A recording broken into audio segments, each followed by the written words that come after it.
Cody died. He blew up the last two sorcerers. Traitors' eyes were about to split with rage. He felt it was his own inadequacy that forced Cody and his squad to engage in a fight to the death, coming up to mop up the situation. They coordinated a flanking maneuver and launched an attack as agreed. The enemy successfully completed their mission, while his own side was obstructed. All 5 sorcerers were dealt with by Cody's squad. What am I really doing? Objectively, Traitors certainly played a role in creating diversions and opportunities, and he killed many of the armed rioters protecting those sorcerers. It can't be said that he was completely ineffective, in fact, quite the contrary. However, looking over at Cody's situation, the contrast made the gap apparent. He wished he could rush forward like Cody did, even if it meant dying, just to take down a few more enemies. Only then could he quell the burning frustration in his heart. But in the end,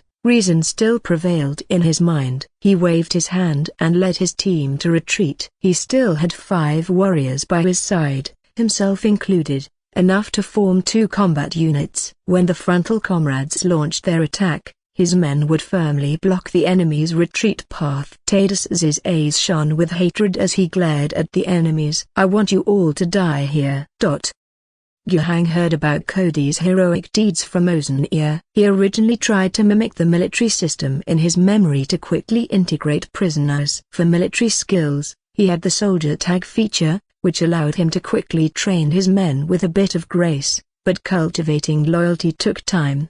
Now, he was both gratified that his previous arrangements had been useful and pained by the loss of a loyal warrior. But his sacrifice was valuable. According to the information Guhang had received, all 6 food transport routes were attacked, but 4 were now secure. There was some loss of food, but it was not significant. The Phoenixes had already rushed to the other 2 routes for which there was no news yet. After Ozenear had asked for his help, he immediately turned to those interstellar soldiers and asked them to assist. When it comes to fighting cult members, the fervor of the Phoenixes might not be any less intense than that of the saintly Sisters of the Lily.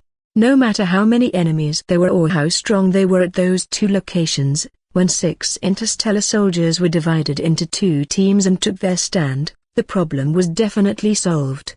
In terms of military force, they were not worth mentioning. The army under Guhang, though not numerous, was elite enough to easily handle those cultists. The battle at Norris Factory had already made this clear. Guhang guessed that the cultists probably didn't have too many forces left to mobilize. Their total investment in attacking the food transport routes might be around 700 or 800 people, including about 20 sorcerers.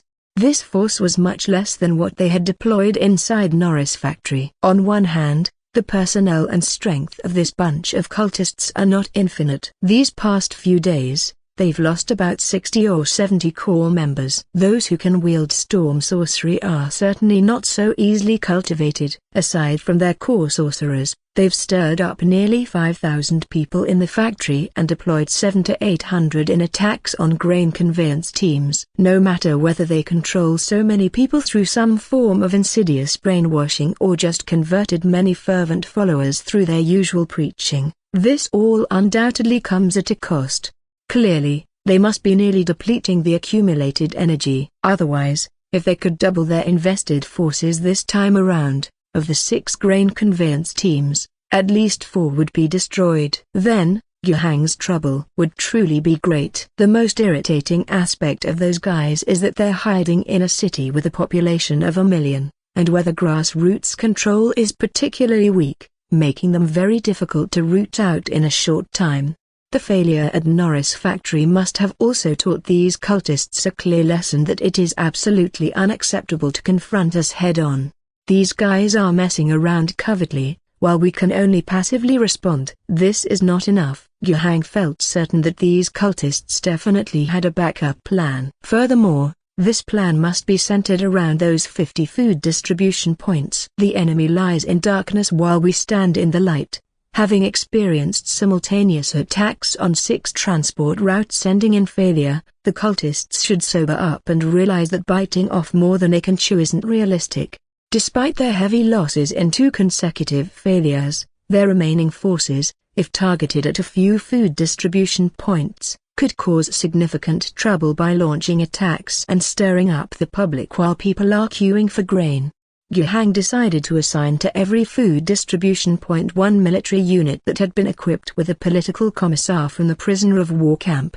Come on, I want to see, after you concentrate your forces, whether you can destroy an entire unit before reinforcements can even arrive. Of course, Yuhang was also able to remain clear-headed. He didn't expect all units appointed with political commissars to reach the level of Cody's unit. In fact, whether Cody or Tadas's, according to Yan Fangxu's assessment, who was responsible for the retraining of prisoners, they were the best performing units among all. Yan Fangxu was only able to pick out 7 units of similar caliber. Otherwise, how could a bunch of recently disarmed and detained prisoners distribute their forces and face the kind of fierce battle with significant casualties that Cody's unit had encountered and come out on top? It would be quite good if they didn't just skive off at work, and it was very likely they might collapse and run off with their guns at the critical moment, unlike now, where they can withstand casualties and fight to the death. But even so, given the current dire shortage of personnel, Yuhang still decided to mobilize them all. Even if their performance didn't match the bravery of Cody's unit, or was even far inferior, as long as they could reliably follow orders during battle and not too easily desert their posts, that would be enough. They just needed to hold on for a while, and reinforcements would continuously arrive on the scene, including patrolling interstellar warriors. With such arrangements, the security of the food distribution should receive a considerable guarantee. What remained was specialized suppression. Merely responding was too passive. In addition to defense, there must also be strong offensive strikes. In this regard, the nuns of St. Lily had brought him good news. Georgette found Yuhang with a very serious expression, the usual gentle smile nowhere to be seen. We roughly know what that group of cult traitors wants to do. Do what? Destroy the city, sacrifice to the evil god, all that stuff? Yuhang tried to crack a somewhat poor joke. Yes. Georgette was not joking at all and nodded earnestly. Those cult traitors always like to do this. The filthy creatures they worship, they just love all this. All right, so what exactly do they plan to do? Any leads? Georgette said, not yet. 2 sisters are still on the investigation. However, we might have figured out the hiding place of the cult traitors' leader. Oh? Yuhang finally became interested. Is it reliable? It should be reliable, at least worth a try. Then let's try. Yuhang decided on the spot. What support do you need? I'll arrange it as quickly as possible. We better act immediately. Don't let them get away. I need you. Huh? A competent psychic caster, who can help us achieve a lot of things. Yuhang quickly calculated in his mind. He was indeed very busy now and couldn't spare much time, but everything surely had its priorities. Those governmental matters could wait and wouldn't kill anyone, or at least not too many. If he could take down the cult leader sooner, that would save many more lives.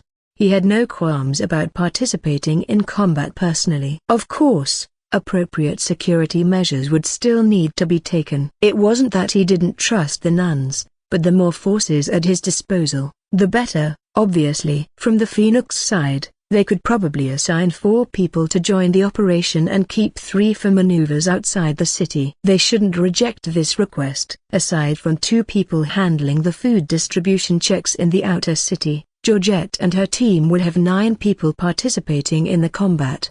Counting Yuhang himself or Broken Bar, this lineup was certainly enough. However, after some thought, Yuhang decided to bring along that elite marine squad. That squad had now become his personal guard. After reclaiming Revival City and receiving lots of gifts before, he instantly upgraded the remaining members to T3 level. That was the upper limit for now. Their equipment, physical fitness, and combat experience were not sufficient to support a promotion to T2. Perhaps in the future, after more baptism of fire or some special opportunity or technology, their ranking could be further promoted. But no matter what, 28 T3 level soldiers were the most elite force Yuhang could field from under his command, and he himself was described by Georgette as an excellent psychic caster. But he could immediately elevate his own rating by a notch. After the battles outside the city had quieted down, Yuhang found that his experience was enough to level up. With just 200 gifts, he would become an LV4 psychic caster as determined by the system. This level also was what Yuhang considered his ability to take on the fully armed superhuman such as a Star Warrior in single combat. After figuring all this out in his mind, Yuhang nodded and said, "Okay, then I will join you." After seeing off Georgette and sending a request to the Phoenix side and getting a response, Yuhang used the last bit of time before the team assembled to focus on two things. The first was checking the battle settlement. Blood battle narrow victory, 65 points of grace earned. Casualties, 427. Enemies killed, 742. Prisoners captured, 121. Governor's Infantry Regiment 3rd Battalion, casualties, 89. Enemies killed, 266. Prisoner Brigade, casualties, 338. Enemies killed, 337. Phoenix Battle Group, allies, casualties, 0. Enemies killed, 139. A hard-won battle. This was actually Yuhang's first time achieving such a result. Obviously, the gap in strength between the two sides wasn't large, but the victory, with relatively heavier losses on his side, led to a smaller bonus in divine grace points.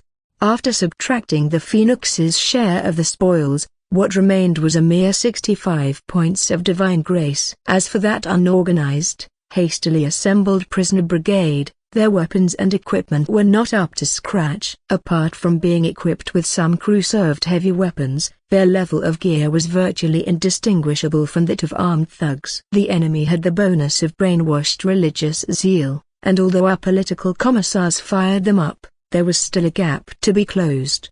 Despite this, having equal casualties wasn't something Yuhang was entirely satisfied with. It showed that their military skills really did leave something to be desired. Yuhang felt a bit of a headache. He had originally thought, considering they were from the Alliance's regular forces, they wouldn't be too bad even if they wouldn't reach T5, right? Maybe he could save some divine grace points and just choose them normally. But looking at it now, it seemed they were a bit too lacking. It seemed he would still need to invest in them after all. 7,000 men, raising them to T5 would also cost 70 points of divine grace. His heart ached. After checking the battle results, the second thing Yuhang needed to do was level up. With 200 points of divine grace spent, Yuhang felt a warm current, signaling his base attributes were increasing. At the same time, a screen for selecting talents appeared on his interface. As usual, he clicked on their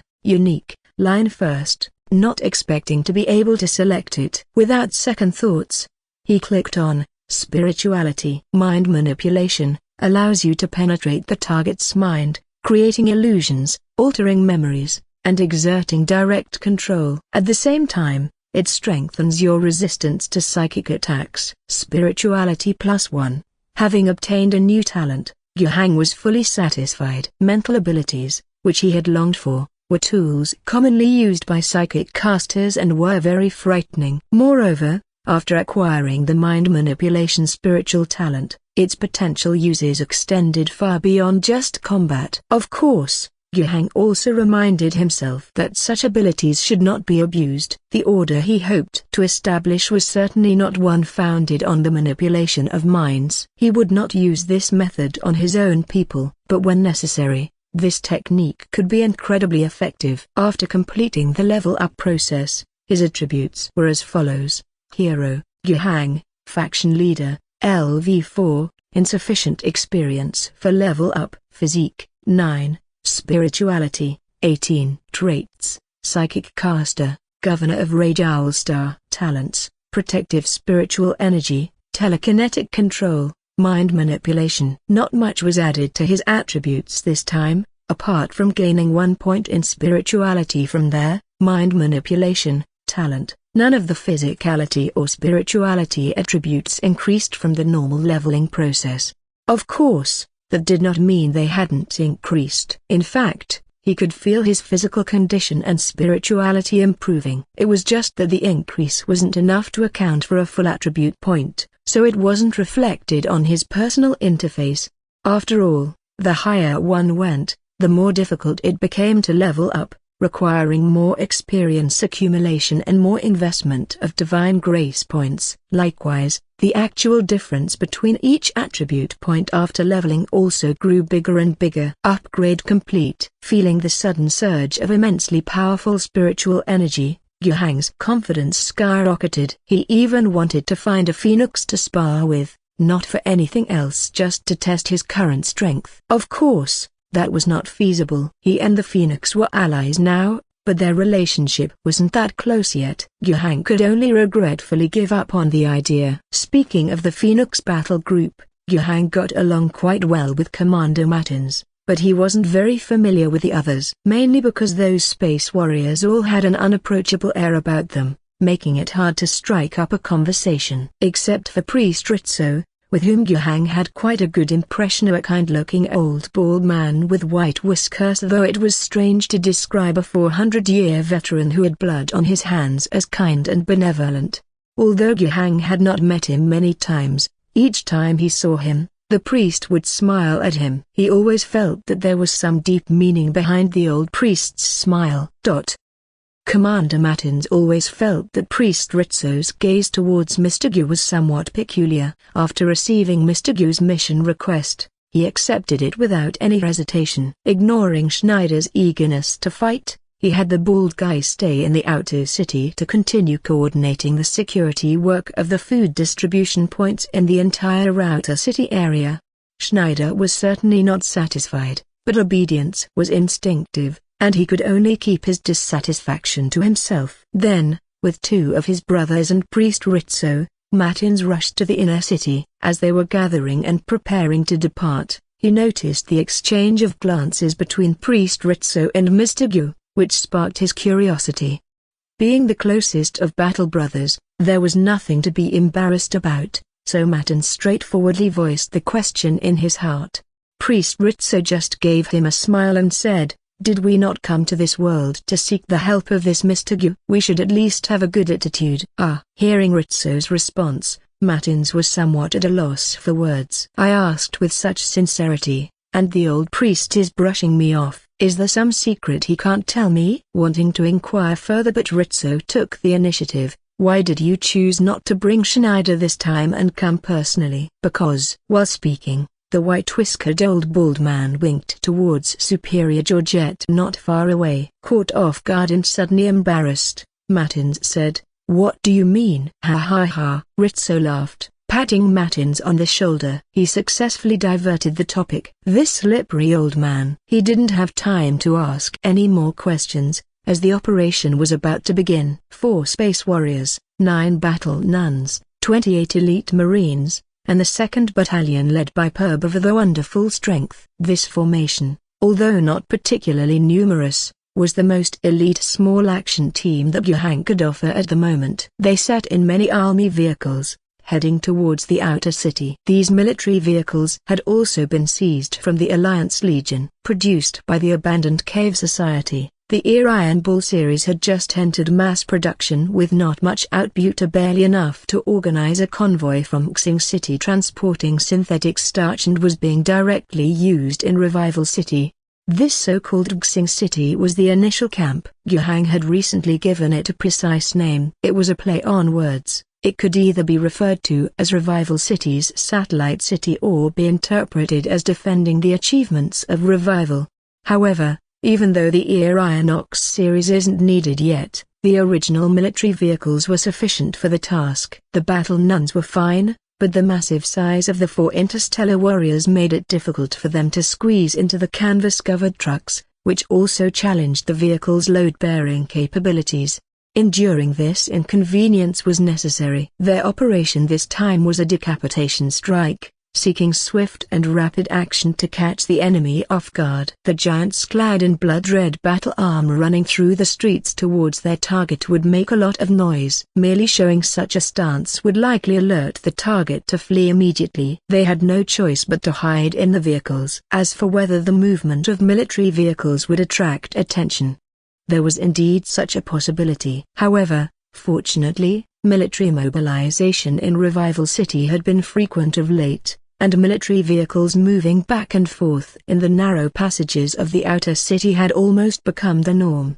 In any case, riding in vehicles would certainly be more stealthy than if they were to reveal themselves and move openly. As for what Commander Mattins was obsessively thinking about, not at all. Regarding the Battle Nuns, Mattins realized they hadn't boarded the trucks. He remembered the previously agreed plan of action, where the nuns would enter the battlefield directly from the air. Why couldn't the interstellar warriors do the same? Because they were too heavy, and the aircraft couldn't bear them. The Battle Nuns' powered armor was much lighter than theirs. Thinking about this explanation, Mattins was infuriated. What a piece of junk planet! Not even a damn aircraft capable of carrying them could be found. They were wearing standard tactical powered armor, not some Vanguard type, and certainly not the Terminator type. If even this wasn't possible, thumbs down.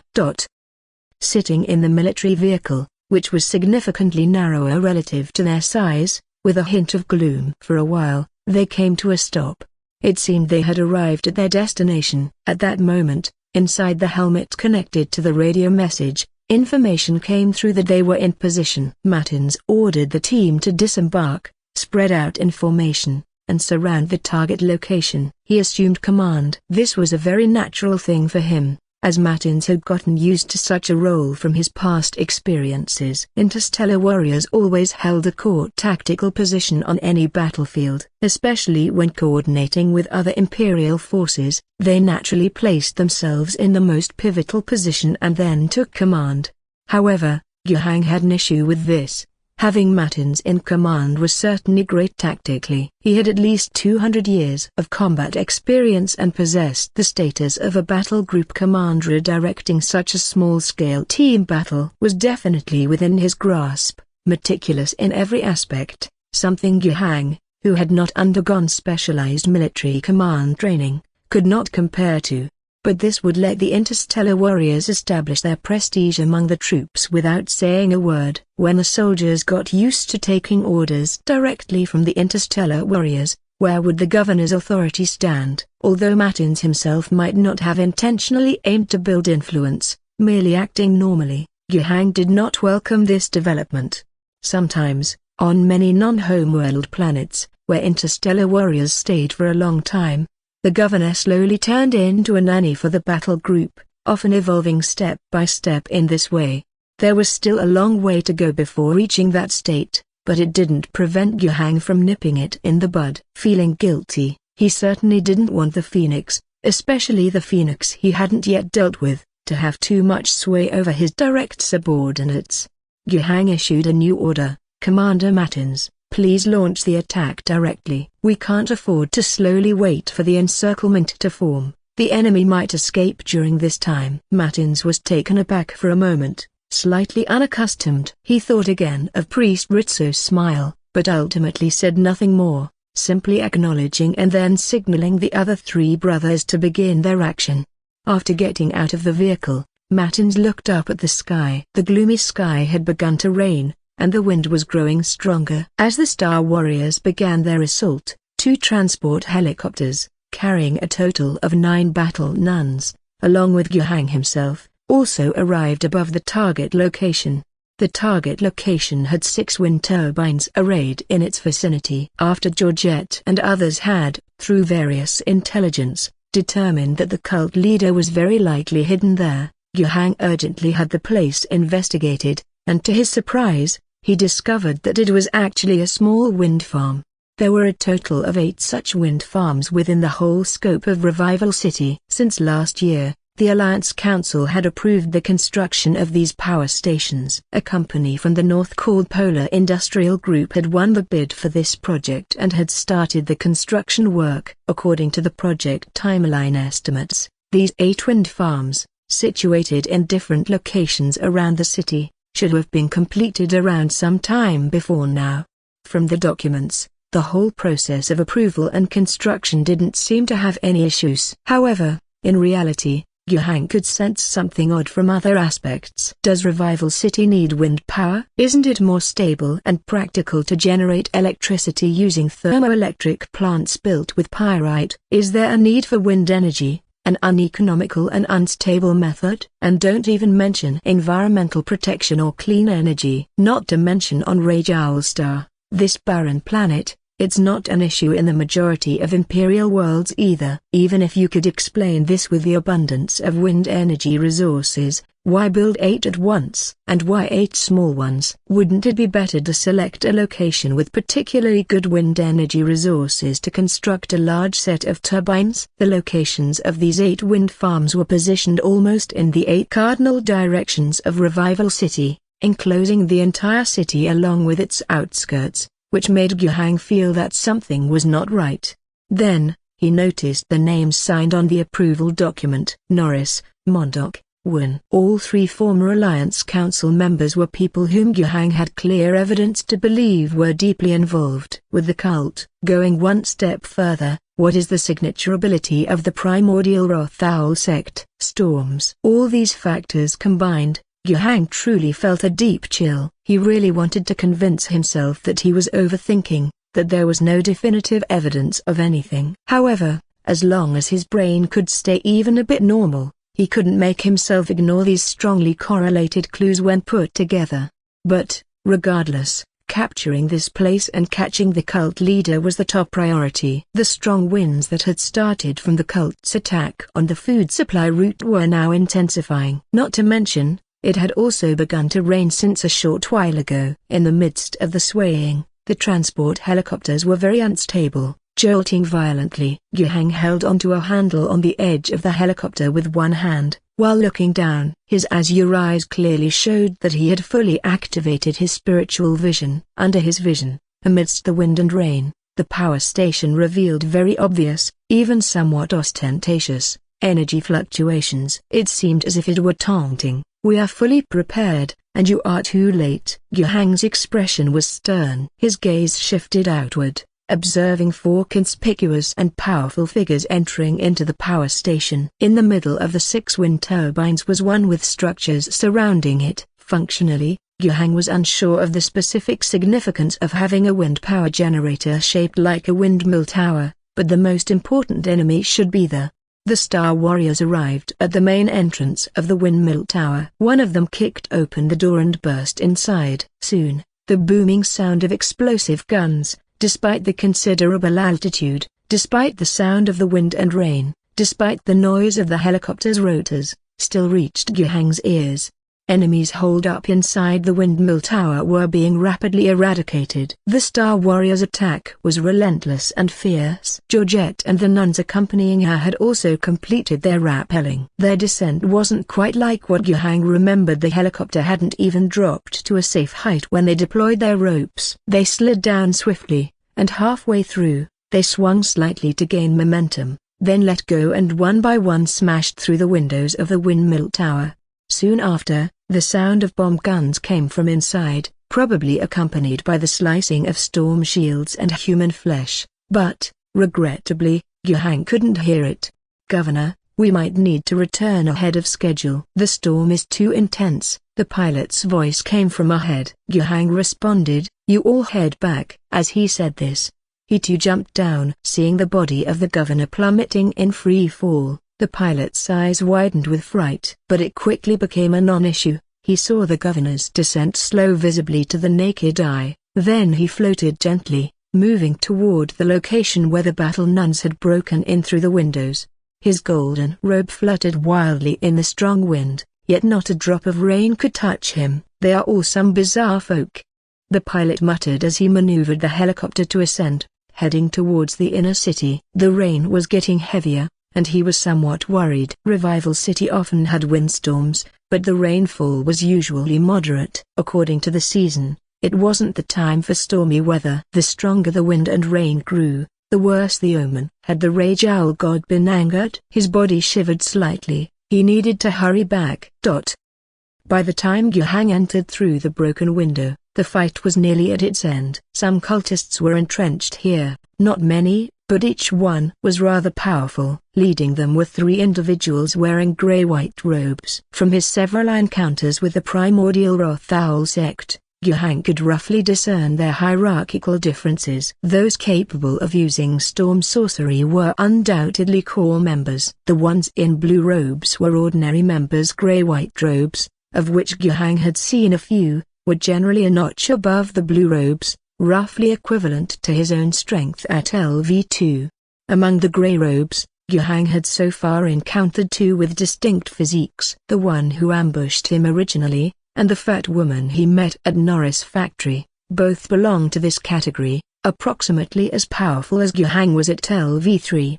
Right now, just three ordinary grey robes, they couldn't turn the tide. The blue-robed ones were being pincered. The nuns smashing in through the windows were beating them mercilessly. Star warriors were climbing up from the staircase below. The three grey robes kept releasing powerful sorcery, trying to harm the nuns, but to no avail. Their spells were easily countered and greatly weakened, utterly incapable of shaking the power armor on the nuns. This time, the one to land the final blow was still Georgette. Her sanctified golden halberd, which served as her transcendent weapon, seemed to possess a special demon-dispelling property. As a spiritual energy wielder, Yuhang could instinctively sense the threat from it. Moreover, Yuhang could clearly see that when Georgette charged the three grey robes, her raised sanctified golden halberd sliced through their storm shields like a hot knife through butter, cutting open the people inside as well.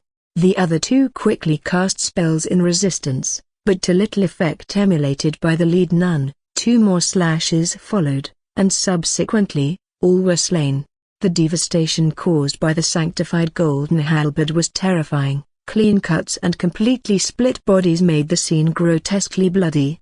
Watching this, Yuhang internally remarked, "Yikes! Does the head nun have some peculiar hobbies? Why does she always end up making it look like this?" Under the three-dimensional strike of the Battle Nuns and the Interstellar Warriors, those cultists holed up in the windmill towers didn't last even 2 minutes before they were all slain.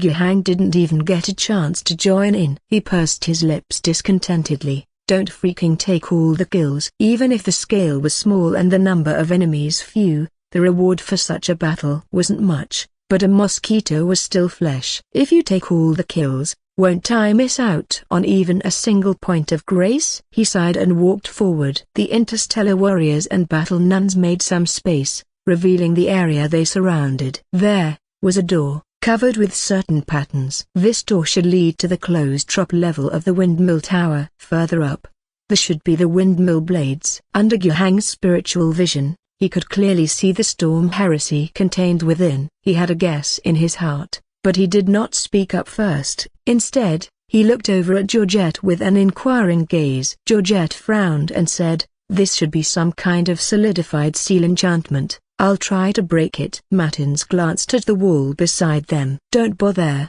there's a seal there as well." "Can't we try to force it open?"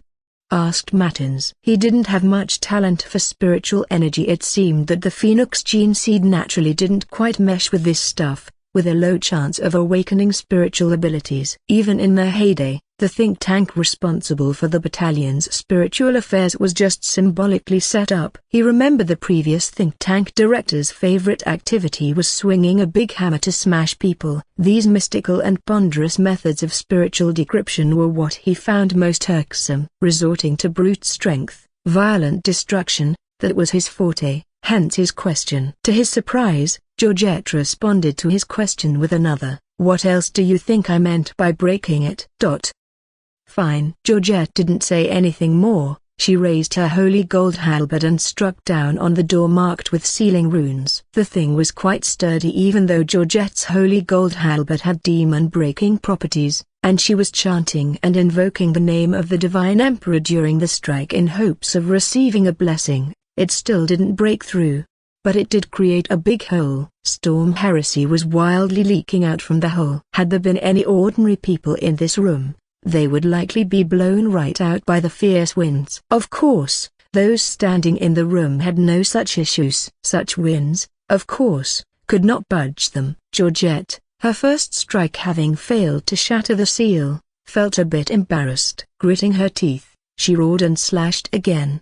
Now it was thoroughly smashed. The wind became even more violent, to the point that the ordinary nuns had to call upon divine grace just to stand firm. Even Guhang had to consciously channel his spiritual energy, using telekinesis to divert the force of the wind. The interstellar warriors also had their method. Oh, they didn't need any other techniques. They were too heavy to be blown away. On the contrary, they could step forward, guns in hand, charging inside. This most dangerous task, they took upon themselves unhesitatingly. Wearing the heaviest armor, those willing to take the deadliest hits must be prepared to endure.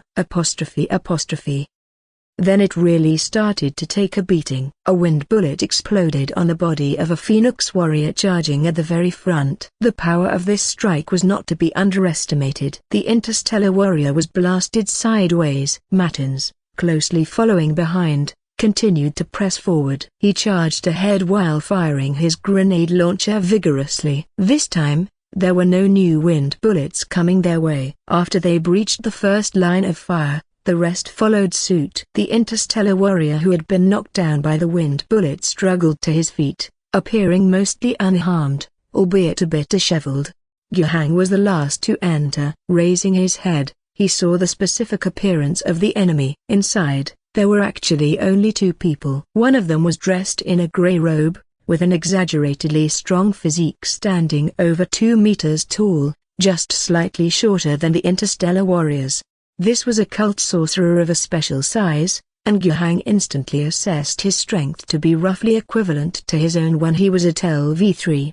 Such strength was barely enough for a wind bullet to knock down an interstellar warrior, but that was about it. During their breach, the people behind the door must have been accumulating power in preparation. Now, his full force strike could only leave the phoenix a bit disheveled and then standing up again as fit as before. In a real fight, even if ambushed, a standing phoenix could counter with a burst of grenades, definitely blasting the person and the storm shield into bits. However, at this moment, it was more than just a grenade launcher strafing. What Guhang saw, however, was a wall of wind, lying in front of the Battle Nuns and interstellar warriors. The grenades hit it and exploded upon the wind wall. Flames and smoke were swept around by the wind wall, blowing everywhere, even blowing off the ceiling above, yet not harming the people inside the wall. Through these scenes of light and shadow, Guhang saw the true host behind that robust grey-robed figure. It was an old man, wearing a white undergarment with a black robe layered over it, adorned with golden edges. A rather luxurious belt buckle was embedded with shimmering blue diamonds. He wore a huge amulet covered in crushed blue diamonds on his chest, and even his black high hat was inlaid with gems. The multitude of small gemstones on his accessories emitted strong storm heresy energy, and he himself, under Guhang's spiritual vision, was as blinding as the lightning in the midst of a storm. Guhang immediately realized that he must not underestimate this opponent. Even though he had reached LV5, this black-robed old man was a spiritual energy practitioner far stronger than himself. Behind him stood a native god of Rage Owlstar. Although, oftentimes these so-called gods were just powerful beings, but being given such a title meant they possessed certain evil god characteristics, receiving worship, granting blessings. A native god, no matter how you slice it, is still a god. And this black-robed old man was a direct beneficiary of a god, an emissary of the deity. The spiritual energy glow on him was nearly blinding Guhang's vision. The wind wall he summoned could perfectly withstand the fierce attack of 13 grenade launchers, a fact that proved this point very well. Guhang recalled the information that the Battle Nuns had gathered, mentioning the title of the cult leader, Primal High Priest, Kuikao. Kuikao watched the alien visitors who had arrived before him and laughed madly. Ha ha ha ha. You found this place, but what does it matter? Everything is already too late. The divine is about to descend. Our preparations are complete. Revival City. All people. You will become the cornerstone of the gods. Revival. The revival of Rage Owlstar does not need the support of a false emperor, nor the help from outsiders. Rage Owlstar will be revived under the will of the god. He delivered his fanatical speech, and these words, without a doubt, enraged the space warriors and Battle Nuns, especially the term false emperor, which was the most intolerable and blasphemous language. Silence, Traitor, you will pay for your blasphemy. You and the evil god you worship will both atone with your deaths. The infuriated warriors and nuns began to further attack the wind barrier that blocked their way. When they found that the bomb guns were not very effective, some of them brought out even stronger abilities. Georgette, Matins, and Priest Rizzo charged straight ahead. The sacred golden halberd in Georgette's hand, a powerful weapon against evil, was not as effective as before at this time. With a slash, the golden blade would burst into intense flashes of light upon hitting the wind wall, symbolizing the clash of spiritual energy. The wind wall would sustain an injury, but this damage would be rapidly healed by the swift flowing wine the very next moment. Matins's fine chainsaw sword, though perhaps more powerful than the golden halberd, was less effective against such defense mechanisms built of some form of spiritual energy. When the roaring chainsaw sword struck, it would be repelled instead. If it wasn't for Matins's superior martial skills and extraordinary swordsmanship, he could have been injured by the recoil. Priest Rizzo, on the other hand, proved to be more reliable than his battle group leader. His priestly scepter, like a war hammer, smashed into the wind wall. When the gravity generator in the head of the scepter was activated, it made the force of the scepter's strike even more ferocious than a real war hammer. Every swing of Rizzo's scepter caused a large area of the wind wall to shake. The all-out attacks of the three experts made the defense of the wind wall not so impregnable. Coupled with the continuous firepower from others, the entire wind wall seemed to be in a state of turmoil. Seeing this, the primal high priest's smile faded. He took a small magical instrument from his waist and directed it toward the burly man in a grey robe who served before him. "Gale Envoy, it's time for your sacrifice." The Gale Envoy humbly lowered his head and spoke with devotion. "It is my honor." Guikao nodded appreciatively and then activated the magical instrument in his hand. From the tip of the instrument, a golden bolt of lightning was released, striking the Gale Envoy. With a scream of agony, the golden current started to surge and travel about his body, forming a golden electric net pattern that completely enveloped him. The pattern of the electric net grew denser and more magnificent, until finally, his whole body spasmed and transformed into a pure golden humanoid lightning. He stopped trembling, slowly stood up, and turned his head. He had lost his human appearance and became a pure yet unstable form of energy. The next moment, he truly turned into a bolt of lightning and merged into the wind wall. Among all those who launched attacks on the wind wall, Georgette and Priest Rizzo were considered the most threatening. The Gale Envoy's target was set on Georgette. Priest Rizzo on the other side, wearing power armor that clearly had better defensive capabilities, was not someone to be trifled with. When Georgette struck at the wind wall with another slash, the man merged with the wind wall and lightning instantly arrived at her side. Seizing the moment she attacked, a golden bolt of lightning extended from within the wind wall. It was like a spear, thrusting at Georgette. The Battle Nun reacted extremely quickly. Unable to dodge in time, she managed to retract the fine chainsaw sword that hadn't yet struck the wind wall and counter-slashed at the golden lightning spear, cleaving it apart with one strike. An arc explosion, the intense energy knocked Georgette back. Seeing that the Battle Nun did not immediately rush back into the fray, it was evident that she had taken some discomfort. On the contrary, the Gale Envoy, transformed into golden lightning, seemed unaffected and continued to weave like a dragon through the wind wall. The distant shooter wielding a bomb gun was no threat to him. However, the three close by, whenever they launched an attack, would be harassed by him. The power of that golden lightning was not weak. A slight misstep in handling it could lead to injury. In turn, they had nothing that could threaten the Gale Envoy. Direct attacks were effective, but only if they could hit their mark. That guy, moving freely within the wind wall, would just run if he missed. If they couldn't tear through the wind wall, they couldn't harm the Gale. A group of space soldiers and Battle Nuns were stopped by a single wind wall and, for the moment, were at a loss for how to proceed. And throughout this process, Guihang had not made a move. It wasn't that he harbored any ill intentions. In fact, Guihang felt incredibly angry with Guikao's earlier speech. Insulting the false emperor felt alright to him, but the idea of sacrificing the several 100,000 people of Revival City really infuriated Guihang. I suffered indignities and worked the fields outside to preserve this bit of population as seeds for the future's prosperity, and now you plan to sacrifice them all in a whim? And you keep spouting about the revival of Rage Owl Star, but with everyone sacrificed and sent to meet your so-called Rage Owl God, what will you have left to revive Rage Owl Star with?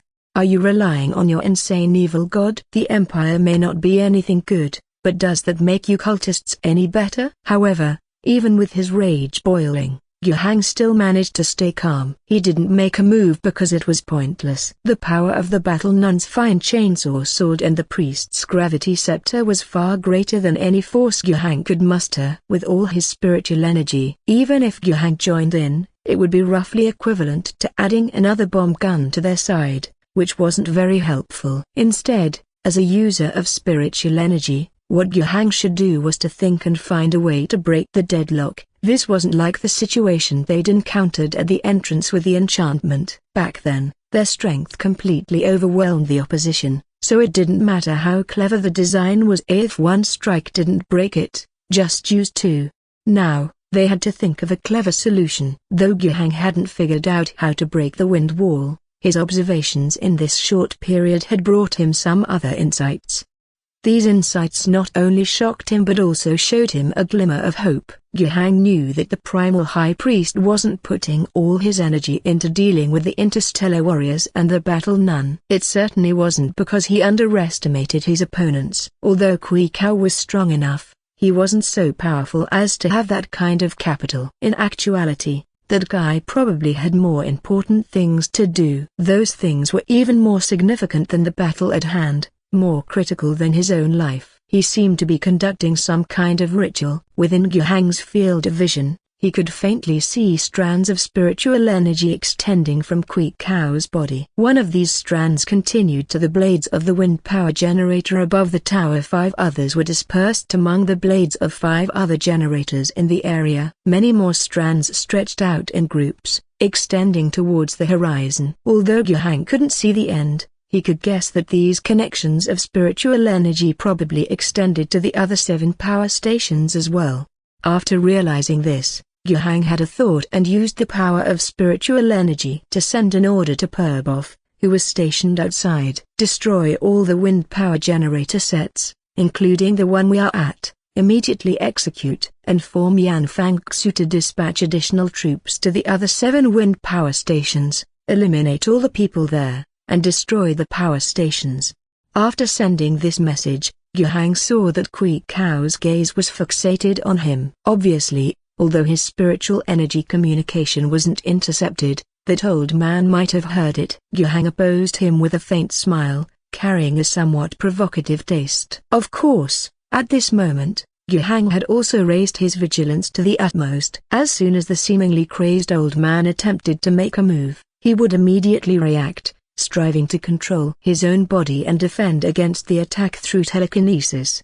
The pressure was quite substantial after all. The old man was a spiritual energy user much stronger than him. However, Kui Kao didn't lose his temper as he had shown in his previous crazed state. He didn't pay any attention to Yuhang and was wholly absorbed in his own business. Yuhang was somewhat disappointed. If the old man had angrily attacked him, it might have indicated that Yuhang's punch had hit a critical spot. But if not, could it be that those power stations weren't the key? Whatever. The wind power stations themselves weren't of high value to Revival City. It was better to blow them up first and ask questions later. Purbov resolutely executed Yuhang's orders. He selected demolition experts and began to install explosives on the windmills outside. Yuhang also saw this scene. With this in mind, he was at ease. After that, Yuhang began to study the wall of wind that stood before everyone. In fact, he had been looking at this wind wall for a while and indeed found no clear way to breach it. But now he did,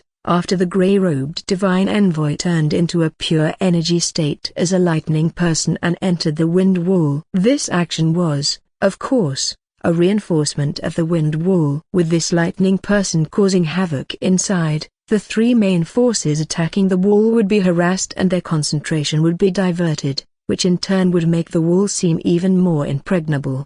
But in Yuhang's eyes, This was instead a weakness. Once that guy merged into the fire of the wind wall, Yuhang had already started to make some small moves. However, he was trying hard to control the intensity carefully and not be too obvious. He was attempting to use his newly acquired ability mind manipulation to influence the guy operating inside the wind wall.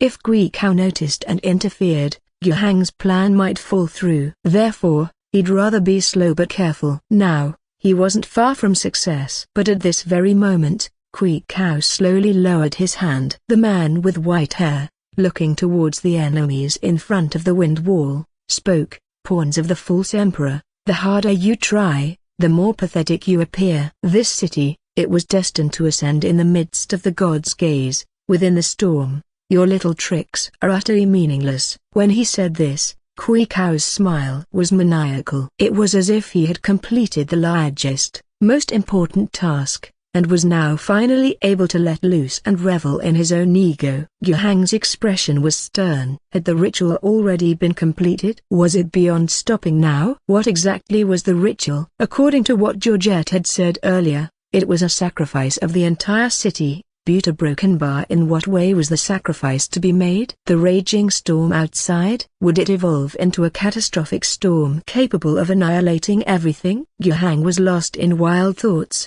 his complexion not looking good. He was thinking of a way out while carefully, subtly continuing to use mind manipulation. He also tried to speak, to see if he could taunt or provoke Gui Kao into revealing more by provoking him with words. Villains seem to always like to be verbose. However, just at this moment, the sound of an explosion, which even the raging storm outside could not suppress, came through. Following that, there was intense turbulence under their feet, and the entire tower was collapsing. The 6 wind generators on site, including the one which this tower, where they were located, relied on, were simultaneously blown up by Purbov outside.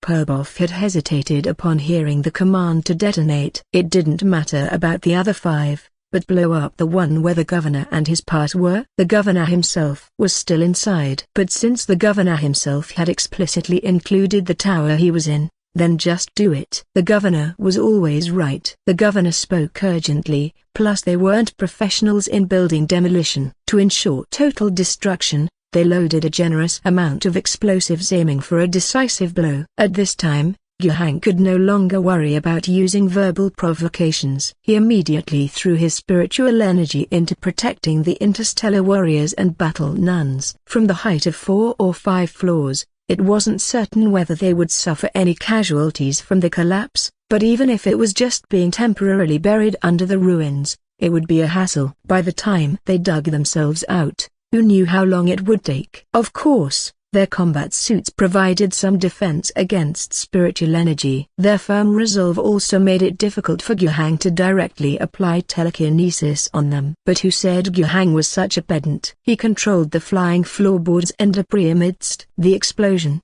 forming a temporary, floating ground that supported all his people, and he managed their slow descent to the ground. On the other hand, as an even more powerful psychic, what Yuhang could do, Gui Kao could certainly do even better. He and his 365-degree revolving wall of wind also landed safely. Yuhang's mouth was slightly agape, just about to use the destruction of the 6 wind turbines as a basis for verbal probing, when he looked up and saw a scene that rendered him speechless.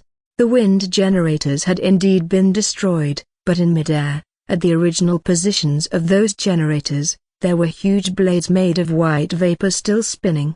At the same time, an even more terrifying change occurred. The white wind blowing from those vapor-formed blades gradually took shape in the air, the silhouette of a monster. It was an owl beast, over 10 meters tall. Yuhang was seeing the owl beast for the first time in reality, and although it was merely an illusory form made up of the white storm, it did somewhat resemble the extinct ancient creature depicted in the pictorials. It possessed an extremely majestic body, akin to that of a giant bear. Its head resembled that of a mighty eagle with antlers like those of a deer. When still, it might seem a bit dim-witted and endearing, but at the moment, as it roared angrily at the sky, with the storm converging and dispersing at its command, it was truly terrifying. and as this illusory embodiment of the owl beast wantonly unleashed its power, the violent storm became increasingly aggressive. In just this short span of time, the ground was not merely covered with flowing water, it was already deep enough to submerge one's feet. The strong wind, laden with raindrops, was painfully striking faces. Debris from collapsing buildings was being swept everywhere by the gale, with smaller pieces even flying off into the distance. Branches were being torn from trees, and even the thinner trees were being snapped by the wind. This was no longer a mere storm, it had gone beyond nasty weather and could be called a natural disaster. Yuhang wasn't having much trouble here, and neither were the space warriors and the battle nuns, but the soldiers further away were struggling.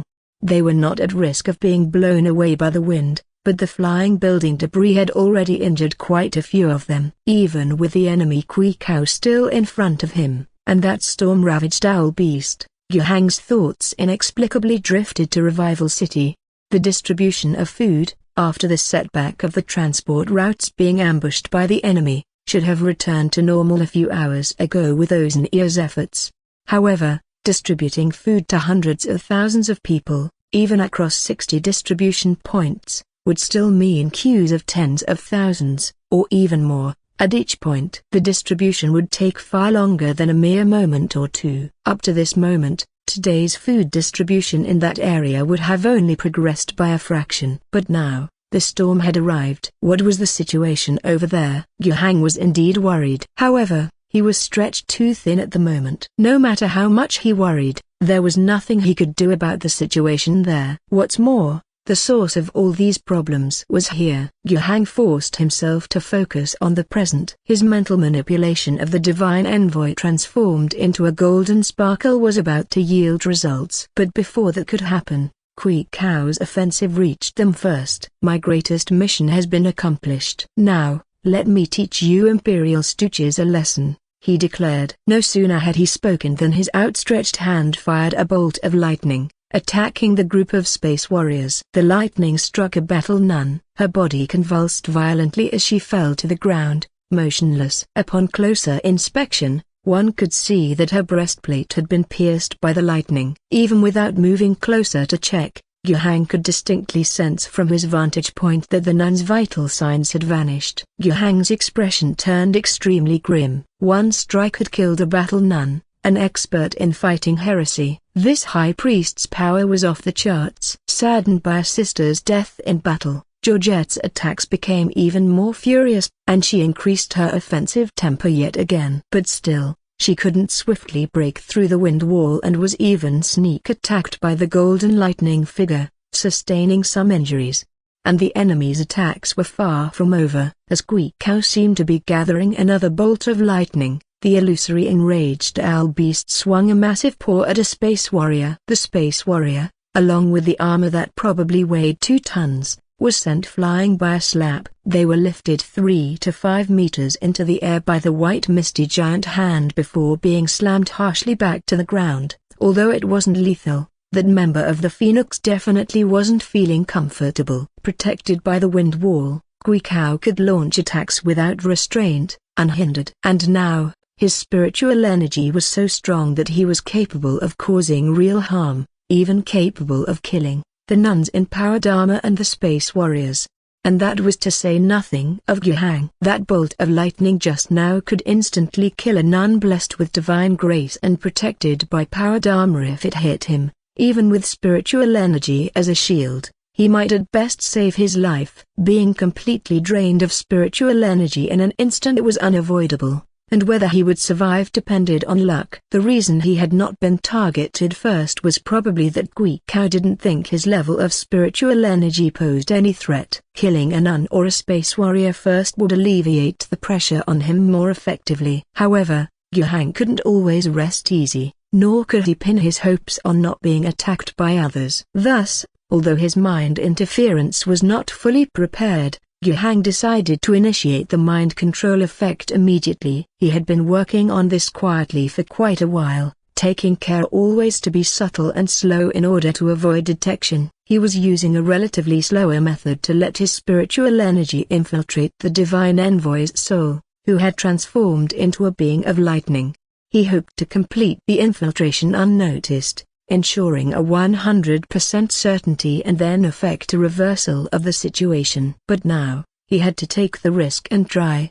He changed the manipulation effect to interference. To tell the truth, he wasn't completely sure of himself, but the effect after he initiated the magic was unexpectedly good. This pure energy mage was almost losing his rationality as a human. He was burning himself up in some way and, with the additional blessing from Kuei-Kao, could perform as he now did. Against such a brainless target, direct control was a bit difficult. The impatient part of his mind was extremely hard to tame, but if it was just about causing interference, completely collapsing what little rationality he had was relatively much simpler.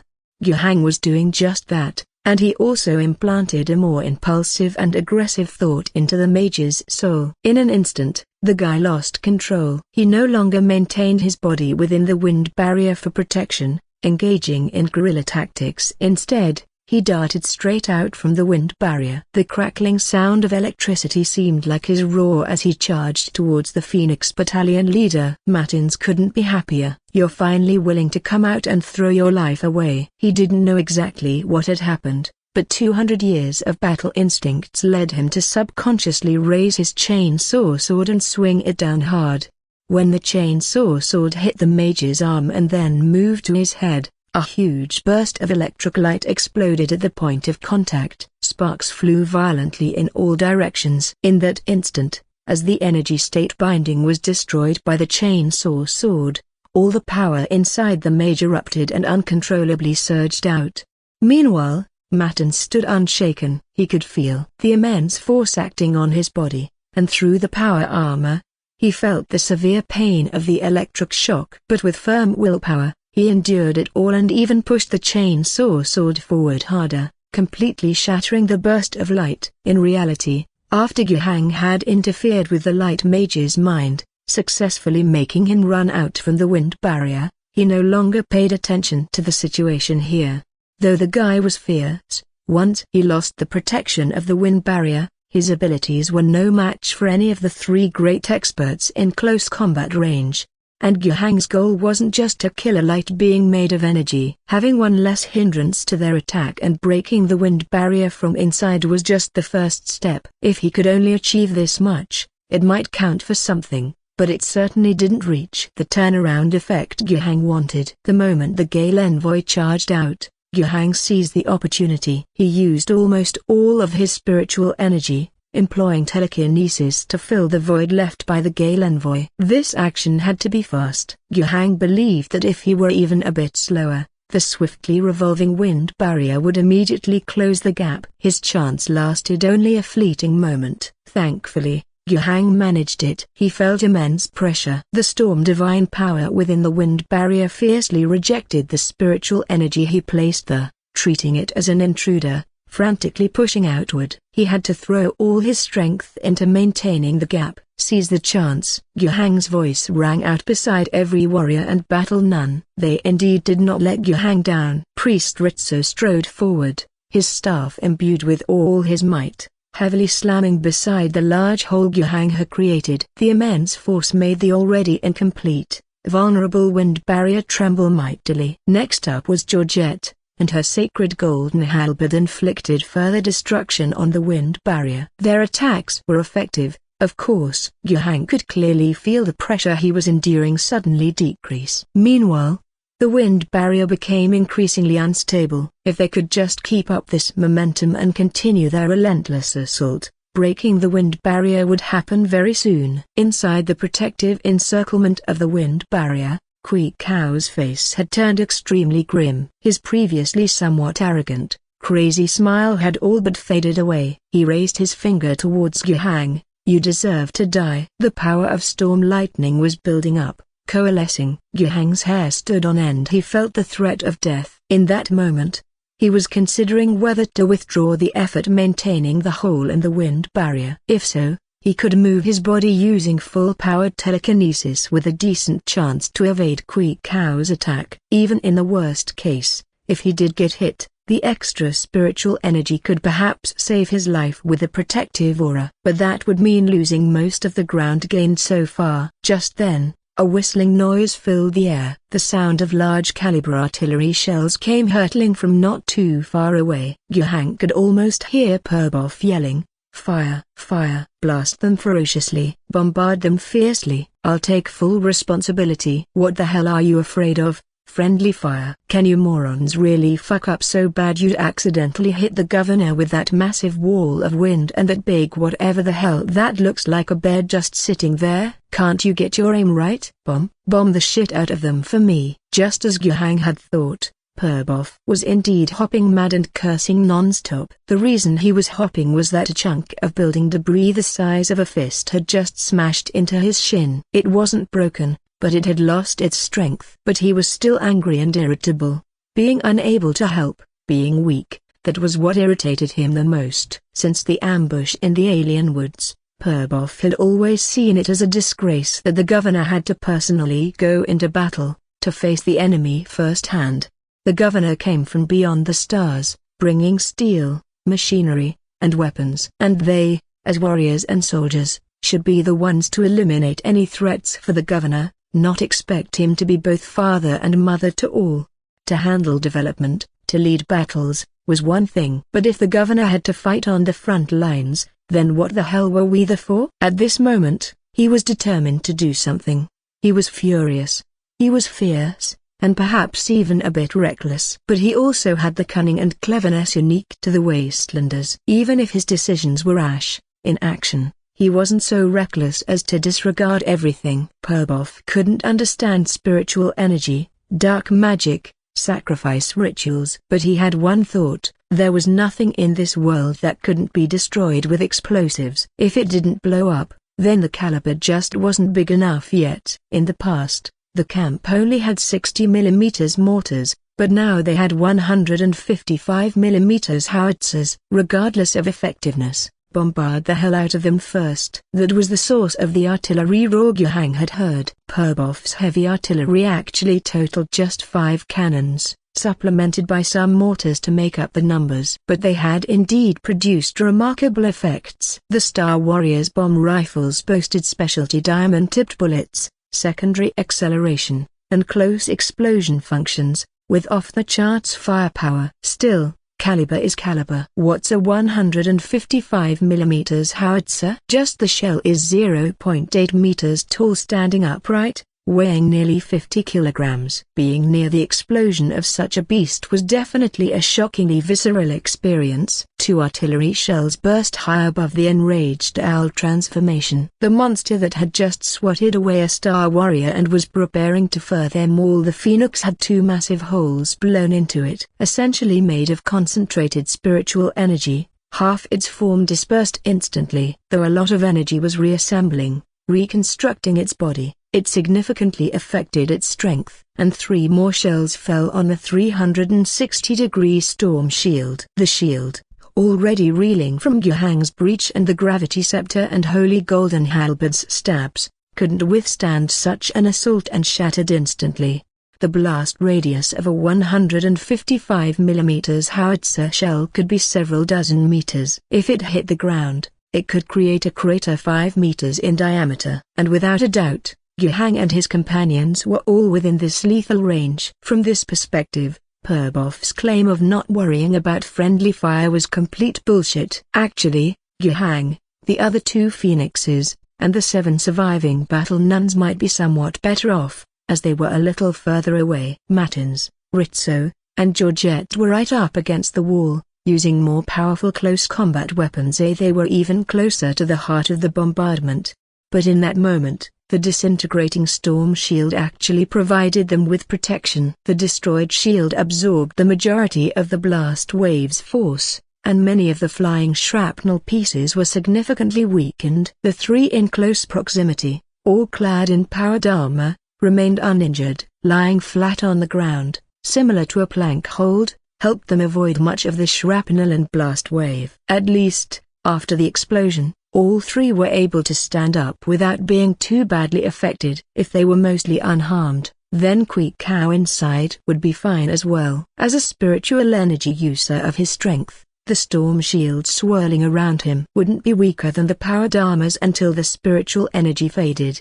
Still, he wasn't free from looking dirtied and disheveled. The real fatal issue for him was the broken shield. Clearly, though the storm shield was Queequeg's handiwork, it definitely took him a long time to prepare, borrowing much external power not his own. Otherwise, however strong a spiritual energy user he might be, a defense purely built from his own power could never withstand such a long, terrible onslaught. This also meant that once the storm shield was destroyed, even if he wanted to put up another one immediately, it would be impossible without half a month's time to construct slowly. And now, with no obstacles left, the Phoenixes and Battle Nuns could seek revenge. Queequeg was still struggling. He shot a bolt of lightning towards the swiftly approaching Matins. But this time, the battle-hardened and prepared commander wouldn't be easily hit like the previous nun. Amid the smoke and blurred vision, he still judged Queequeg's intention accurately, avoiding the lightning spell a moment before it was cast. The lightning missed its target, and Matins reached close quarters, slashing his chainsaw sword hard against the storm shield. The storm shield wasn't immediately shattered, but the terrifying feature of the chainsaw sword lay in the fact that, apart from the initial slash, as long as the Star Warrior wielding it continued to exert force downward, the rotating chainsaw would keep on cutting fiercely. It was a force capable of severing heavy-duty armor. Within just a second, the storm shield on his body was already flickering wildly as it showed signs of fracturing. In his urgency, Queequeg launched another bolt of lightning. He knew that it was meaningless to purely reinforce the shield with spiritual energy to resist the attack. As long as Matins remained alive, he had no chance of surviving at such a close range. However, this lightning spell, though it hit its target, did not interrupt Matins's actions in the slightest. Matins had already anticipated and judged the High Priest's intention in advance. He couldn't dodge, but he could make slight adjustments to his body so that the lightning bolt shot out would hit his massive shoulder armor precisely. In a Star Warrior's armor, the strongest part is definitely the shoulder armor. In their combat techniques, using shoulder armor to absorb excess damage is an option. Often, they treat the shoulders as shields. The lightning that could pierce and slay Battle Nuns could not penetrate Matins's heavy shoulder armor, and at that time, Ritso arrived. The priest's scepter swung down with full force, and the storm shield, which was already on the verge of destruction, shattered instantly. The scepter, now with the gravity generator activated, continued its relentless descent upon Queequeg's body. The physical strength of a spiritual energy user is far from comparable. Under the effect of the gravity generator, Queequeg's body was almost completely crushed. Then Georgette, who arrived shortly after, thrust her holy gold halberd through the old man's head. From her many years of experience battling such enemies, destroying the body was not always enough to kill a spiritual energy user. Some individuals' brains were the core. Some could even transcend their physical forms and exist in an energy state, just like that lightning person before. As the holy gold halberd pierced the skull, a holy fire ignited simultaneously, completely incinerating Queequeg's vile face. Georgette sniffed. The powerful spiritual energy user was indeed dead. However, the matter was far from resolved. Yuhang first sent a message to Perboff behind him. No need for a second round of bombing, you almost killed me. Upon hearing this, Perboff's expression stiffened instantly. However, Yuhang's next words relaxed him again. But well done. A smile returned to Perboff's face. I always said we needed to be more decisive in our action. Wait, could Governor General's words be sarcastic? Could they mean, you almost killed me? Well done indeed. But Yuhang no longer had the energy to concern himself with Perboff's state of mind at that moment. He looked up at the slowly reassembling Storm Fury avatar and the relentless storm. This confirmed his previous guess. Killing Queequeg was not the key. Or rather, they were too late in killing him. By the time they had arrived at the scene, the entire ritual had already entered its final stage. Even, in a sense, Queequeg didn't take his own life and death seriously afterward. For such a fanatical believer, he had accomplished his mission, and what he did afterward was merely a flurry before death, seizing whatever he could. However, the big mess he left behind was what troubled Gyuhang the most. The storm could no longer continue. A long-lasting typhoon, exaggerated rainfall, frequent lightning strikes a broken bar. This would destroy Revival City. Even the current intensity of the storm was already a catastrophe. Not to mention, the wind and rain were growing stronger, and the lightning strikes more frequent. In just a short while, Gyuhang had observed several trees nearby being struck by lightning. It was unthinkable what the condition of the city would be like. He didn't know to what extent the storm would continue to intense. Stopping the storm meant to sacrifice the entire city was something the Starfighter battle group and the sisters were also bound to do, and without question. Even if they didn't regard the civilians of Revival City as people, the cult leader, who had repeatedly called the Emperor a false emperor, a lackey, and his followers as cheap slaves, had already thoroughly aroused their anger. Under these names, the man had undisguisedly declared his hostility towards the Empire, becoming the most despicable traitor. Wouldn't it be a great shame if a city that housed members of the Sisterhood and the Starfighter battle group allowed the plans of these traitors to succeed? When Gyuhang suggested that they must find a way to solve this problem and prevent this catastrophe, both of them agreed and began to look for a solution. Georgette was the main force. As the prioress, aside from her combat capability, and apart from the divine grace bestowed upon her over the years, her other major task was to study various spiritual powers and cult materials. She armed her mind so that she could quickly find targeted solutions when facing similar problems in the future. Ritsu was of a similar nature, just not as specialized as the Battle Nuns. After all, he was a starfighter and had been on a penitent crusade for an extended time, where battle missions and training were more frequent, and as a priest, he also had to soothe the emotions and morale of his fellow fighters, and handle their confessions. But no matter what, he had lived for so long, seen much and knew much, and perhaps some of his past experiences could offer insight into similar issues. While the prioress and the priest of the battle group sought a solution for this evil ritual from a religious perspective, Gyuhang considered solutions from the aspect of spiritual energy. Currently, the huge storm avatar is about to be reformed, but in itself, it might look intimidating, but that's not a big problem. Using a 155mm howitzer again to bombard it seems too extravagant, as a shell is quite expensive, and inventory isn't plentiful to begin with. But they could use much cheaper mortar guns. Purbov had already sent out several mortar teams to encircle the giant monster incarnation. Whenever it shows signs of reforming its body, a few shells would directly blast down, and the just reformed part of the body would be blasted into pieces again, entering the phase of reforming once more. It was quite pitiful. However, while it may seem pitiful, if it truly stood up, it would be extremely fierce. A slap from it could send a starfighter flying, and even through the powered armor, they would be injured. Against ordinary people, it could perhaps sweep away a whole squad of infantry with one move. Don't be fooled by the fact that 2 howitzer shells sent it away, but if it wasn't for the Phoenix and the Holy Mercy Lily drawing its hatred beforehand, and the fact that they had a relatively high chance of survival under the bombardment, relying solely on ordinary troops to deal with it would be extremely difficult. It might require death squads to attract the attention of the Storm Fury Avatar. But a death squad would surely suffer heavy casualties under the attack of the Storm Fury Avatar, and then, when the heavy artillery arrives, the ordinary soldiers who are closer are likely to be completely wiped out. Not to mention organizing a death squad that is bound to be a suicide mission is a difficult task in itself. But even if it's successful, the soldiers would find it very hard to hold their ground. Without the ability to counter, the Storm Fury Avatar would easily rampage through the military formation, not restricting its movement, making the accuracy of the artillery fire worrying.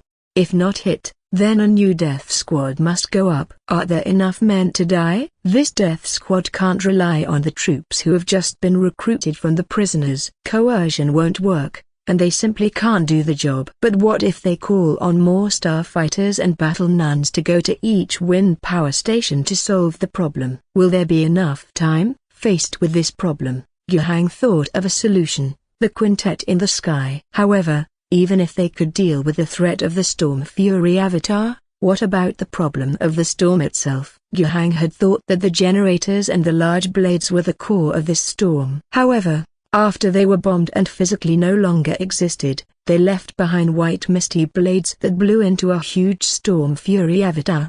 What if the core of this storm was in these white misty blades, in the Storm Fury avatar? The fact was just so. Yuhang could clearly see that the power of the Storm Fury avatar was projected into the sky, causing a strong spiritual energy reaction.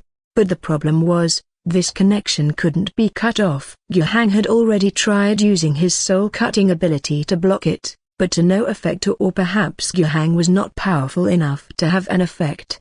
And when the Fury avatar was blasted into pieces, and the white mist forming the wind turbine blades were also shattered, it did not affect their spiritual connection at all. The lightning storm and torrential rain were still getting worse. Flash floods from the downpour, the hurricane itself, and even more frequent lightning strikes. If this trend continues, the growing storm would destroy Revival City in about 3 hours. Standing in the rain, Yuhang pondered all of this. While observing the constantly exploded and minimally replenishing Storm Fury avatar through his psychic vision, he contemplated many tactics moving forward. Apostrophe. He began to speak, issuing one command after another. Inform Oceania, beyond distributing food, to put all her efforts into the evacuation of personnel. Prepare for the worst-case scenario, as she has 2 hours to evacuate Revival City. During this time, I need her to do her utmost to evacuate as many people as possible from the city. Tell Lambert to mobilize all the forces he can command within Revival City to assist Oceania's evacuation efforts. Notify Yan Fangxu to deploy the entire former Alliance Legion to fully support Oceania. The troops must also withdraw from Revival City after 2 hours. Another order for Yan Fangxu to take command of the teams sent to the various wind power stations. 10 minutes from now, he must provide the precise coordinates for 7 wind farms and relay them to me. After the orbital bombardment, all troops must quickly approach the bombardment sites and exterminate everything still alive there. If anything continues to reconstitute or resurrect,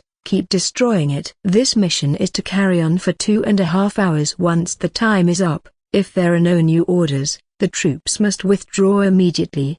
Connect me to Quintet and convey my request to Colonel Yelizier. Please prepare for an orbital strike immediately. In 10 minutes, we will provide the strike coordinates. They must carry out 3 rounds of precise orbital bombardments at the locations, with low firepower and the highest accuracy. Emphasize not to use heavy caliber ship cannons. I do not wish to destroy Revival City. Purbov, upon hearing these commands from the governor, couldn't help but shiver. Back when the torrential rain had soaked him through, he didn't feel cold, but now the wind and rain seemed piercing to the bone. He hurriedly followed the governor's instructions, sending out each command through the communication soldiers of the camp. Connecting with Quintet proved slightly more troublesome, but fortunately, the mission included a device specially for orbital communication. After some time, he managed to get it done. After finishing the tasks at hand, Purbov had nothing else to do. As he sat idly, he began to grasp the implications behind the governor's orders. This was making preparations for both possibilities. If the storm disaster remained unresolved by the end, the worst-case scenario would come into play: relinquish Revival City and evacuate as much of the population as possible within 2 hours. Of course, as long as the people survived, there was still hope. But with only 2 hours under a fierce storm, how many could they evacuate? Hardly any. Not to mention the manufacturing equipment, the food. But in such a dire situation, the governor's choice was undoubtedly rational. Before everything came to an irrevocable end, it was crucial to preserve as much as possibly, saving as many lives and as much material as they could.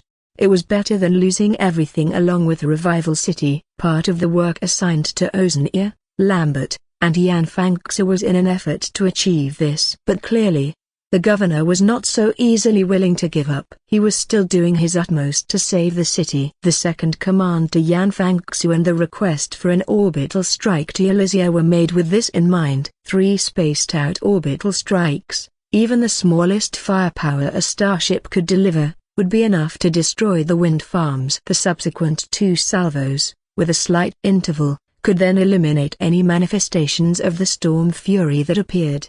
Of course, this wouldn't completely solve the problem. Even if the avatars of the storm fury were extinguished, their shells would regenerate over time, as it was happening now. But the troops dispatched to the other 7 sites could handle the follow-up. Like Purbov's own situation, they just needed to surround the remnants of the storm fury and bombard it with mortars whenever it showed signs of regenerating. As long as they had enough shells, the thing couldn't wreak havoc. And then, there was only one problem left. The monster might be contained, but how to stop the storm? Watching the governor still furrowing his brows, seeing the holy lily and the phoenixes look helpless, Purbov's heart twisted in anguish. He couldn't help but pray silently, "Divine Emperor above, please let them find a way. Please don't let the governor's hard work go to waste." He hadn't been a devout follower of the Divine Emperor, but having heard and thought a lot, he could now say this. Ozania was already soaked through. She had been running in the storm for a long time. Even though she wore a raincoat, her slender figure seemed as if the wind could blow her away at any moment amidst the heavy rain and strong winds. More than once, her subordinates had hoped she would return inside the building, but she had refused them all. "You'd do better to do something useful than waste time persuading me," she said. And that was what she did. In theory, once all the work arrangements at the food distribution points were in place and the attack on the food convoy had been resolved, there should be no significant problems as long as the plan was executed step by step. At most, they had to worry about public security. Over the past few days, due to war and unrest, many of the residents of the outer city of Revival City had fallen into starvation. While they weren't called rabble or rioters, one couldn't expect these people, most of whom had experience wandering the wastelands, to be rule-abiding. Many of them had blood on their hands. It was all too common for public security issues to arise during the long wait to receive food. She had anticipated these issues and had established some rules. The armed soldiers would sternly warn those in line to behave. Those who didn't would not only face suppression from the soldiers but would also lose their qualification to receive food. Coupled with her tireless propaganda that there was an adequate supply of food, the likelihood of disputes and security problems was greatly reduced.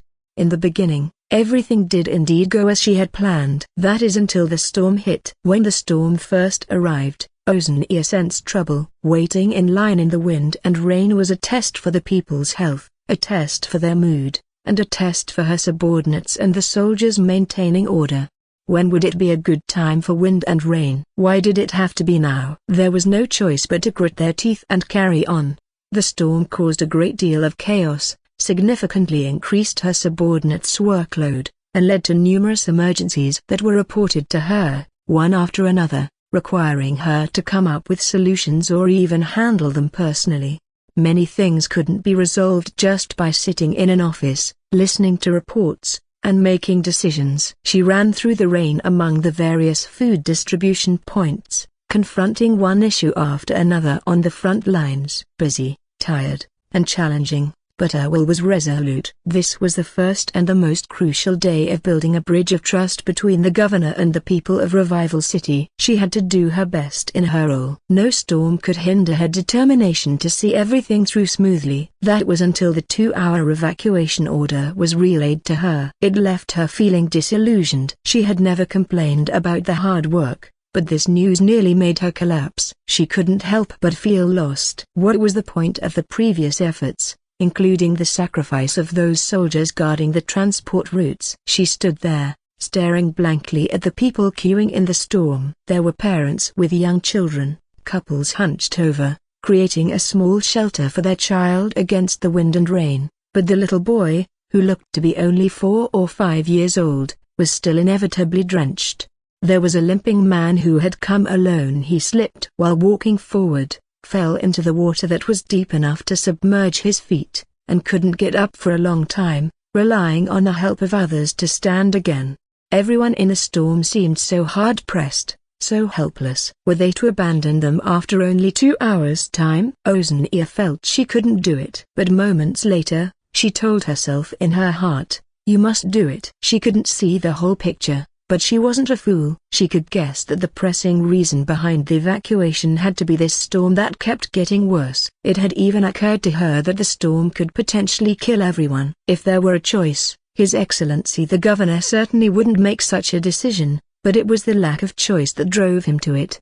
So what she needed to do was to ensure as many people as possible could survive. This held the same meaning as the earlier food distribution, only it was now much more difficult. Whether it was the specific tasks that needed to be done or the determination that had to be made. She wiped the rain off her face, but it was in vain. As more cold rain slapped against her skin, she gestured for her subordinate to come over, and yelled into their ear over the sound of the wind and rain, notify all food distribution points. Instruct each one to keep a line clear. Arrange for everyone who has received food to gather outside the city. Tell them the storm is a conspiracy by the cult. Leaving the city is for their safety. Use all the megaphones, put them all to work. Select volunteers from those who have received food. Have them quickly inform everyone they know. Leave the city. Leave some reliable vagrants to help us maintain order. You go now and rally a squad of soldiers. Set up a temporary camp outside the city. Find a place without wind and rain. Get all the drivable vehicles moving.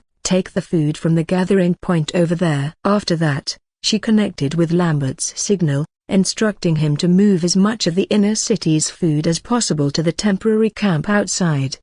Having done all this, she heard a rumbling sound. At first, she thought it was thunder, but then the ground started to tremble, and it didn't seem like thunder at all. Stepping outside, she saw 7 orange glows from around the city, streaking across the sky and crashing to the ground. The sounds like muffled thunder came again. A little while later, another 7 orange glows fell from the sky. Was this orbital bombardment? What issue had escalated to the point of needing an orbital bombardment? Ozenia shivered. Although it was only at the edges of the city, about 10 to 20 kilometers away from the center, such terrible power meant that if there were people or homes in those areas, they would likely.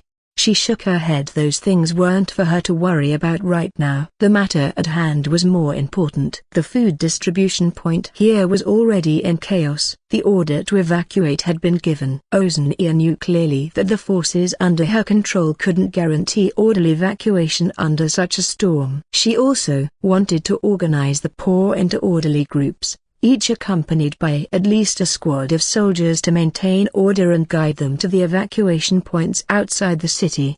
But that was completely unfeasible. Given time and stable environment, she might have managed, but now, arranging for as many people as possible to leave the city in 2 hours amid the storm was too difficult. The noise of the wind and the rain, mixed with the thunder, was so loud that even if she shouted at the top of her voice, it would not carry far. If the goal was to evacuate as many people as possible, then she'd rather sacrifice some order, even if it meant more chaos, as long as she could spread the message further and wider. Let the locals figure out their own way to get out. They might be faster than trying to organize personnel herself. Her top priority was to ensure the evacuation routes stayed open, preventing a large number of people from getting stuck on the roads out of the city, culminating in nobody being able to leave. She also needed to set up points outside the city to ensure supplies, to avoid the scenario where lots of people leave the city only to die of starvation in the wilderness instead of the storm. There was a list of tasks to do, each critical, yet hindered by environmental and logistical difficulties. Time was of the essence. 2 hours were not enough to do much, even if one fought tooth and nail. But the saying still stood, one must fight with all one's might. In the wind farm, Guhang and his group were still there. After issuing numerous orders, Guhang focused all his attention on the problem at hand. Abandoning Revival City and giving up the hard-won accomplishments of so long was a last resort. Although he had made this decision and instructed his subordinates to start executing it, he was still striving to save the city until the last moment. He wasn't just standing there like a fool, all determination and no method. In fact, With spiritual vision working at full strength, Yuhang was gathering every bit of spiritual energy flow information he could and analyzing it in his mind.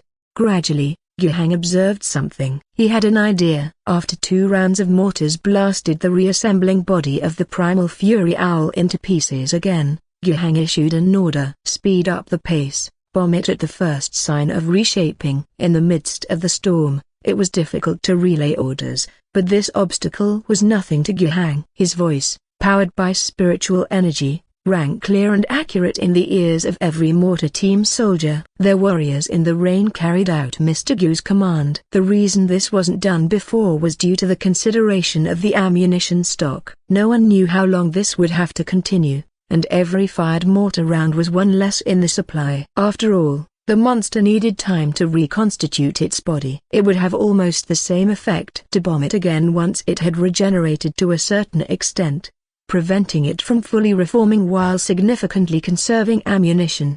But now that Mr. Gu had given an order, they would follow it. Meanwhile, Yuhang observed the flow of spiritual energy during the first reconstitution, after the primal fury owl's incarnation was thoroughly shattered by the bombings, more frequently and more times than before. Finally, during this process, he solidified an idea. Stop, he commanded again. The soldiers obeyed and halted. Yuhang walked forward, his eyes shining as he carefully observed and stood at a spot based on the information he had analyzed previously. This was a crater. After being bombarded back and forth multiple times by heavy artillery and mortars, the area where the avatar of the primal fury owl could resurrect wasn't very large, so finding a good spot was somewhat challenging. Yuhang waved his hand, and spiritual energy gently seeped forward. Under his will, the released spiritual energy bore a hint of blue, tinting a small area ahead in color. A moment later, when Yuhang stopped pouring in energy, his blue spiritual energy was quickly washed away by the wind and rain, except for an oval-shaped spiritual energy core, about 20 centimeters in diameter, floating in midair. As he said this, he reached out again. His spiritual energy, controlled through telekinesis, tried to influence this insubstantial, oval-shaped sphere that could only be marked by staining it with spiritual energy, but it remained completely still.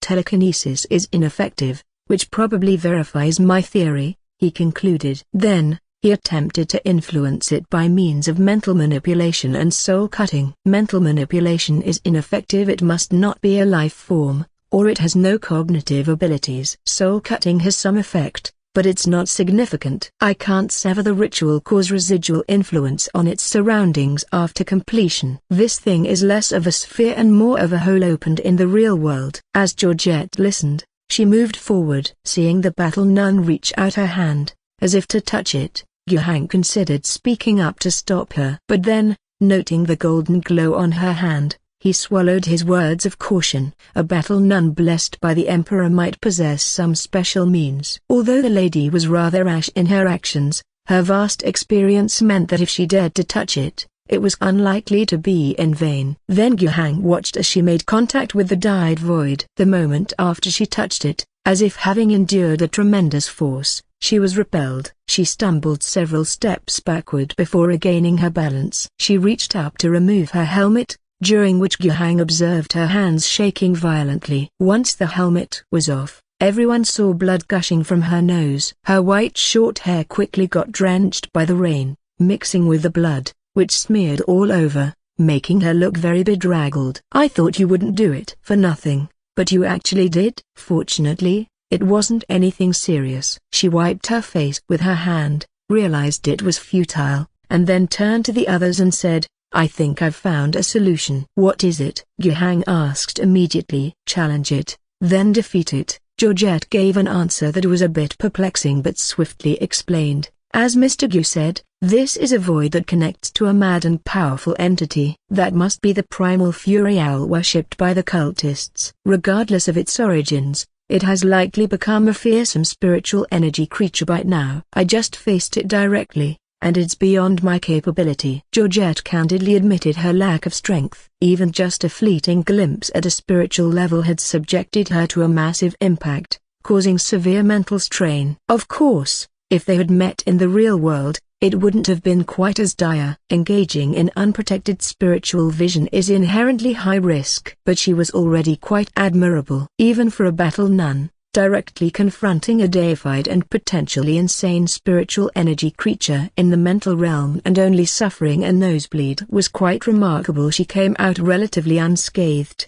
Although she was reckless, she clearly had the wherewithal to be so. Georgette continued with the valuable information she'd just obtained. Its power, through this void, is projected into the real world. We need to defeat it to close the portal, to prevent the resurrection of the Fury Owl incarnation, and to stop this storm. And we may need to do this 8 times. Every wind farm, besides this one, needs to be shut down. After Georgette finished speaking, Guhang asked the critical question, how can we defeat it? Are we supposed to defeat a primal psychic creature that has achieved godhood? No, it hasn't come to that, Georgette continued to explain. I've sensed that it is still some distance away from tearing apart the veil of reality and truly awakening. If nearly 1 million people from Revival City indeed perish in the storm, such a vast spiritual reaction would echo repeatedly at the sight of the ritual, and it really could pull it out of hell. But to approach this layer of the true universe, it still needs an anchor. Its 8 spiritual avatars are here. What we need to eliminate are these avatars, soul to soul. A strong spirit is the key to defeating it.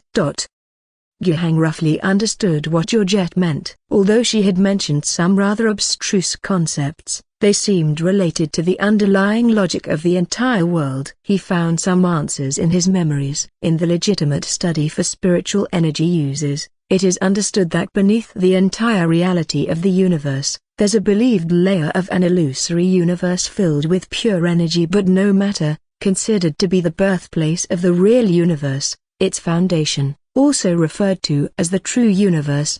It is speculated that tens of thousands of years ago, during the Golden Age, humans wielded advanced technology, properly harnessing the energy of the true universe. This boundless energy source gave rise to a brilliant civilization. All of this ended after the emergence of Hell. Hell is seen as the gathering place of energies that are unusable or discharged after use. It is rife with madness, destruction, and chaos. Modern scholars of spiritual energy generally believe that the true universe is now divided into 2 layers. The star spirit realm is the outer layer, a usable sea of spiritual energy. The spirit network constructed by the Divine Emperor supports the entire spirit realm, allowing safe spiritual energy users to emerge among humans, who also utilize spiritual energy as an advanced source of energy. Of course, the Theological Council of the state religion doesn't see it that way. In their theory, the spirit network is the divine realm established by the Emperor upon his ascension. The Emperor blesses the people of this world from within his realm. People should believe wholly in the Emperor and upon death, their souls should return to the divine realm, achieving transcendence. The mechanical sect has their own theories, to be set aside for now. But regardless of the debate, in essence, spiritual energy originates from the spirit realm and the ascended Emperor bestows protection upon humanity. However, hell still exists, a disordered, chaotic, insania filled with destructive energy. According to Georgette, the primal fury owl is classified as a kind of powerful psychic creature, and it has fallen into hell for reasons unknown. Now, due to the rituals of the cultists, it is about to tear open the veil of the real universe and descend. Within the 8 wind farms, there exist 8 avatars of the fury owl, essentially 8 mental projections of the primal fury owl that have torn a small opening in the real universe, allowing the insane spiritual energy storm to sweep through it. If these 8 fury owl projections are killed in the mental realm, it would mean a complete termination of the avatar's reconstitution, preventing the arrival of the primal fury owl and permanently solving the storm issue. How do we kill these fury owl projections? Just touch the void. Georgette provided a very specific solution, further explaining, I was trying to see the source earlier, that's why ... If it were only about challenging the projection, it wouldn't be like this. Oh, so you still went and acted rashly. Then, has the projection avatar here been dealt with? No, Georgette admitted somewhat awkwardly, after my injury, I no longer have enough mental strength to destroy the projection. Oh, after acting rashly, You're too weak to do the actual work. Isn't that just giving it away for free? Yuhang took a deep breath, deciding, I'll do it. Priest Ritsu stepped forward. Just touching it will suffice? Yes, Georgette replied. As long as you don't venture too deep, just annihilate that creature. All right. Priest Ritsu reached out and touched the void. Moments later, he lowered his hand, looking a bit wilted and weak, but his voice was light as he spoke. Mission accomplished. As his words fell, Yuhang could clearly see the void shrinking at a visible rate, soon disappearing entirely. Yuhang was overjoyed. Dawn was in sight. We now need to rush to the other 7 wind farms immediately. We have less than 3 hours. We can still make it. Watching the governor become invigorated,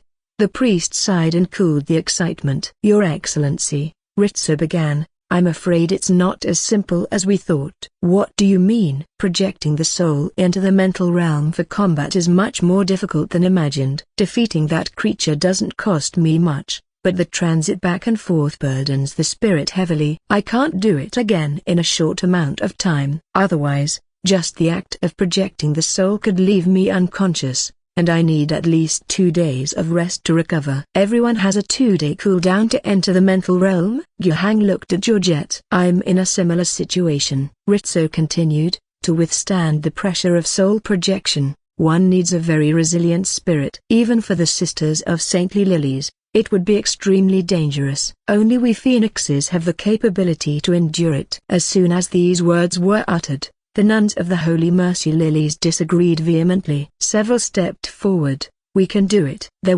Holy Mercy Lilies is in no way inferior to that of Space Warriors. Leave it to us. Their emotions ran high, feeling insulted. But Ritsu had no intention of employing reverse psychology, and even Georgette fell silent at that moment. Yuhang saw all this and acknowledged that Ritsu's words were the truth. The abbess was no fool. If she was confident, she wouldn't remain silent. Clearly, it was because she also believed that the ordinary battle nuns faced a near certain death doing this task, and thus she kept quiet. In the previous battle, she had already lost a sister-in-arms. Yuhang turned his gaze to Matins and directly made his request. Commander, I need your help. Matins didn't demur. To fight for the Emperor, eradicate the corrupt spiritual energy creatures, and save the Empire world, the Phoenix cannot refuse. The Phoenix is indeed reliable. Initially, I even considered to change the cage for a bird planer simply too inhumane. But the Phoenix only has 7 members. That's a problem too. Ritsu had already been spent here, leaving only 6 of Phoenix, yet there were 7 wind farms to deal with. Georgette looked somewhat ashamed. If she still had the strength to fight, she could have taken care of one, and there would be no problem. Or, if she dared to risk sacrifice, 1 nun might not be enough, but they had 10 people. Taking turns, they would surely be able to bring down 1 projection. But when it really came to making this decision, she hesitated. However, Yuhang did not make it difficult for her. I will deal with 1 myself. That's too dangerous, Priest Ritsu advised. Yuhang waved his hand, his decision already made. Moreover, he felt that in pure mental realm combat, he, a user of spiritual energy, might even be stronger than the warriors of Phoenix. Subsequently, the personnel were split into many groups and began rushing toward the other 7 wind farms. Besides Ritsu, the 3 Phoenix members present rushed to 3 different sites. The nuns also formed teams to follow as reserves. Another 3 Phoenix members, led by the bald Schneider in the city, received orders and went to 3 other locations. Ordinary troops did not accompany their actions. Purbov and his team were ordered by Yuhang to go to the city to help, following the commands of Yan Fangxu and Ozenear. The remaining space warriors and nuns could then proceed at full speed. With the aid of their powered armor, they strode through the storm, not much slower than a car. Yuhang headed toward the farthest of the 7 power stations. The reason for this assignment was because he could fly, making him the fastest. Whether it was bad luck or being targeted, he was struck by lightning twice on his way there. But there was no harm done. Before the lightning struck, he had already detected unnatural gatherings of spiritual energy through his spiritual vision, allowing him to dodge in advance. Upon his arrival at the destination, Local soldiers were bombarding incarnations of the primal fury owl in the enormous craters left by orbital bombardments. The strategy that Yuhang had previously formulated was working. Originally, following Yan Fangxu's orders, the many troops that came to this location encountered resistance from cult members. The cult's numbers and quality weren't especially high, and given time, the soldiers should have been able to overcome the enemy, followed by demolishing the wind farm. Not a big problem anymore. But while they were engaged in combat, they received new orders, so they withdrew from the fight. Those cult members didn't chase after them. Their mission was to protect the wind farm even if it couldn't be held. They were to delay as much as possible. Even when the enemy's retreat seemed strange, their happiness outweighed their confusion. Then, in their joy, they faced orbital bombardment. The bombardiers aboard the quintet followed the governor's orders and carried out 3 rounds of minimal yield bombardment, not using the colossal cannons and the light spear array, but only the secondary cannons. Yet, the effect on the ground was still terrifying. The direct destruction range of the bombardment extended over half a kilometer. The shockwave retained lethal force even a kilometer away. Even the troops stationed at an almost 2-kilometer theoretical safe distance from the target could feel the intense shock. Some houses on the city's edge collapsed under the bombardment. Fortunately, by now, most people had gone to various food distribution points to queue for supplies, so the casualty figures should not be too high.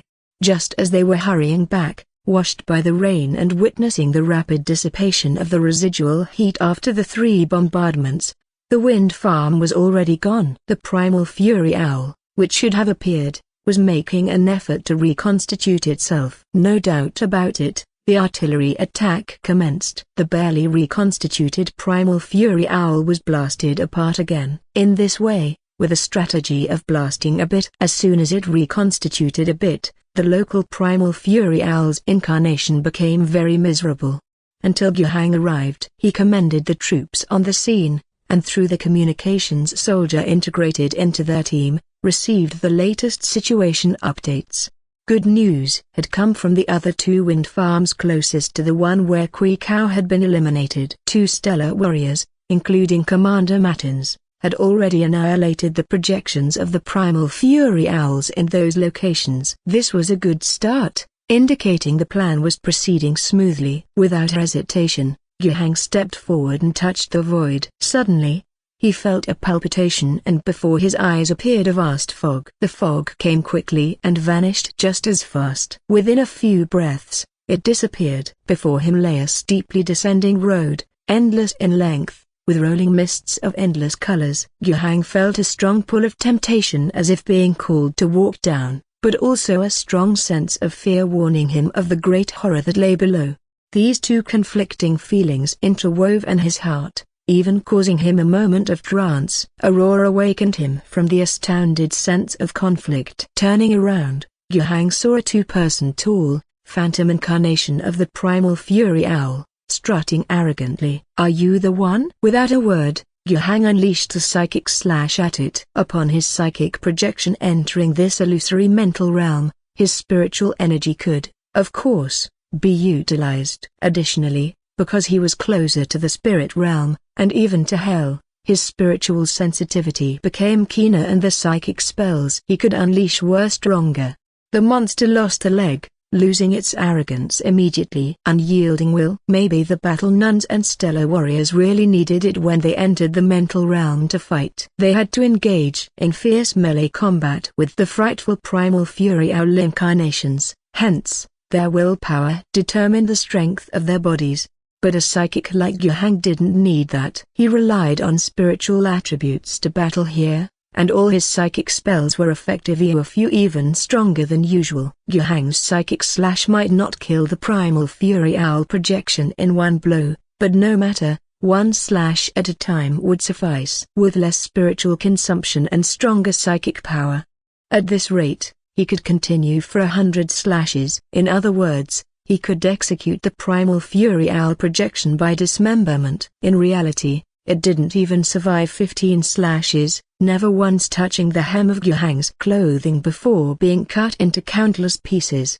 A thick fog enveloped his vision once more, and by the time it cleared, Yuhang found himself back in the real world. It was at this moment that he felt an overwhelming sense of exhaustion. Upon leaving the mental realm, his soul had suffered a tearing. It wasn't an injury per se, but if he entered that place again within a short period and then left, he might genuinely harm the core of his being. He came to understand this must be the price Georgette referred to, the cost of projecting one's soul into the purely mental realm. Thankfully, the price was paid upon exit. If it had to be paid upon entry, going in with a debuff of weakness and having to fight a primal fury owl projection would make the challenge substantially harder. Dizzy and disoriented, Yuhang refused the support of the approaching soldier and made his way to the group of communication soldiers on his own. While taking a rest beside them, he said, "Let me know immediately if there's any news from other places." "Yes, sir." With that, Yuhang closed his eyes and sat in the rain to recuperate. It wasn't that they couldn't afford to set up a shelter for the governor. It was just that in the current conditions, any awning would be blown away. Fortunately, Yuhang didn't care about such things. In the following 15 to 20 minutes, messages from all around came one by one. 3 more projections of the wrathful owls at the wind farms were taken care of. Together with the previous 4, that made 7 in total. A smile appeared on Yuhang's face, even with his eyes closed. It seemed there wasn't much of a problem anymore. But a few minutes later, the news from the last wind farm that he had been waiting for still hadn't arrived. The smile disappeared from Yuhang's face. "Send a message, ask what's going on over there. What's the situation now?" The communication soldier did as ordered, and soon there was a reply. 5 minutes ago, an interstellar warrior and 2 nuns arrived. They. At this point, the communication soldier stammered, and Yuhang already had an ominous feeling. "Quick, say it." "Yes, sir." No longer bothering to organize his words, the communication soldier hurriedly reported the situation. As it happened, an interstellar warrior touched the void first. Then after a little while, the void didn't disappear. Instead, the interstellar warrior fell. Then the 2 nuns checked, and said the interstellar warrior was already dead. One of them touched the void and also fell. The remaining nun is using the communication signal, calling for help. Yuhang's face turned completely dark. Although not yet a complete failure, he was aware that there was a big problem now. Besides himself, a high-level spiritual energy user, only the interstellar warriors could deal with the wrathful owl projections lingering in the wind farms. These Phoenix veterans, who had undergone the penitent expedition and each had at least a century of combat experience, were all extremely determined. There were only 7 of them, and added to Yuhang himself, they should have been able to handle all the wrathful owl projections. It was indeed a stretch, but Yuhang hadn't really considered the possibility of them failing. However, even though the Phoenixes had a 70 to 80% chance of winning against a wrathful owl incarnation in the mental realm with pure willpower, facing it 7 times in a row could lead to an accident, which wasn't unthinkable. Moreover, Yuhang remembered that among the Phoenixes, one unfortunate soul had been hit by an air blast and then, during the appearance of the wrathful owl incarnation, was slapped by the same being. Although there was no concrete evidence, Yuhang suspected that the one who died was this very person. Perhaps the previous warrior had already been seriously injured and in a poor state before entering the mental realm to face the wrathful owl projection with pure willpower and unfortunately lost the battle.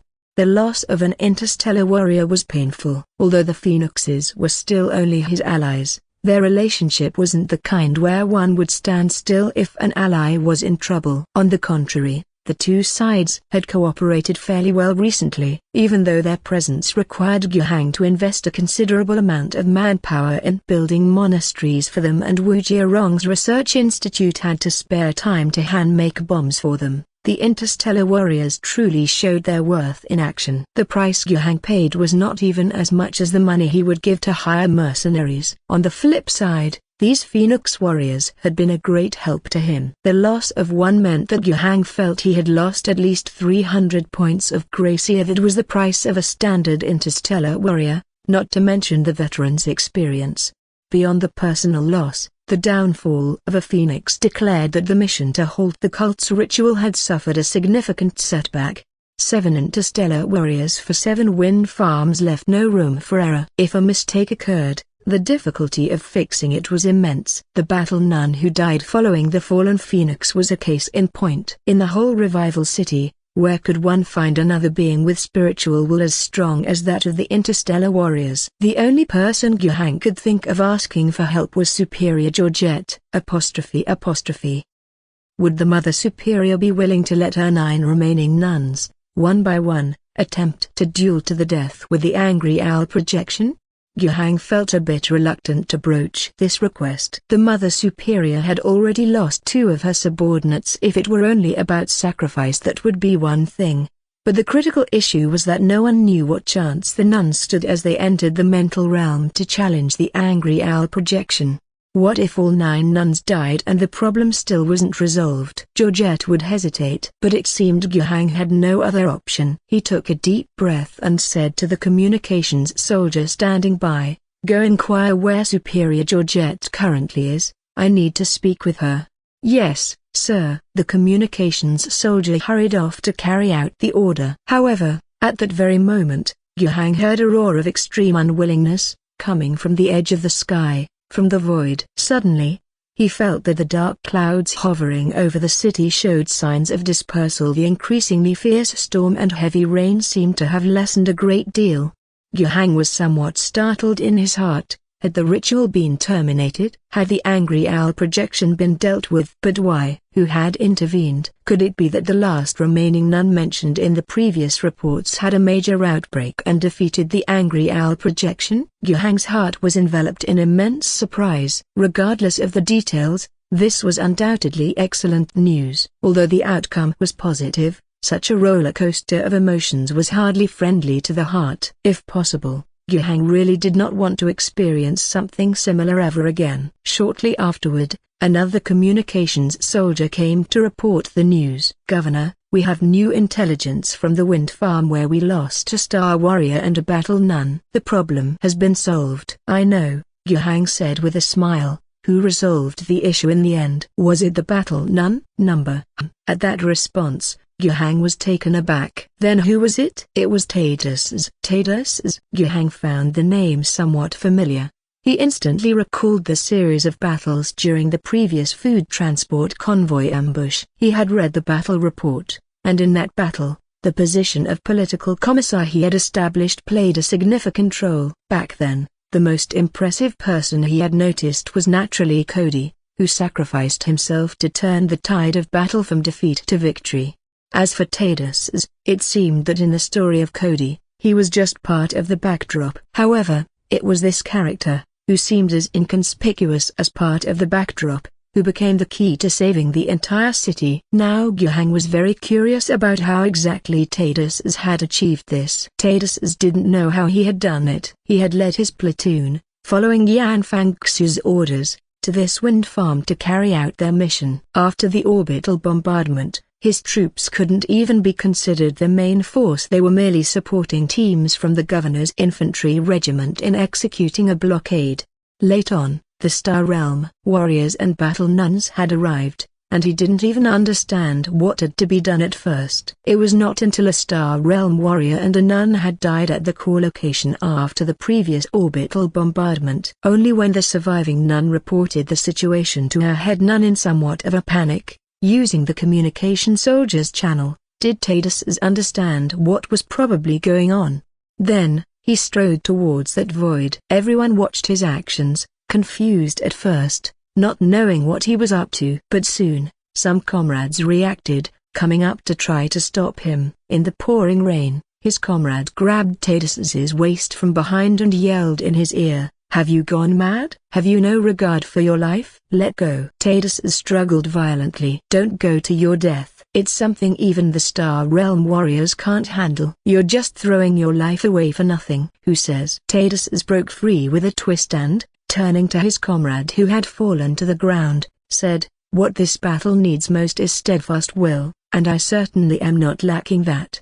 As he said this, he thought of his friend Cody, remembered his pulling the pin of the grenade and jumping into the enemy, remembered what he himself had not been able to do. These memories did not strike him down, rather, They reinforced his determination. This world has nothing to do with those Star Realm warriors or Battle Nuns, and yet they still fought with all they had to save our own homeland, to fulfill the aspirations of the governor and all our people. Why shouldn't we dare to sacrifice? I am not afraid to die. I've been afraid once, and I'm not afraid this time. I will go and fight. I know I may be going to my death, but when I am dead, I hope more brave warriors will stand up. We will surely prevail. He shouted with his arms held high, turned resolutely, and walked toward the void in the storm, adjusting his red cap. He couldn't see where the void was, but he could approximate its location based on previous intelligence, and then he could reach out and search with his hands. A few minutes later, he found it. A fog passed before his eyes, and when he came to his senses again, he found himself in the mental realm. A roar from the projection of the raging owl marked out the enemy's location for him. Traitors didn't hesitate for a second and immediately plunged into the fight. When he arrived in this mental realm as a soul projection, he was unarmed, but when he had a strong desire to attack, a rifle somehow appeared in his hands.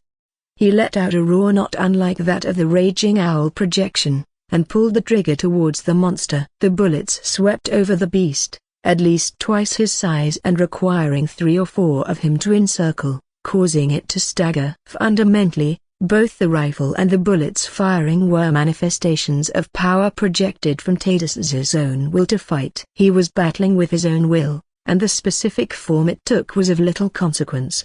The scenario within the mental realm only materialized the scenes he was most familiar with and adept at. The bullets had a significant effect, but it was not realistic to think he could kill the raging owl projection with just those. Ignoring his gunfire, the raging owl projection let out a furious growl. From its open beak, a white storm bullet fired out, hitting him square inches the chest. The storm bullet seemed far more terrifying than the spells cast by the blue-robed individuals he and Cody had faced in battle. By all rights, he should have been undoubtedly dead. But he ignored all that, focusing only on hitting the raging owl as much as possible before the hit. Then, the storm bullet struck him in the chest, blowing him away. He smashed to the ground a short distance away, his body aching terribly, feeling as though he was falling apart. But feeling pain was a good thing. If the storm bullet had killed him instantly, he would not have felt anything at all. Unlike now, where he could endure pain and struggle to his feet. But in the process, the raging owl projection had already reached his face. He swung his left arm to defend,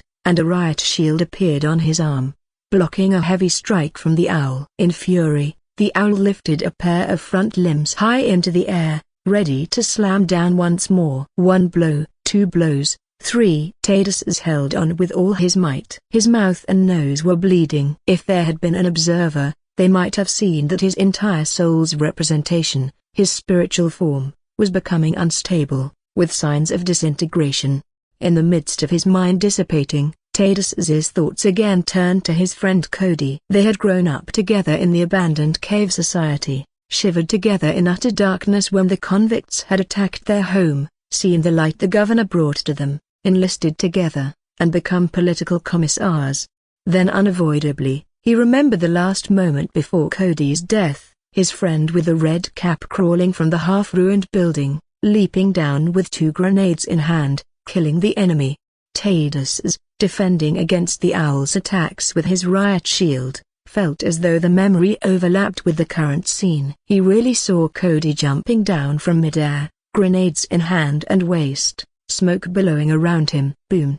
The explosion occurred. The raging owl projection, raising its front limbs to strike him one last time, was blasted to pieces. In his confusion, Traitors was enveloped by a white fog, and then he felt a fierce, cold rain lashing his face. He fell downward, crashing into a puddle, with a roaring in his ears. He felt the warmth of blood uncontrollably flowing from his nose and mouth, quickly washed away by the rain splashing across his face. His blurry eyes looked outward, seeing many robed figures rushing towards him. He struggled to stretch out his hand, gave them a thumbs up, and then the world turned pitch black, and he knew no more. Schneider still couldn't believe what he had just witnessed. After resolving the trouble at the wind farm he was responsible for, he had been worried about his injured battle brother and rushed over here. On his way, he received the terrible news. A brother who had survived the century-long expedition had died here. His heart was filled with rage, with resentment towards Matins. He wasn't incapable of accepting the sacrifice of a battle brother. In fact, in his past experiences, he had grown accustomed to sacrifice. But he couldn't accept that his battle brother's death was in vain. Yes, in his eyes, this event seemed pointless. They were supposed to die for the rebuilding of their warband, not on this planet that couldn't even support the rebuilding of the warband. He had always felt that Matins and Rizzo were wasting time. But if it were just a waste of time, then so be it. Perhaps time will enlighten his two brothers that placing hope on that frail spiritual energy governor was a ludicrous idea. But now, what they had squandered was not only time but the lives of their battle brothers. This was unacceptable. He had come here to retrieve his brother's body, and then to confront Matins and Rizzo, to challenge them whether their decisions were really correct. If they were truly set on following this governor down a dark path, would the remaining 6 of them be even enough to die? One brother had already been sacrificed, yet there was still no sign of the dawn of the warband's rebuilding. Conversely, the mirthless governor, after much plotting, had acquired a city that was about to be annihilated by a storm. Enraged, Schneider arrived at this place. And then he witnessed a mere mortal overcoming the enemy that his battle brother had failed to defeat until his death. How could this be possible? A mere mortal, how could he have accomplished this? He had just experienced a battle against the projection of the Fury Owl himself, and he had won with ease. He was a phoenix warrior who had fought for 300 years. His spirit, his will, were much harder than steel. He agreed with the previous judgments from Georgette and Priest Rizzo that such relentless spirit could only be possessed by them, the Emperor's death angels. Even the Battle Nuns couldn't attain such a level. But now, a mere mortal? By what right? He admitted, among the countless battles he had fought in his long career, many of the mortals who fought alongside were indeed commendable even by the standards of the Stellar Warriors. But such heroes, even in the most elite Star Realm armed forces, how could this indigenous officer compare? He instinctively refused to believe this reality. Yet the last void was indeed rapidly shrinking and finally vanished. The dark clouds that had enshrouded the city sky, turning the entire city pitch black, were also swiftly dissipating, allowing a ray of sunlight to fall through. The wind was calming, the rain retracting. No matter how much Schneider didn't want to believe, everything before his eyes was indeed real. Hero activable, traitors. Guhang, extremely curious about how traitors had achieved this, tried to find the answer from his system interface. Therefore, he discovered a new message in the hero interface. Traitors could now be activated as a hero. He tentatively clicked. The cost for activation was 50 graces. He didn't spend the graces, but he could infer something from the cost. 50 points, that was the cost to upgrade from LV2 to LV3 for him. Did this mean that once traitors was activated, he would be a hero starting at LV3? A content smile appeared on Guhang's lips. Among mortals too, there are outstanding heroes. Facing the option to activate traitors, Guhang hesitated for a moment but ultimately chose to activate him. This wasn't specifically to reward the hero who had performed great deeds, nor was it simply out of Guhang's curiosity about what made a person who had achieved what even interstellar warriors had failed, so special. While there were factors like these at play, the activation of traitors as a hero genuinely helped with some of the work that Guhang had to do next. Several thousand soldiers from the former Alliance Legion needed to be reorganized. Guhang's own direct troops only numbered a little over 1,000 in a small infantry regiment. It was impossible for him to mix and integrate troops as he had done in the past. If the measure of a political commissar seemed effective presently, then it should be continued and reinforced. And traitors was a very good candidate for that. Guhang planned to implement this policy comprehensively in his troops in the future, adopting a dual command system. Military affairs, such as combat command and training arrangements, would be primarily overseen by the military chief with the commissar raiding, whereas the commissar would take the lead on aspects like daily life, army construction, and ideological discipline, with the chief assisting. For the moment, Yan Fangxia was still the highest military chief in charge. As for the political commissar side, Yuhang planned to promote this lad Tatus swiftly up the ranks.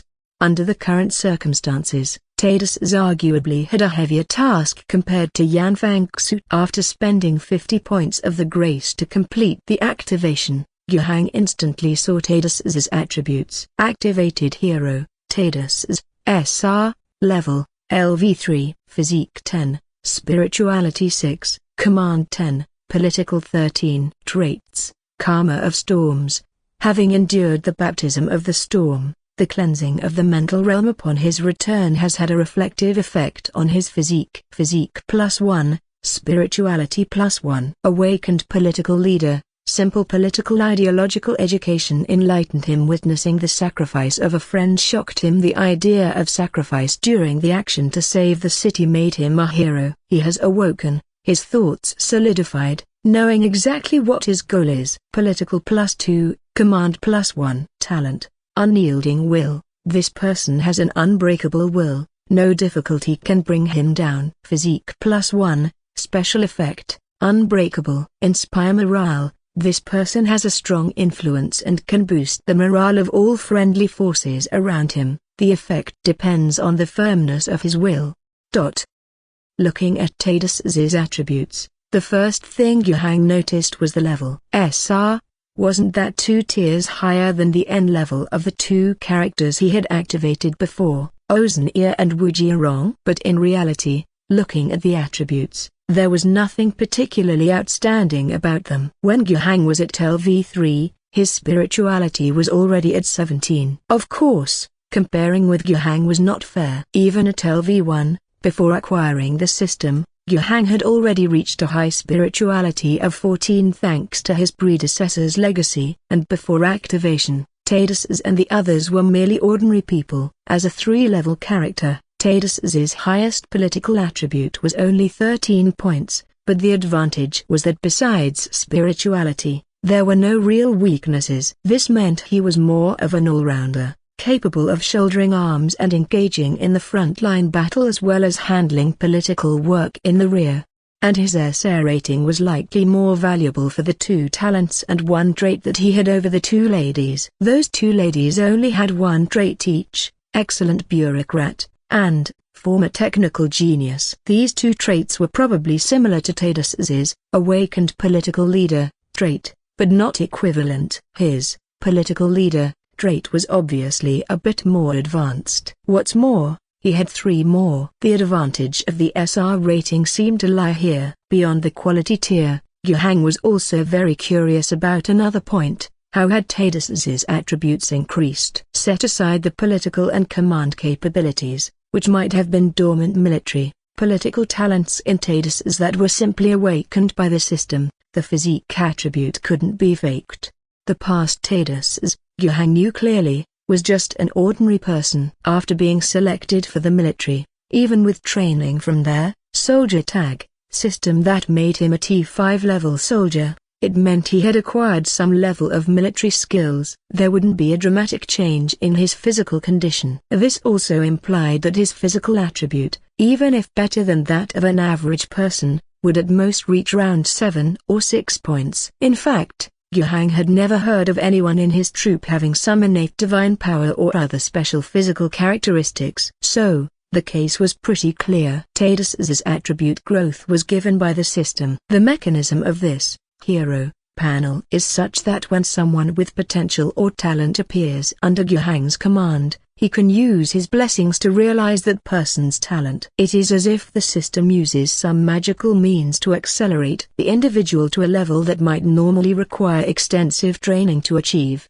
Activating a hero's ability is quite beneficial for Yuhang to rapidly develop talent. Thinking of this, Yuhang went to check on Ozania's status again. To his surprise, the girl had reached LV2. That she could level up did not seem strange to Yuhang at all. As a political talent like her had undergone such a high-pressure ordeal, growth and development were to be expected. What surprised him, though, was that this upgrade did not require any of his own blessings. Could it be that aside from the initial cost of activation, Leveling up does not require additional expenditure. As long as they grow to a certain point on their own, they can level up. This suggested to Guhang that the function of activating heroes might be even more important than he had anticipated. Then he remembered Yan Fangsu. Old Yan, a broken bar, missed the chance. However, even now, he wasn't planning to activate Yan Fangsu. That guy still hadn't made up his mind whether to give up his title of naval captain or not. So, keep working then. Taking his attention back, Guhang continued to look at Ozeneer's character card. Hero, Ozeneer, N, level, LV2, Physique 4, Spirituality 5, Leadership 8, Politics 11, Trait, Excellent Political Officer. Talent, handling politics under pressure. When affairs are urgent, she makes very few mistakes. Politics +1.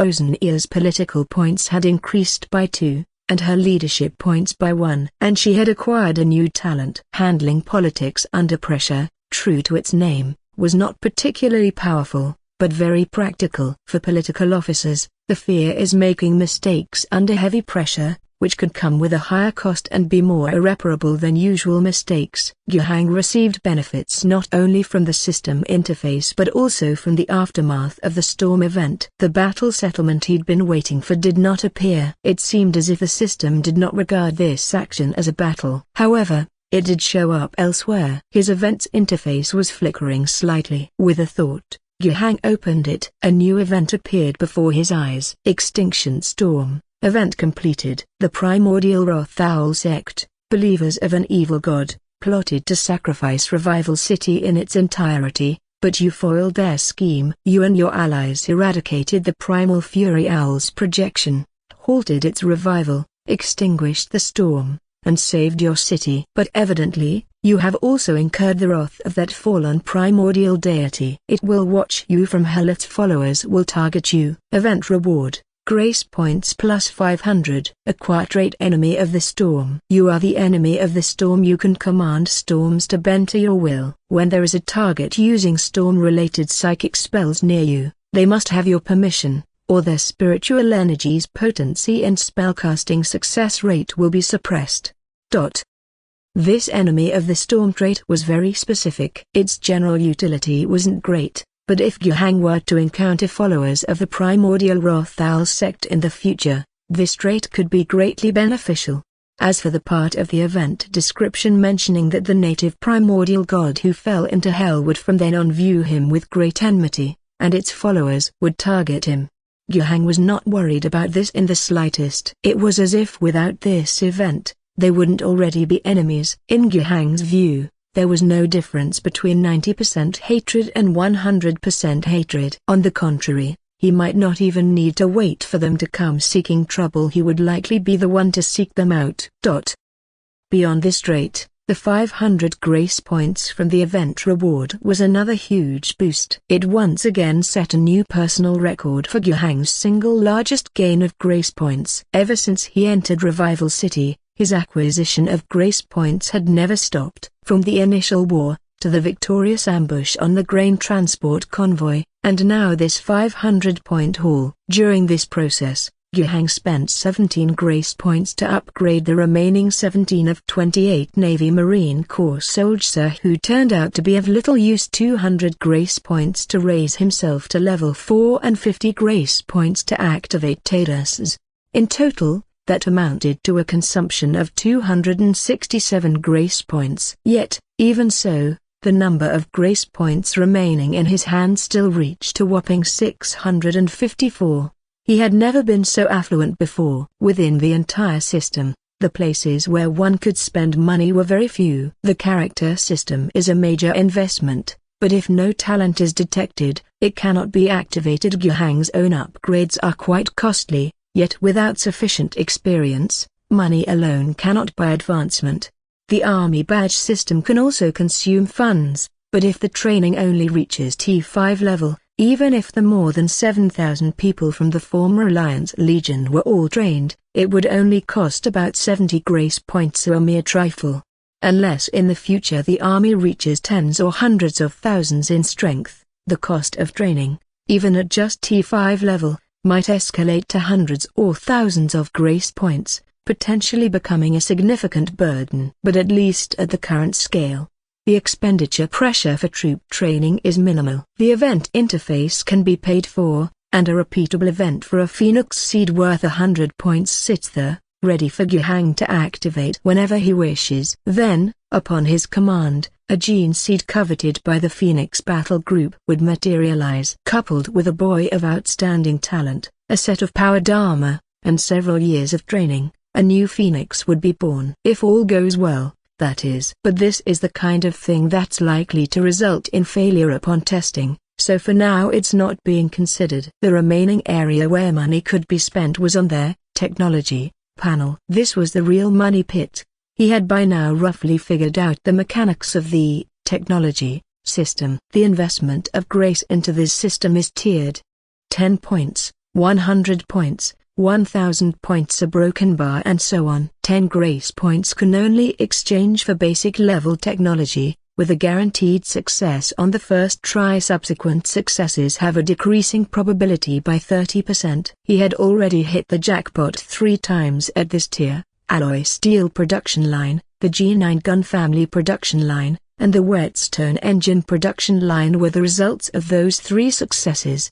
Now, the probability of winning the 10 grace point tier had dwindled to 10%. Another win might deplete the chances entirely or something else entirely. In any case, the cost-performance ratio was already very low. As for the 100 point tier, the first-time purchase bonus was still available. Just 1 infusion guaranteed a prize. There was a 50% chance of acquiring a basic level technology and another 50% chance that it could yield an advanced level technology. The specific decline mechanism for the winning odds at the 100 point tier was unclear, and it might take a few more investments to understand it. But as it stood, spending money on the 10 point tier to gamble on that 10% chance, the expected value to hit a prize once would still consume 100 grace points. Although there is a chance to hit the jackpot on the first try, it is equally possible to spend over 100 points without yielding any results. Yet for the same price of 100 points, one could guarantee success at the 100 point tier. So why would Guhang have any reason to continue investing in the 10 point tier? In any case, he still had quite a few grace points on hand. So why not a broken bar? Take a shot and see what happens? Thinking this, Guhang went ahead and clicked on their technology interface. Advanced technology, controlled reactor. The main source of energy in most of the Empire's medium to high-level worlds. Upon seeing this item, Guhang's first reaction was, he'd hit the jackpot. Its simple description implied limitless possibilities. Indeed, as the technology description suggested, in most of the more advanced worlds, controlled reactors were the primary energy source. Using the simplest elements of water and air as raw materials, they could refine nuclear fuel for electricity generation. In many resource-rich worlds, relying solely on controlled reactors for power generation, alongside the production capabilities for energy storage cells, was enough to produce batch after batch of fully charged cells and pay considerable taxes. Rage Owlstar, in this regard, was a world rich in resources. In many worlds developed over a long period, water resources were scarce. In the nest capital worlds with hundreds of billions of inhabitants, water had to be deliberately and continuously recycled. Moreover, a significant amount of energy had to be invested in the regeneration of water resources. But on Rage Owlstar, water resources remained abundant and inexpensive. Just recently, a storm nearly flooded Revival City. Guhang knew that with this technology in hand, he might not be able to roll out a mass production line for mother machines to explode the capacity of reactors, but that was not key. All he needed were 3 ready-made black box reactors, placing them both in Revival City and Xing City, ensuring that for a very long time to come, he wouldn't have to worry about energy issues. The era of importing thermite stone for power generation in Rubbish Town, which lasted only a brief period, could be declared over. After obtaining the controlled reactor technology, Guhang was very satisfied and excited about the 100-point tier science technology draw. He still had more than 500 points, enough for 5 more draws. However, He first checked the probability decay situation. The probability of getting a basic tier item had become 70%. The intermediate tier had become 30%. There was still a 100% chance of winning a prize. So what was there to say? Draw again. Basic science technology, medicine production, provides the capability to produce over 143 types of basic medicines, covering most common diseases and injuries. After acquiring this, the probability of basic tier items decreased to 50%, while the intermediate tier remained at 30%, and there was a 20% chance of drawing nothing. But overall, there was still an 80% chance of obtaining something, so Guhang did not hesitate to draw again. Basic science technology, 5th generation Walker series armored vehicle. The most common armored vehicle in the Imperial Star Realm army, capable of extending into various models, producing the Advancer armored transport vehicle, the Wanderer infantry fighting vehicle, the Defender anti-air warfare vehicle, and the Listener armored communication and command vehicle, etc. Once again, the probability for the 100 tier items had decreased, turning into 30% for basic science technology, 30% for intermediate tier, with the chance of drawing nothing rising to 40%. At this point, Guhang started to hesitate. He still had 354 blessing points, enough for 3 more draws. But if he got nothing on the 100 tier, it would be quite painful. Conversely, the expected value of 10 consecutive 10-point draws yielding 1 basic science technology started to seem more attractive. After thinking for a moment, Guhang decided to take another shot at the 100 tier. He drew nothing. It was indeed painful, but with the probabilities laid out, it was within Guhang's expectations. He did not hesitate and spent another 100 points. Intermediate level, bomb gun. A high-tier individual combat weapon in the Empire-only Star Realm warriors, Battle Nuns, and a few exceptionally elite troops can master it. He indeed won a prize, but it was somewhat off the mark. The bomb gun wasn't very useful to Guhang at the moment. An ordinary soldier equipped with a bomb gun would likely break their own arm with a single shot. However, it could be set up as a fixed machine gun position, and its firepower would undoubtedly be much more formidable than that of a G9 machine gun. The issue is that it's not very portable. Soldiers couldn't just lie down and shoot, as they likely wouldn't be able to control its accuracy. To use it, time would need to be spent setting up the gun properly and using it as a fixed firing point. Despite this, its tactical value was sufficient. Moreover, once the bomb gun was available, Guhang's technical experts, led by Wu Jiarong and her technical team, would no longer need to spend each day hand-making bullets for the Star Realm warriors, as the black box could produce them. However, acquiring the bomb gun technology posed another problem. Guhang currently lacked the capability to expand production. While the mother black box could directly roll out a production line was different from the finished product black box. The latter could turn trash into bomb guns, but the former required the most basic components and raw materials. For the production of bomb guns, alloy plastic steel would not suffice. Even the best plastic steel would not meet the requirements for certain gun components. It would require alloy ceramic steel, a much higher grade of alloy material. Clearly, Guhang's forces currently did not have the capability to produce this. It seemed they could only use the finished product black box for small-scale production for now. A bit disappointing. Although the bomb gun technology could indeed be considered intermediate level, it did not hold high value for Guhang at the moment. However, he soon got his emotions in check. In the future, once the production capacity catches up, this thing will eventually be able to shine with the brilliance it is supposed to have. Think of it as a technological reserve for the future. There were still 154 blessing points left, enough for one more attempt. However, this time Guhang ultimately chose to stop. He needed to save some blessing points for backup. Controlled reactor, 5th generation Walker series armored vehicle, basic medicinal production, bomb gun. With this haul, 2 advanced level and 2 basic level technologies, so a total of 4 technologies were a huge gain. Now that he had the technology in hand, it would take Guhang quite some time to realize their value. allowing his domain to slowly digest the scientific achievements until they could truly transform into productive capacity. Drawing too many technologies at once would still require a gradual conversion into productive capacity. There was no rush. Nevertheless, while he stopped drawing, he didn't forget to take one last look at what the probabilities for the 100 tier had become. Basic level, 50%, advanced level, 10%. So the probability for the advanced level had gone to the basic level, and if you win at the basic level, the probability would then decrease to that of the Air Force. He felt he had grasped another mechanism of the technological lottery system. Tallying up the gains was always a joyful thing. But Yuhang couldn't indulge in his happiness alone in his room for long.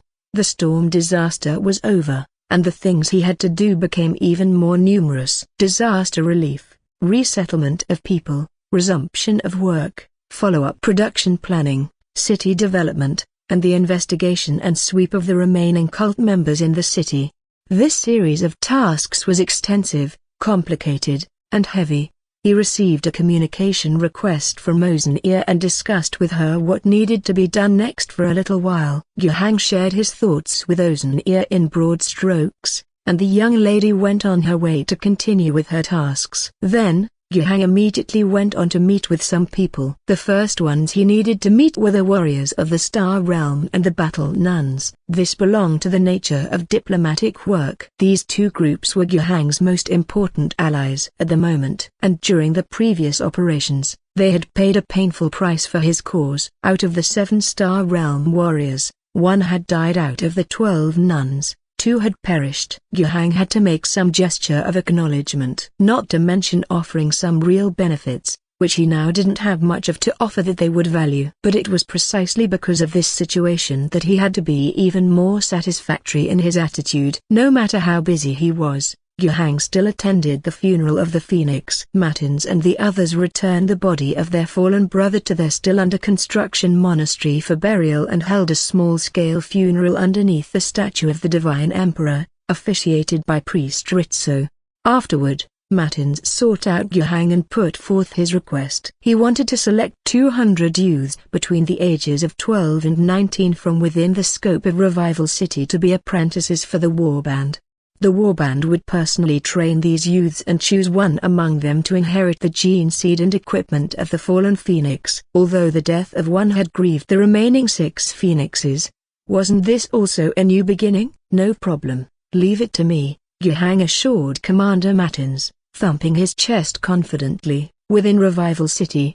No, even further away you can have whatever or whoever you want within the entire bounds of Rage Owlstar. Just let me know, and I'll see to it they're delivered to you. It was only 200 youths, and Yuhang was more than accommodating. Consider it as the Phoenix Gang's own contribution for waging war. As per the tradition of the war band, they would train these 200 young men rigorously and after a period of training, select the most outstanding lucky chap under 19 to undergo the genetic seed implantation surgery.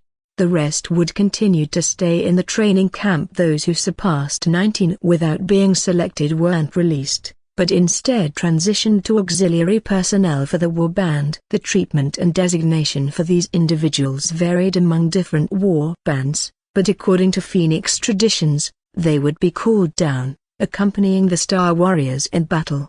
Their learned skills in power armor, grenade rifles, chainsaw swords maintenance, and the tactical literacy fostered in the training camp would not go to waste.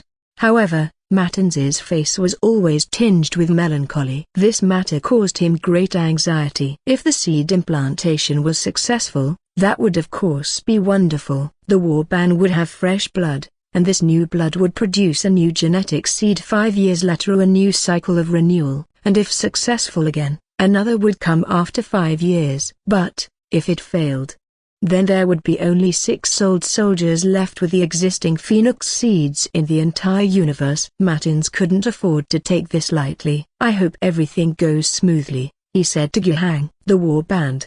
We really can't afford another failure. I hope that when the time comes, you could help us out again by arranging for some specialized equipment for the implantation surgery. Although we can perform it now, Priest Ritso isn't a professional pharmacist. High-quality equipment would increase the likelihood of success. I'm willing to help you guys out, but it depends on whether the next interstellar merchants arriving at Rage Owl Star carry similar goods. If they do, I'll secure them for you, Yuhang replied. Thank you very much. It's what I should do, as I promised to support the rebuilding of your war band. After brief exchanges following the funeral, Yuhang took his leave. Before he left, he noticed a bald warrior approaching Matins. That person's gaze lingered on him until he boarded the helicopter and flew far away.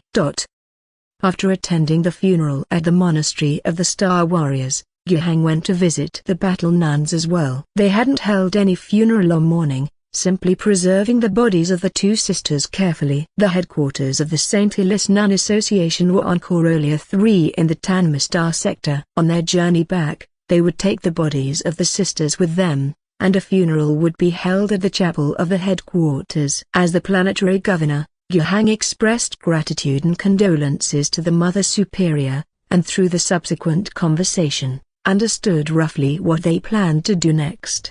With two sisters gone, Georgette certainly wouldn't let it rest. She and her sisters intended to doggedly pursue the primordial Rothal sect's trail. Yuhang expressed some worries. Judging from earlier events, those cult members should not be underestimated. At Kuikao's level, they were sufficiently menacing to threaten the safety of the Mother Superior, especially since they would move on to search for the cult's stronghold after concluding their investigation of the cult in Revival City, exposing them to even greater dangers, and Yuhang might not always be able to provide support in time. Nevertheless, Georgette herself remained optimistic about it. According to some intelligence previously obtained, Kuikao holds a very high status within the entire primordial Rothal sect. The highest power structure of the entire sect is the so-called Grand Priest Council. There are only 6 people who are named High Priests, and even fewer just who can be crowned with the title Primal. One had already died in Revival City, leaving only the other who was not invincible. In fact, if it were a fair fight, Georgette didn't think that a spiritual energy practitioner of Kuikao's level was her match. The reason why the previous battle was so fierce was mainly because Kuikao was fighting on his home ground. That wind farm was essentially a ritual site, where they had been preparing for more than a year. Including that disgusting wind wall and the incarnation of the rage owl that manifested, were all products of the ritual site. If it were just Kuikao himself, Georgette believed that he wouldn't last more than 3 strikes against her. The blood debt of my sisters, I want these cultists to pay back 100-fold. It should be 1,000-fold, 10,000-fold, Yuhang echoed. Hearing this, Georgette was quite satisfied. Her face stern, she said to Yuhang, Your Excellency the Governor, in the name of the State Religion Holy Cultivation Association and the St. Elias Nun Association, I formally request your assistance. I need you and your forces to do everything in your power to help us search for cultists, eradicate them, and provide necessary support. Having said that, she took out a somewhat yellowed piece of paper. Yuhang took it, glanced over it, and saw the content was roughly similar to what Georgette had just said, only the wording was more formal and written in official language. This was an official request for cooperation, signed at the bottom right with Georgette's name, her position within the state religion, and sealed with wax. Yuhang's expression also grew serious. I accept your request. I will provide you with the help you need. I will appoint a liaison officer. Tadas's political commissar will be responsible for the coordination. He will be one of the military commanders under my command. As soon as you need assistance, contact him directly and I'll authorize him to provide you with the supplies, investigative help, and military attack support you require. Thank you, Your Excellency the Governor. I have already sent a request to the headquarters of the Sisterhood. After a month, another squad of battle nuns will come to support us, and we will completely eradicate those cultists. It is I who should thank you. Truth be told, Yuhang was slightly surprised by Georgette's decision. He had thought that these nuns would return to their starship after the battle. But the cult crisis that erupted in Revival City was bigger than imagined, and it was the Battle Nuns' inescapable responsibility to eradicate the cult members. The loss of 2 battle sisters was also a significant shock, igniting a raging fire of vengeance in Georgette, determined to fight the primordial wrath owl sect to the end. Yuhang certainly supported this decision. Those cultists were also his targets for a relentless crackdown, as both sides had already become irreconcilable enemies. Now, with the help of a team of professionals adept at countering heretics, Yuhang couldn't be more welcoming. As for the support she was seeking, give it all. As long as it would turn the cultists' ashes to dust, he would provide whatever was needed. Oceania did not find herself idle just because the disaster had ended. On the contrary, she became busier. In the process of arranging the evacuation of Revival City, the urgency of the matter inevitably led to considerable chaos in the midst of the storm. But fortunately, the problem was ultimately resolved. When the evacuation was half completed, the storm subsided, and the sky cleared up. Although the governor had not issued new orders at that time, Oceania could see that the disaster sufficient to obliterate the entire Revival City seemed to have passed. Despite the houses that had collapsed in the storm, standing in the flood caused by the torrential rain, everything appeared immensely messy. There were also quite a few people who had been electrified to death by lightning strikes. But overall, the casualties were still within an acceptable range. By that time, she had already been requesting the troops assisting her to implement more orderly control, and after confirming the governor's order that the disaster had ended, she directly halted the evacuation of the city. At this point, Oceania's focus shifted to emergency rescue and disaster relief. The already organized populace was not sent back directly. She took the stage with a loudspeaker, personally explaining the entire process to the people. The dreadful cultists had tried to summon a storm to destroy the city, but this plot had been personally thwarted by the wise and valiant governor. Now that the city was safe again, those who hadn't received their food could continue to collect it at the distribution points. Those who had received it were required to participate in the city's emergency rescue and disaster relief operations under the arrangement of the troops. As for the tens of thousands of people who had already gone to the evacuation points outside the city, Oceania had not crammed them back into the city. As per the great governor's request, they would carry out indoctrination and education on those 30,000 plus people, facilitating their relocation to Xing City. This was the pre-established population strategy. Revival City actually did not need to maintain such a large population. The past Revival City, not to mention the exploitation of the suburban poor and the refugees by the inner city people, faced difficulties just in terms of industrial structure in sustaining so many people. Revival City's light industry was decent, but it could not absorb a working population of millions. The service industry was mainly targeted at the inner city, and even the commoners there lived rather tightly, with only the wealthy truly having money, but they did not require that many people to serve them. Plainly put, the production capacity could not support so many people, and exploitation was not really the key issue. If Revival City couldn't support them, Xing City could. There was a severe shortage of people there, and the expansion of production was hampered by the population numbers. In his original plans, Yuhang had intended to relocate a large portion of Revival City's population to Xing City to establish a heavy industry base. Now it was the perfect opportunity. Those who had left the city had their belongings washed away by the flood, and with their food for the journey already prepared, the masses might be slow to move, but a 2-day march should get them to Xing City. Of course, they would not be sent on their way just like that. The wasteland was not safe. Captain Purbov had received orders to lead his troops in collaboration with the 3rd Battalion, to escort the convoy back. By then, Patel, the representative of the abandoned cave society, would probably be overjoyed to distraction. As for the emergency rescue and disaster relief of the outer regions of Revival City, it was actually quite blunt and straightforward. Originally, there was no planning to speak of in the outer region of the city. When people arrived, they found a spot, set up a shelter, and called it home. The materials for the shelters were diverse. None of these houses had any fire or disaster resistance to speak of. The ones that didn't leak wind or rain were considered well built. They had not considered whether the traffic was convenient or not. In the especially dense areas, Having a small path for people to get in and out was decent enough. It was only when the inner city folks couldn't bear to see it anima, mainly because they couldn't have the country folks block the roads in and out of the city, that they planned several main roads and strictly forbade obstruction, thereby maintaining basic supplies and communication. This too was in Oceania's plans. Little by little, she aimed to clear the outer city, using the main roads as a reference to develop a more rational network, and establish administrative districts based on industrial structure, dividing the areas by blocks and zones. The storm and the floods it brought were disasters, but, looking on the bright side, it unwittingly helped to demolish the houses. Even though the ruins were a mess, they still had to clear them by hand. So let them clear it. What was called emergency rescue and disaster relief was just that. They searched through the ruins piece by piece, rescuing people first, and then clearing an area to concentrate the debris in one location. The cleared space would then immediately be used to construct simple, inhabitable large houses, where people could at least sleep in large communal bunks to begin with.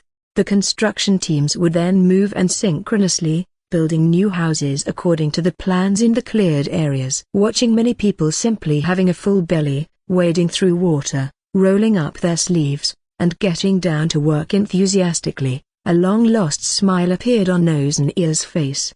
She liked such vibrant scenes the most. However, after smiling, she immediately turned back to her temporary office. Since the emergency rescue and relief work was to be combined with city reconstruction, the necessary planning needed to be started promptly. This caught Oceania somewhat off guard. She had thought there would be plenty of time to think about this. How to demolish, how to rebuild, including how to settle and compensate the civilians whose homes were demolished. Now, many problems didn't require thinking, but new ones had arisen. She was full of energy. What are they up to now? It was them who said we had to evacuate, and it's them saying we have to come back. And having to move so much stuff, clear what ruins? If you ask me, what's the to clear? When the water's gone, can't all this be used again? Ricky, boss, you got something to say? Listening to the complaints one after another, Ricky probably felt something similar. But when people asked him, he just waved his hand and said, less talk, more work. TCH. The person gave up, disappointed, waved his hand but didn't dare to say much else. Ricky had some influence in this area. After all, he had led hundreds of people through the wilderness, struggled to survive, and made it to Revival City. Then, with his bravery and fierceness, he carved out a small territory for his own people to have food at the same time. Due to his loyalty, compliance with rules, and sensibility, he didn't bully others. Instead, he was willing to stand up for justice for others, establishing considerable prestige so that people from a large area of the neighborhood respected him. Even the gangs didn't bother coming this way. But this was all he could do, at most. And now, this neighborhood was already destroyed. The people had scattered everywhere, with very few acquaintances remaining nearby. But Ricky didn't care. He just quietly lifted the waste material boards from the ground and transferred them to the cart beside him, then repeated the action. In his view, what was the use of saying so much, doing so much, when had those above ever regarded them as people? In truth, this new governor, who provided grain and food, was already very good. He wanted to play his games, let him be. As long as they were fed, he could do whatever he wanted. Whoever fed them was the boss. As for the storm that could destroy the city, it was said that it was stopped by the governor. Anyway, I didn't see it. Whatever you say goes. Could I even oppose it? Of course, it's not like I completely disbelieved it. After all, that storm was definitely not normal, and I did see red lights falling from 8 points around the city, accompanied by the sounds of explosions, as if fierce battles were happening.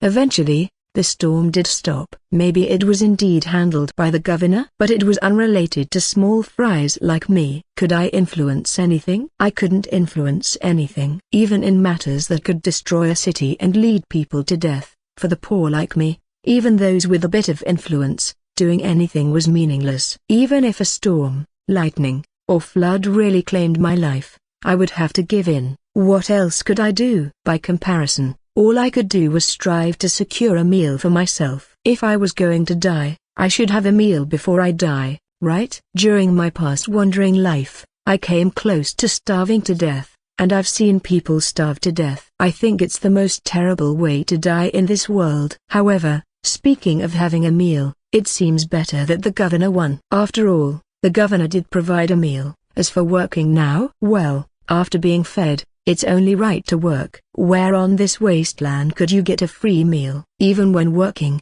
there was always someone in a black jacket and red hat, shouting through a megaphone, which was kind of annoying. But I didn't dare say a word. They carry guns and command troops. There are thousands of people working at this site, with nearly 100 soldiers guarding it. These soldiers didn't just supervise the work under the leadership of the person in the red hat, they also labored. But if you're going to work, work. Don't keep making noise, talking about how this is cleaning our homeland, how in the future better houses will be built here, how we'll be the ones living in those homes.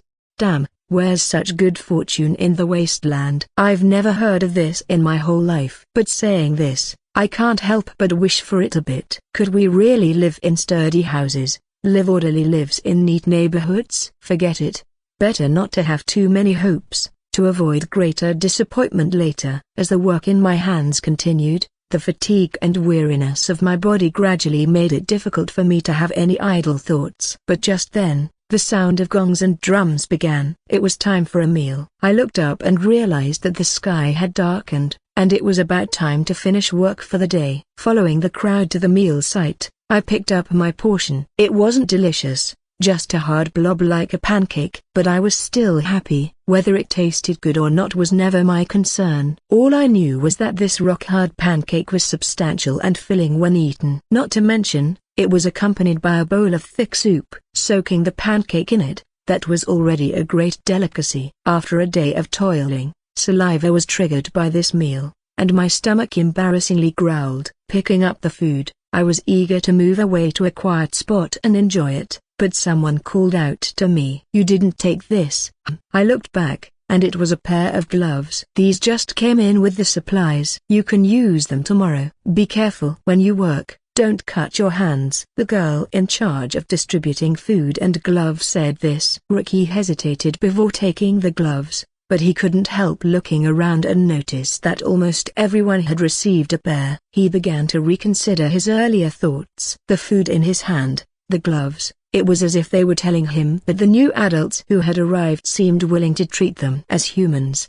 Otherwise, if all they wanted was work, wouldn't just giving you food be enough? Why would they care if you might scratch your hands and give you gloves? Collecting his thoughts, he nodded slightly in acknowledgement, took the food and gloves, and left. After eating and drinking his fill, he lay down on the communal sleeping area, ready to sleep. It was a bit noisy around him, as the construction crew was working through the night to build houses. The materials they used were the junk they had collected earlier, and the houses they were building were simple prefabricated ones. In fact, some had already been erected that day. According to the man with the red hat, they were building temporary shelters for them, and everyone would move and first for resettlement, and later on more houses would be built, and distributed to everyone according to their contributions.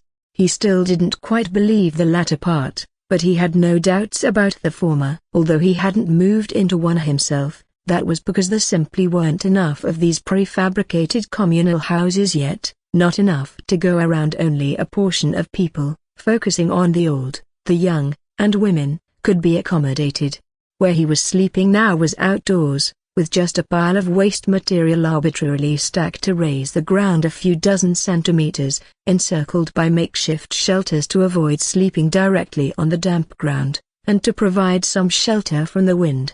But by tomorrow, when more of the resettlement houses were built, he should be able to sleep inside, and wouldn't have to endure conditions like today's. Although living conditions were harsh, in truth everyone could bear this sort of hardship. It wasn't a big deal. He lay down, ready to quickly fall asleep, since tomorrow there would still be a lot of work to do. Just then, he heard a loudspeaker calling from outside. "Ricky, Ricky." "Who is Ricky? Does anyone know Ricky?" He sat up, his expression grave. He didn't know what had happened, but as a wasteland traveler by instinct, He assumed any unexpected event to be bad news. He was already considering how to conceal his name, how to slip away quietly. However, he wasn't given the opportunity. Having a reputation isn't always a bad thing, and he was quickly identified. More than one person outside was saying, "Ricky is right here." He could only walk out reluctantly, glaring at those who had exposed him. A young man who caught his glare spoke somewhat sheepishly, "Boss Ricky, these people looking for you don't seem to have bad intentions, otherwise I wouldn't have told them where you are. I'm not betraying you. Save it." After a rebuke, he could only resign himself to following the person with the loudspeaker and the red hat. He got into a car for the first time in his life here and arrived at a place that wasn't much different from their temporary dwellings. Here, too, the night was bright with lights, and many people were coming and going, seemingly very busy. After waiting for a while, someone led him inside, to a girl in a blue shirt. She seemed unaware of his arrival, still engrossed in her paperwork. Her shoulders looked frail, as if a breeze could blow her over. Her face was also very haggard, as though she'd been working hard for a long time. But this person, Ricky knew. He couldn't quite believe his eyes. Ozen-ear? Hearing his voice, the girl who had been looking down lifted her head, revealing a surprised smile. "Uncle Ricky, I finally found you. Are you okay?" Ricky was surprised. "How are you?" Now, he wasn't blind. He could tell that Ozen-ear held a high position here. Something like a minor manager, was all Ozen-ear could say. A clerk who was just about to go out to deliver some materials couldn't help but laugh. "Minor manager? You, miss, are now the chief officer of the production department, directly appointed by the governor. In the absence of any other civil departments or actual positions, you could be considered the de facto highest civil manager of Revival City at the moment. And you call that a minor manager?" When Ozen-ear heard the laughter, she glared fiercely at the clerk. The clerk gave her a tittering laugh and quickly scurried away. Turning back, she gave Ricky an embarrassed smile. "Colleagues don't really understand." There's no need to explain further. Even if Ricky wasn't exceedingly shrewd, he had been mixing in the wasteland for a long time and would be too foolish if he couldn't see through certain things. His demeanor became a bit more reserved. The two were acquaintances from the past. During her flight to Revival City, Ozen-ear had actually traveled in Ricky's group. She had received quite a bit of help from Ricky during the flight, and for a while after arriving at Revival City. Ricky wasn't helping her specifically, but he was a rare kind of person who valued fairness and loyalty. On the road to refuge and after settling in a small block of Revival City, having that much support was already a great help to Ozen-ear, a young girl trying to survive with her younger brother. Of course, since they were not relatives or close friends, the help only went so far. Later on, Ozen-ear left Revival City with her brother. Ricky said, "I heard someone say they heard you give a speech and that you became an employee under the governor. I was happy for you, but I didn't expect that you were more than just an employee. At that time, I heard that you and your brother got taken to the governor's camp after sharing a bowl of porridge with someone. I thought you were tricked since there are no such good deals in this world. But, it seems I was the one with limited knowledge. As long as you're doing well now, that's all that matters." Ozen-ear smiled wryly. "I wouldn't say I'm doing too well. I've barely slept in 2 days. And, the reason I asked Uncle Ricky here is that I have serious business." "What serious business?" Ricky was very cautious. He was still somewhat afraid of falling into a trap. But Ozen-ear had already eagerly pulled out a sketch of a planning map from the pile of papers under the table. "Take a look at this." "This is..." Ricky took a quick look and, although he couldn't understand many of the detailed parameters on the planning map, just by looking at it, he quickly recognized it. "This is our block." "But it's completely transformed." "But how much money would it take to do this?" "Stop with the buts," Ozen-ear said. "As I remember, Uncle Ricky is not the kind of person to be indecisive. I'll be straightforward. I didn't ask you here just to catch up. You see, my work now is very voluminous, very busy. I asked you to come to help me." "What can I possibly do to help you?" Ricky instinctively wanted to refuse. Everything was too unknown, and he didn't want to step in without clearing things up first. However, Ozen-ear waved her hand dismissively. She was no longer the timid girl of the past, or rather, The tenacity inside her hadn't changed, but she had learned that sometimes, to achieve her goals, she needed to show that tenacity outwardly. She said, quite indisputably, "Uncle Ricky, don't refuse me. Your prestige in the neighborhood and your good reputation can provide me with great help. I'm in dire need of capable people to handle affairs, helpers who are reliable in both character and ability, to help me speed up the work.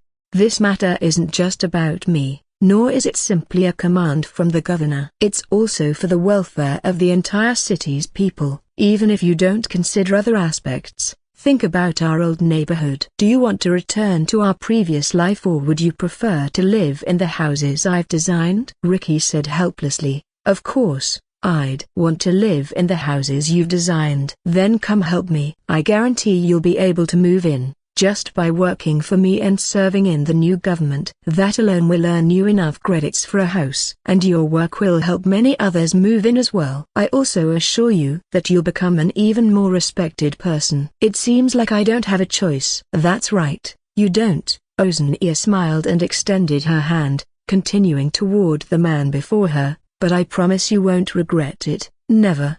"All right," Ricky sighed and continued, "What specifically do you want me to do?" "Find more reliable manpower, organize the teams, follow our planning maps and work more efficiently. We need to make everyone understand and believe that what we're doing now is for a better life tomorrow. In this respect, our political commissars, those with the red hats, will help you. But our people lack enough knowledge about Revival City, so we need locals like you to organize teams, distribute food, supervise the progress of work."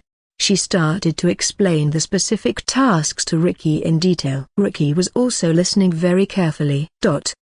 In fact, Ricky wasn't the only person that Oceania had recruited. Throughout the process of clearing debris and rebuilding the city, Oceania encountered too many problems. She had already identified the number of workers needed for the factories and shops within the city getting back into operations, and hoped that corresponding workers and clerks would go back to their jobs. And many people without jobs, or those whose work was ruined by the disaster, were temporarily transitioning to construction workers on site. Through work for aid programs, she also meant to handle the city's infrastructure. But when it came to the point where more refined management was needed, Oceania realized that her control wasn't sufficient. She didn't have enough people to disseminate her ideas and plans to every construction team and every district. She also lacked the personnel to assist her with a series of plans she was making. For now, this problem wasn't particularly noticeable. The army, still maintaining its organizational structure during the disaster relief, was helping her. But this situation obviously couldn't last forever. She had to establish an administrative foundation. Among the poor in the outer city, she actively sought out those with good character and reputation, those with prestige, those with professional capabilities, and then tried to fit them into her administrative framework. But this was still not enough. Among the outer city's poor, people with a relatively good educational background like herself were a minority, while there were many more in the inner city. And in this regard, she had already approached Lambert. In the midst of that terrifying storm, the inner city was certainly affected too. However, compared to the outer city, the better planned and more modern inner city fared not too shabbily. The sturdy houses were not easily blown over or collapsed due to flooding. The drainage system, though overwhelmed, resulted in the city being submerged for a while, but reliable sewer systems and drains quickly diverted the water away once the skies cleared. Even for the people of the inner city, a few days of shutdown did not lead to starvation. They generally had food reserves and savings at home. But their days were far from comfortable. It was just that the nature of their discomfort was somewhat different. If one were to say that the person currently in charge of Revival City's outer restoration was Oceania, the civil affairs chief, and the general mood of the outer city was one of bustling post-disaster reconstruction, then the most powerful figure in the inner city was Lambert, the grandson of a former chairman of the Alliance Council, and what he brought to the inner city was a reign of terror. Lambert, almost the last of his family, had transformed into a vengeful spectre. At least, that's how the people of the inner city saw him. Before the storm, this reign of terror had already begun. Following Norris's capture, Based on his and Bradford's testimonies, both former heavyweights in the Alliance Council, people were taken away by soldiers every day. Those taken vanished without a trace. The ones responsible for the abductions weren't any unit familiar to the people of Revival City. The governor's direct troops from Wuxing City were completely impartial, not even offering a way to discreetly inquire about the fate of those taken. The inner city now resembled a deadly game of murder, where every time you closed and opened your eyes, someone you knew might have been invited for tea, never to return. To describe the situation as panic-inducing would be an understatement. A notion began to circulate within the inner city. The vengeful spectre intended to drag the whole of Revival City into hell, as a burial for his family. The tempest that seemed poised to destroy the city actually became a respite for the troubled mind. At least for May, who harbored guilt, it was so. At least during the storm, they didn't have to worry about soldiers coming to take people away. However, once the storm subsided, the atmosphere of terror swept back in, and the people of the inner city began trembling with fear once more. Lambert had become a name within the inner city capable of silencing a crying child. It's not that frightening, is it? Listening to Ozenear's teasing over the communications signal, Lambert couldn't help but laugh and cry at the same time. Isn't that the situation though? I've heard all about it. Don't try to deny it. You can't just spout nonsense. Lambert continued to defend himself. I've been acting according to Mr. Gu's instructions. I have no need to misuse my power for personal vengeance, after all. After all, according to Mr. Gu's instructions, those connected to my grandfather's death are all enemies of this city. Striking at them is merely official business. As for those additional ones, it's not that I want to take it out on them, it's just that they've all done their fair share of bad deeds.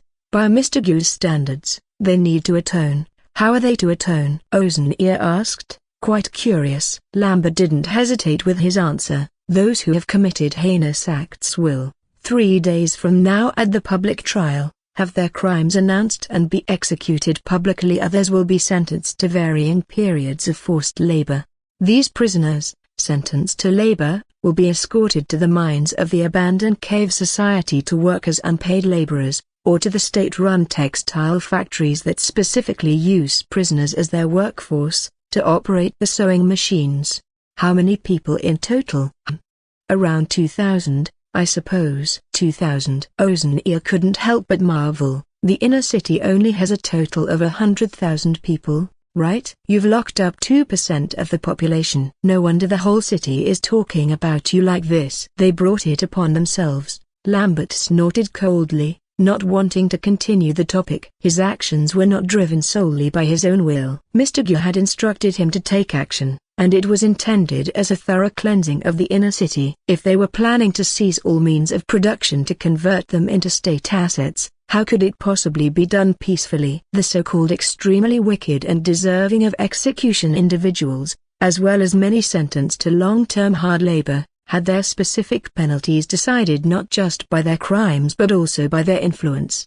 Those who were not quick enough, thorough enough, or resolute enough in their loyalties had their transgressions magnified by their greater influence.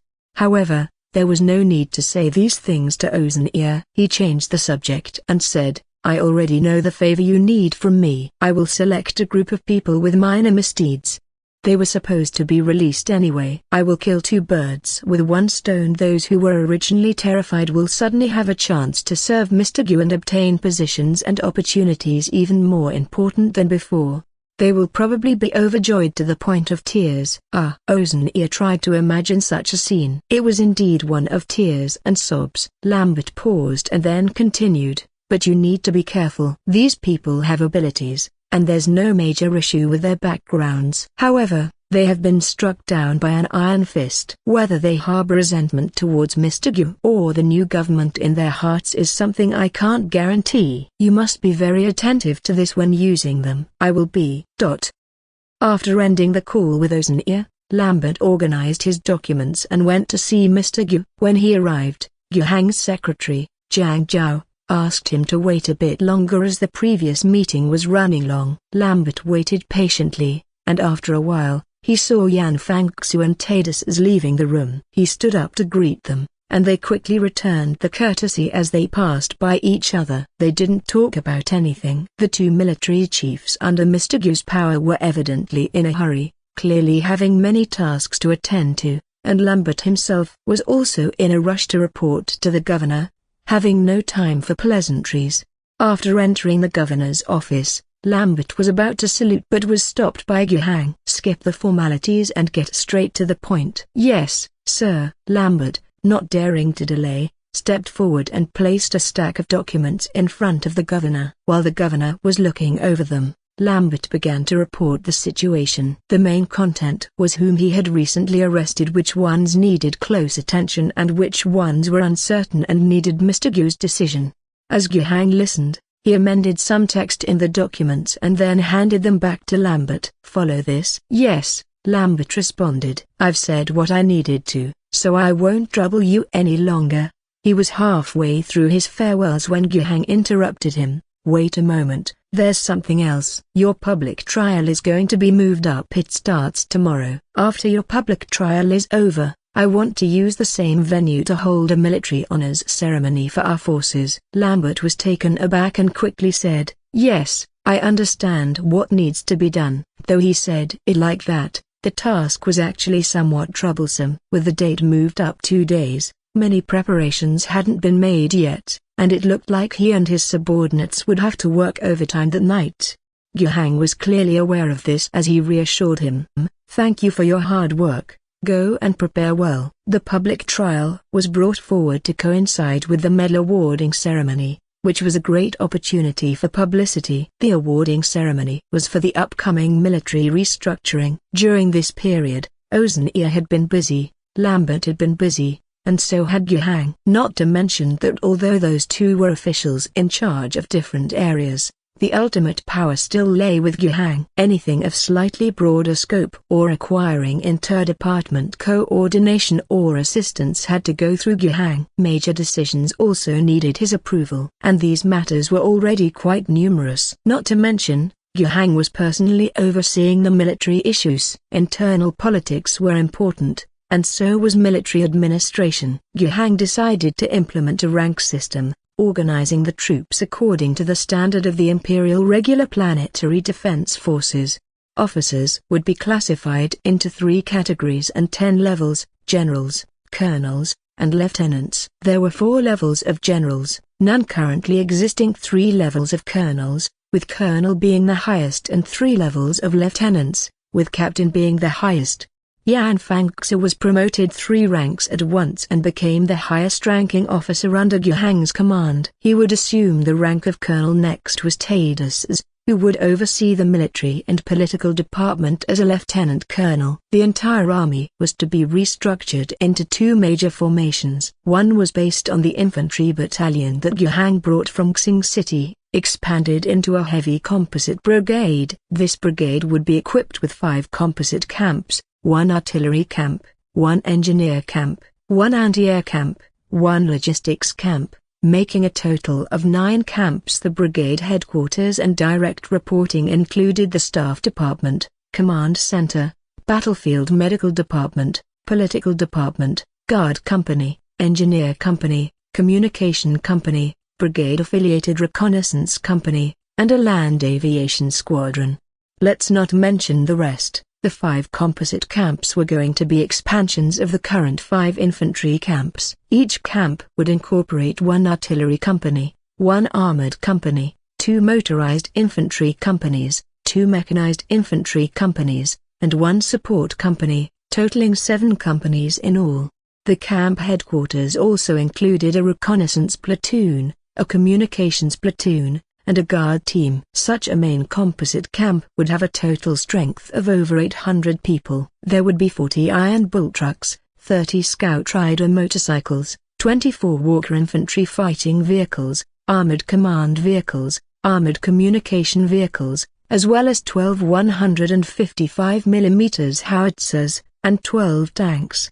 Just the 5 composite camps alone would have a total force of over 4,100 people, not including various heavy equipment, to say nothing of the lighter gear. And at the brigade level, along with the 4 other camps plus the brigade headquarters, the scale would exceed 7,000 people. Considering that there were less than 1,500 people currently under strength due to casualties, scaling up to such a force of 7,000. Clearly, Yuhang was going to absorb quite a bit of fresh blood from the former Alliance Legion. At the same time, it was even more important that the production of weapons and equipment keep pace. The tanks would make do with the 60 that were left over from the former Alliance Legion and still operational, though they were somewhat outdated and there was no choice. As for the production of other equipment, Yuhang was about to take a trip back to Xing City to tackle the problem with Wu Jiarong. The other items could be managed, as the transport trucks and fast motorcycles required for the motorized infantry could just choose the Iron Bull and Scout Rider. But the heavy artillery needed by the gunners was not quite sufficient from what was captured from the Alliance Legion. Yuhang had to consult with Wu Jiarong about the current status of the self-developed 155mm howitzers. On the other hand, Yuhang had to make use of the few technological items extracted this time. For the Walker series of armored vehicles that needed to be produced at scale, Yuhang planned to first set up the production line for the Wanderer infantry fighting vehicle. The demand for these was large and their impact significant. In the technologically undeveloped wasteland world, the Walker's firepower was probably more ferocious and more reliable than the locally produced tanks. As for the listener communication armored vehicle, defender anti-aircraft vehicle, and navigator command armored vehicle, which had lower demand, they would be directly produced from finished black boxes, not rushing to set up production lines for now.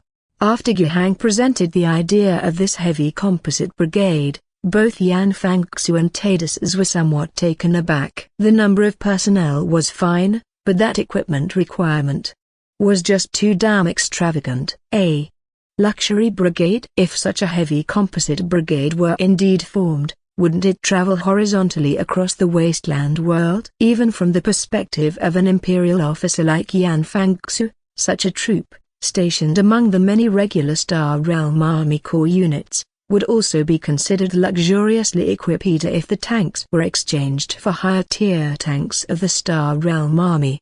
In fact, the Star Realm Army was not in the habit of organizing elite composite brigades. More often, the Star Realm Army faced much larger and broader battlefields, where deploying hundreds of thousands, or even millions of troops, was common. Larger divisions and corps structures were more commonly used. Dozens or even hundreds of divisions would form an army group to handle a particular war front. Multiple army groups would assemble into an army group cluster to manage continental warfare. The Star Realm Army was called the Hammer of the Empire for good reason. It had to smash the enemy to smithereens with unmatched force, like a hammer. However, this does not mean that the Star Realm Army, having a hammer, does not need a knife. Some elite composite brigade units would be used as spearheads for assault. The composite brigade that His Excellency the Governor was assembling had a bit of that edge. If this force were fully integrated and equipped and could somehow be deployed to the Quintet starship in space, it's probable that the troops on the starship would be in for a challenge. If they were not adequately guarded, it was not impossible for them to be pierced through all the way to Colonel Ulysses' face. True, there were 100,000 people on the starship, but most of them were workers, slaves. The armed forces might only number 20 to 30,000, lacking in heavy equipment. Beyond this main composite brigade, the remainder to be organized was a standard infantry division, made up of 3 infantry regiments, each with an artillery battalion. Though it's called a division, including the division headquarters, the total force was only 7 to 8,000 personnel. Quite similar in number to the main composite brigade but much less equipped. Yan Fangxu didn't think too highly of this force. Even if their training was decent, their equipment was far inferior, and in the Star Realm Army, they would be nothing more than a regular fill-in division. Of course, in an environment of the wasteland world, they were not bad at all. The total force, which had about 15,000 personnel, was Yuhang's current plan. With a population of 1 million, maintaining an well-equipped force of over 10,000 seemed to be no big issue for the time being. There was of course a reason he needed to maintain such a large force. Internal development was important. The production potential of 1 million people had to be fully tapped into. Yet, The drive for outward expansion could not be halted. Guhang had not forgotten he had only 2 years. More than 2 months had passed. Relying on 1 million people to pay their taxes was not impossible in an all-out production surge, but that would mean all his resources would be devoted to that effort. That was definitely not feasible. He had to bring more territories and more population into his order. Leaving Revival City to start afresh was to plant a seed now. This seed had taken root and sprouted in Revival City. The city would become a fulcrum, which he intended to use to leverage the entire planet. Even the necessary expansion actions were being prepared before all the logistical supplies arrived. When Guhang placed several new black boxes in front of Wu Jiarong, her mouth opened wider than it ever had in her life. Where on earth did these things come from? Initially, she had suspected they were provided by the Gu family, but then she realized even the Gu family wasn't capable of this. Later, she harbored the daring thought that perhaps Mr. Gu was the son of some great sage from the sect of mechanics, but then again, any sage would undoubtedly value the black boxes more than their own flesh and blood.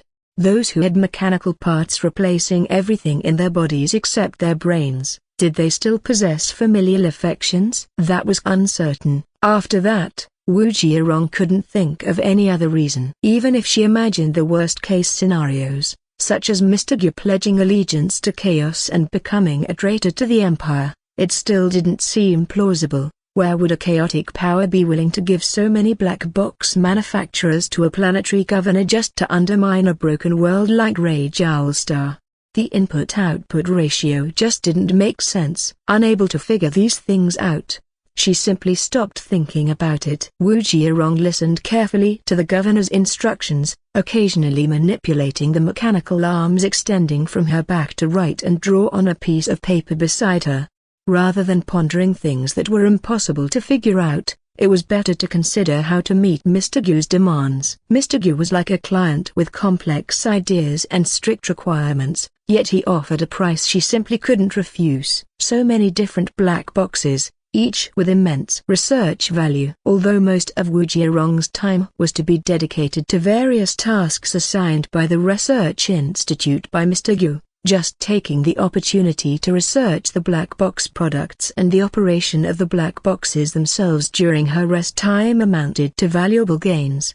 Of course, she couldn't understand how the black boxes worked. That was a problem even the great sages of the sect of mechanics couldn't solve, and she was far less likely to do so. Yet, merely observing them presented rewards. An even greater benefit was researching the standard products output by the black boxes, which was more suited to her current level. It hadn't been long before she felt she had made considerable progress from the past. She had a relatively clear understanding of her own technical skills. Although her official title was just a technical specialist, she had been preparing to become a mechanic 10 years ago and had actually reached that level. However, due to wasted time in the past decade, she had neither the ambition nor the time nor the opportunity to study further. And now, she felt that sense of rapid advancement returning. Probably, in not too long, she would be able to promote herself to the next level of a technical priest. Besides helping Mr. Gu conceal the existence of the black boxes, she also needed to strive to prove her own worth. Although the former was important, it actually wasn't irreplaceable. She had to work even harder on the latter. It's just that Mr. Gu's requirements were still quite challenging. Monthly production of 50 units of 155mm heavy artillery a broken bar. This one is a bit difficult. But I have looked at the 155mm artillery produced by the local natives, and I realize my design can be further simplified. With effort, we should be able to achieve that this month. Producing 50 strider versus each month, and subsequently needing to gradually increase. This is much harder than producing artillery. The finished black box cannot completely solve the problem. It can only produce 15 units with non-stop work for a month. To further expand production, we still need to set up dedicated manufacturing workshops. Just setting up the production line requires the slow production of the black box, and the assembly of the line requires the full participation of the technicians. The Strider has many components. We can use the improved grindstone engine, but the chassis, body, internal instruments, and weapon systems all that need to be produced separately. When it comes to assembly, that's another challenge. We have to train more skilled industrial workers to be up to the task. I estimate that it might take 2 or 3 months to reach the production rate of 50 units a month. However, once we achieve this level, subsequent increases should be faster. There's also good news. We can initially use the finished products directly from the black box to meet the demands of the troops as much as possible. The production line for the G9 gun family is relatively mature, so it's not difficult to increase the output. The same applies to the production process for plastic steel bulletproof inserts used in textile clothing. Explosive guns can only be produced by the black box, and even if we set up a production line, we don't have the corresponding raw material components. However, the demand isn't great, so it's not a big deal. It's mainly making resupplying much more convenient for the interstellar warriors. The extra capacity can be used to make explosive machine guns, mounted on the striders, replacing the original parallel machine guns. At that point, the infantry fighting vehicle will have dual-barreled 40mm autocannons and explosive machine guns, plus anti-tank missile launchers, making the entire armament station quite formidable. We also lack the capability to produce reactors, only relying on the black box. But perhaps we don't need to mass-produce these things for now. With finished product black box, I can have a controllable reactor power generator set deployed in the outskirts of Xing City within a month. Both Revival City and Xing City already have existing power grids. If we integrate into them, we won't have to worry about energy problems for a very long time. This will provide immense power for all our production lines, and our production capacity will see exponential growth in the near future. Basic medical technology is relatively simple. We can quickly arrange to build a chemical plant. Once the imported raw materials are in place, we can swiftly start production. This includes over 100 types of common medications. When the time comes, the military and city hospitals will have their pharmaceutical needs met. These drugs can also be traded internationally,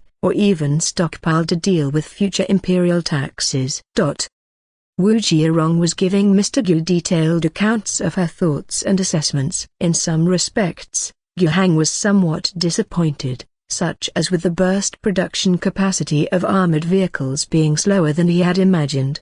But what Wu Jiarong spoke of were all realistic factors, especially the scarcity of qualified automotive workers. Had it not been for the production of the Iron Bull Truck series and the Patrol Rider motorcycle series, which slightly cultivated some experience, the gap in this area would surely have been even greater. The demand for qualified industrial workers will only continue to grow in the future. Gu Hang calculated that after returning this time, he would have to get the education industry started. Compulsory education for children and teenagers, technical schools for the rapid training of youths and adults, management schools for training new administrative officers, military academia or Loyal Air Academia particularly for ideological education and the cultivation of political license. A broken bar. As he thought about this, he began to feel a sense of helplessness. The education sector it's another area that requires a great deal of time and energy investment. Moreover, he didn't have the right person to get this thing up and running. Ozania? She was capable, but she was too overwhelmed with work right now. Rebuilding the city, restoring production, and the insufficient administrative personnel already had the young woman's hands full. She likely wouldn't be able to tackle another equally heavy task in the short term. Gu Hang had no choice but to consider other candidates. After having an extensive discussion with Wu Jiarong about the production of various technology industry lines that followed, Gu Hang then inspected the situation at the Abandoned Cave Society. The former leader of the Abandoned Cave Society, who is now the head of the heavy industry base, Patel, didn't even have time to meet him. Of course, that was an exaggerated way to put it. If truth be told, what task could be more important than meeting with the governor? It wasn't that Gu Hang didn't let Patel come to see him. Instead, it was he who took the initiative to accompany Patel and observed their work situation. They were indeed very busy. Purbov had also changed into a set of military clothes and accompanied him on the side. The day before, following orders, This man led his company, escorting tens of thousands of citizens to the abandoned cave society. These tens of thousands were among those who were evacuated from Revival City before the storm disaster, the homeless. They were not reassigned by Ozania to return to the city for reconstruction but were instead directly brought, along with some of the food supplies taken from the city, by military escort, to Xing City. A small number of people were settled in the former governor's camp, the main city of Xing City, and poured into the light industries factories there. The textile mills, construction teams, tool assembly factories, cement plants, electric appliance factories in Xing City, like a land parched for rain, welcomed in a lot of new labor. Under comprehensive strategic planning, there was no shortage of business. The arrival of so many people meant a need for more housing, more raw materials for construction, more clothing, more basic electrical appliances such as water heaters and lights. And these items are in even shorter supply in the outer areas of Revival City that are under reconstruction, with more orders than could be filled. The enhancement of productivity required more labor to be integrated into the system, and after they earned work points, or even borrowed them with an advance on their pay, they needed to produce these goods themselves to meet their own demands. Yet, even so, not everyone could stay in Xing City. The more important Waste Pit Industrial Zone, also under the administrative jurisdiction of Xing City, could accommodate even more people. The core alloy smelting industry has always been a big consumer of labor. The central alloy plastic steel machine black box have never stopped, but many of the resulting production lines could only remain in the assembly stage, or even sit gathering dust in storage, simply because there were not enough hands to operate the machines. The burgeoning metal processing factories, bulletproof insert production lines, automotive industry, military industry. The potential for employment seemed endless. Most people who migrated from Revival City were settled near the residential areas adjacent to the industrial hub of the Waste Pit Zone in Xing City. The empty housing previously constructed here became temporary settlement spots. Homes initially meant for a single family might suddenly house 20 people. Even so, space was still inadequate, considering the incoming population was several times larger than the entire original population of the Waste Pit Zone. In the end, temporary tents and huts had to be used for shelter, waiting for numerous construction crews to work at full capacity to build houses. Moreover, not all these people could be put to work right away. The abandoned Cave Society Industrial Zone did have some low-end industries where individuals could be sent for short, pre-work training sessions, barely sufficient for them to manage. However, when it came to more delicate processing, vehicle assembly, and a series of jobs requiring a higher skill set from industrial workers, brief training was inadequate. Fortunately, Yuhang had previously implemented night school policies in the abandoned cave society, which continued to have an effect. Literacy and basic skills training were well underway. Now that so many more had arrived, they too were herded into it. Whether it's herding a sheep or a flock. Although this flock was exceptionally large. Nevertheless, the population of the wasteland had numerous issues. But there is one aspect that should not be underestimated. There might be many illiterate people, but many of them had useful skills. After all, wasteland society wasn't primitive. Most had seen guns, used guns, maintained guns. While many couldn't recognize many words, they weren't lacking in fix-it skills or craftsmanship. In the past, these people simply lacked opportunity. Now that they had it, the cost of training them wouldn't actually be too high. It won't be long before these people are no longer a burden but the freshest blood for the continued development of our industry, Patel proudly said to Yuhang. Yuhang was fairly satisfied with the development of the Waste Pit Industrial Zone. After all, things were on the right track. As time went by, the overall production capacity was set to grow exponentially. The seeds that had been sown were now at the stage of taking root and sprouting. With a satisfied mindset, Yuhang spent the night in the abandoned cave society and, early the next morning, he hurriedly boarded the helicopter to return to Revival City. Joining him was Purbov. He was to take part in today's award ceremony. Purbov was not the main event, but he had commanded 2nd Company and had stood out in several fights in Revival City. His troops were still carrying out tasks in the waste pit zone and couldn't rush back immediately, but as the commanding officer, he had to go back and bring his brothers the medals they deserved.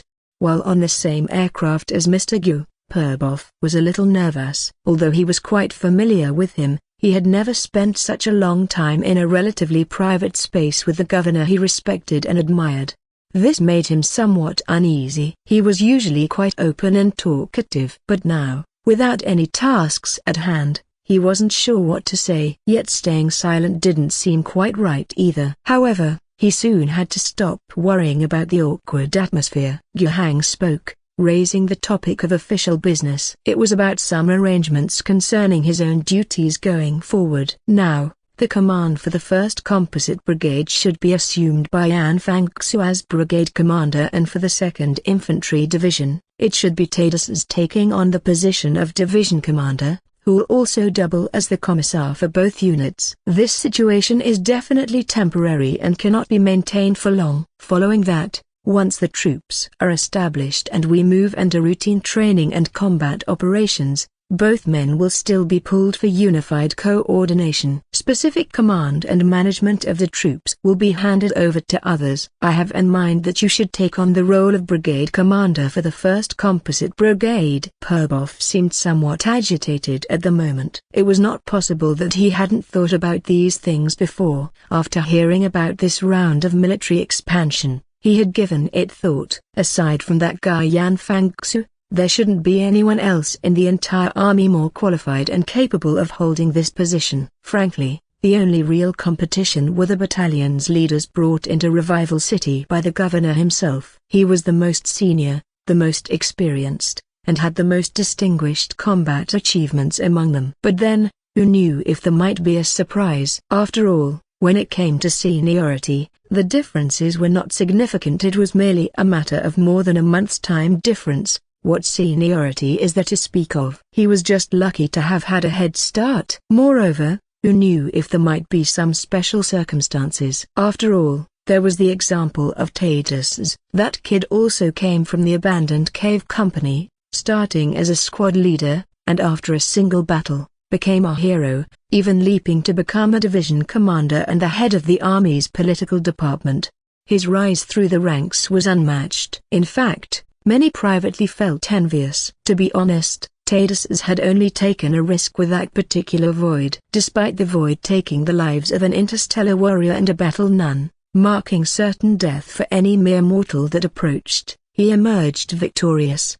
But some would not think that way. What Taidus could do, they could do as well. It was just a matter of not being there at the time or not running fast enough. Otherwise, they would be the division commander now. And whenever Purbov heard these kinds of rumors within his own troops, he would curse vehemently. What's the use of saying such things? When the time comes, the vast majority wouldn't dare to move forward one step, afraid of being ordered to go on a suicide mission. Not to mention having the capability to walk out of there. Others might not have seen it, but had he not witnessed how fierce the interstellar warriors and battle nuns were? A task that took their lives was accomplished by Taidus.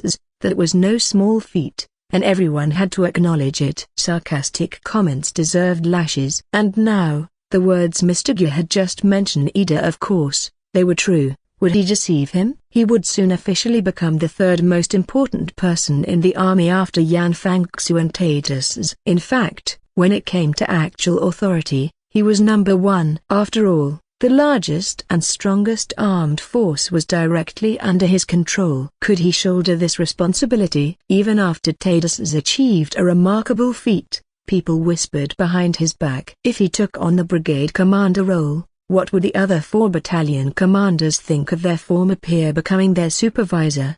Rattling his brain in the helicopter, Purbov's mind was filled with many thoughts because of Mr. Gu's words. But these thoughts were also reeled back in because of Mr. Gu's words. However, our situation is always a bit special. It's hard to talk about seniority. We've just come out of the struggle. To speak of ability, to speak of contribution, that's what really convinces people. So, I plan to appoint you, But I cannot simply dictate it. That would make your future work difficult. Purbov listened intently, sensing the key point. After the award ceremony, you'll immediately return to Xing City. At that time, people from the recruiting division separated by traitors will come back with you. I am temporarily authorizing you to recruit a batch of soldiers within Xing City to fill up your battalion, including a large number of weapons and equipment. Even if they have not started mass production, I'll arrange for you to get them from the Research Institute. By then, your battalion will be reorganized into the 1st Battalion of the 1st Composite Brigade, the first to complete comprehensive equipment. I want you to get your troops ready within half a month and then start operations centered on the Waste Pit Industrial Zone. At that time, Yan Fangxu will give you a clear combat objective. Centered on the Waste Pit Zone, within 100 kilometers, there should be approximately 7-10 survivor settlements of varying sizes. Give you another half a month. I want to see those settlements definitely flying the flag of the new alliance and definitely submitting to the new order. Unable to stand, Purbov excitedly straightened up in his seat and saluted. I understand. I promised to complete the mission. He was a bit excited. He knew that Mr. Gu was giving him this opportunity to accumulate merits in advance, paving the way for his next step and facilitating his future work. With this opportunity, he felt that if he failed to carry out Mr. Gu's instructions, he honestly deserved to drown himself in a cesspit. Marinus Flanagan, charged with murder, subversion of the government, enslavement, imprisonment. By the name of the Emperor, you are sentenced to death. Jesse Dutra, charged with murder, fraud. By the name of the Emperor, you are sentenced to death. Lloyd Yukik, charged with ... Many people, originally dressed in exquisite clothes which were now dirty and soiled from detention and interrogation, were bound and kneeling on the ground. They looked at Lambert, seated at the judgment bench, reading out their charges, but they could not utter a single word in their defense. They couldn't speak. Their tongues had all been uniformly cut out to prevent them from speaking out of turn at such an important event. They were only needed here to make an appearance before meeting their fates. In fact, they weren't the first ones. Before them, beneath the high platform of the trial, there was another platform, splattered with bloodstains. Just moments ago, in groups of 10, after the sentences were pronounced, they were dragged down to the lower platform. Then, a gun was placed against the back of each person's head, and with the executioner's command, gunshots sounded simultaneously. The kneeling people immediately fell forward as blood sprayed everywhere. Immediately afterward, people came to drag away the bodies, and while the next group's crimes were being read, workers carried buckets of water to splash over the execution platform, then swiftly mopped it down. It was certainly impossible to clean completely at once. By the time the next group was dragged over, the ground was still damp, the smell of blood rushing up to one's nostrils. Scared enough to wet their pants, twisting and turning trying to resist. It was all routine, but utterly meaningless. Then came more orders, another series of gunshots, another group sentenced. The prisoners prepared by Lambert would take over 20 batches to finish. During this period of terror politics that enveloped Revival City, roughly 2,000 people had been captured. Of course, not all of them would be executed here. On one hand, not everyone was sentenced to death, and on the other hand, sentencing and executing 2,000 people one by one would take too much time. A total of about 200 would suffice to make a point. The remaining 400 or 500 death row prisoners would be dealt with later. Among the arrested, there were also those who were truly innocent. About 500 or so were eventually released. The remaining 1,000 or so were all sentenced to labor, prepared to be sent to the mines at the Waste Hole Society ruins to dig for ore. This group of people, by the standards of the wastelands, seemed rather delicate. Presumably, they had never engaged in such intense physical labor. After toiling in the dark mines for 5 years, it was unknown how many would survive to see the end of their sentence. Below the execution platform was the Square of Punishment. This place was located in front of the Alliance Council's Great Hall, a rather large space capable of accommodating about 20,000 people with no problem.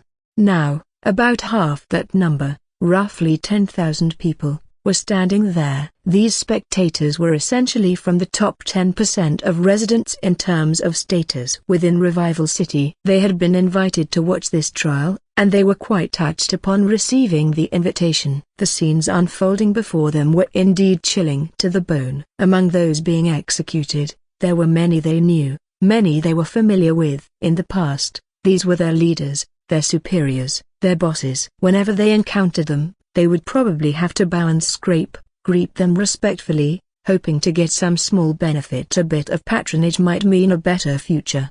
But now, these individuals who were once so lofty, were being executed in batches before them, like dead dogs. During the execution, the onlookers fell silent as cicadas in winter. "My Lord Governor, it's real this time." This made many among them have to deeply recall the second-generation governor from 6 years ago. No, even more outrageous than the second-generation governor. The original second-generation governor, in order to implement his reign of terror and extort wealth, also relied on the administrative power and military strength of the alliance itself. In that era, although it caused a horrific disaster, since the administrative measures depended on the alliance system, many of them were within this system. They themselves were the executors of the terror. Many times, terror did not descend upon their own heads. But the new governor is not like that. He has established a set of forces out of thin air, forces that carry out his will. The new governor truly does not need them. Over 2,000 people were arrested, 200 are on the execution stage, being executed as simply as slaughtering pigs. This means, almost all the leaders of the ruling class under the alliance system, all the heads of various interest groups, were wiped out in one sweep. Isn't this enough to reflect the governor's determination and ruthlessness? Now, they could truly feel that Revival City, the alliance, and even the whole Rage Owl Star, had truly changed. From the highest platform, Yuhang looked down silently at everything. The fresh blood on the execution stage, the silent and fearful populace below, none of it caused the slightest change in his expression. He was indeed destroying the existing order. The goal was to clean house, to more conveniently rebuild the order he desired. His methods toward the inner city residents were different from those toward the outer city. The outer city people were poor, miserable, and couldn't even fill their stomachs, so he used a gentle approach, showing mercy, giving hope, establishing credibility. Let them be fed and clothed, let them live and work in peace and contentment, and they would naturally become his force. The inner city people lived decent lives, and it was not cost-effective to buy them off with more benefits. Thus, he used decisive means to plant terror in their hearts and minds, to prevent them from daring to become obstacles. Yuhang obviously couldn't let these inner city people continue to be vampires. Furthermore, he wanted the inner city people to bleed, otherwise, who would bear the cost of the resources for buying off the outer city people?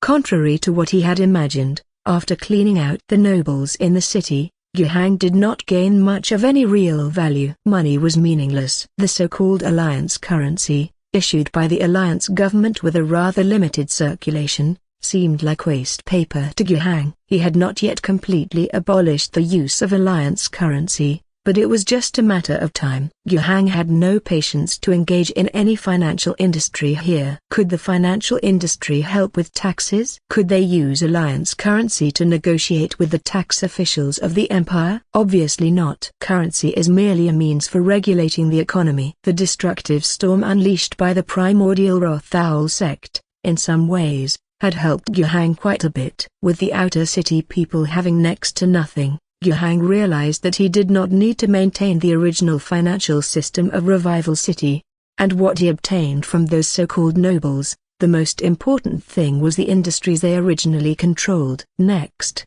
Yuhang would largely abolish and not recognize the use of alliance currency, which would directly make all the inner city people impoverished. Their past accumulated wealth would, under this decision, all become piles of waste paper in their homes. They wouldn't end up with nothing. After all, they still had their homes, some material savings, far better off than the outer city people who were starting from scratch.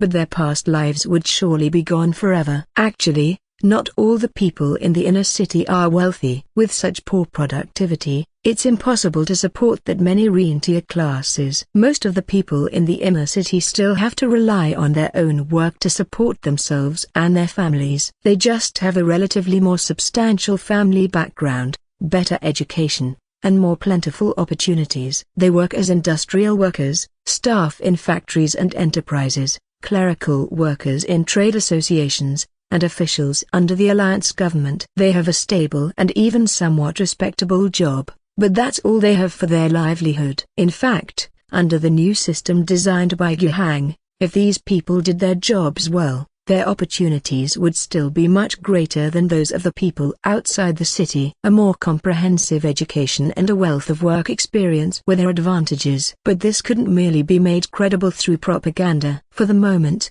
Guhang did not need to maintain stability through empty talk. His military could manage that in a short time. As for the future, these inner city residents would come to experience this for themselves. In reality, for the entire political and economic framework of the future, he already had some preliminary ideas, which he had discussed with Ozeneer. The entire welfare system would be established on 45 grades, a stratification of 80, with 9 levels in each category. Each level would come with corresponding welfare benefits, including food rations, housing benefits, medical care, and determine the purchase rights for a small number of scarce goods. Upon entering the workforce, every official employee would have at least an E6 level of benefits. Below E6, there would be apprentice workers, interns, some scholarship recipients, convict laborers, and relief for those unemployed through no fault of their own. And specific levels would be determined according to the position and the individual's work contribution. Although there is a certain link between rank and position, they are not entirely equivalent. In the early stages, those at lower levels will be promoted year by year based on seniority and work contributions, which means an increase in basic benefits.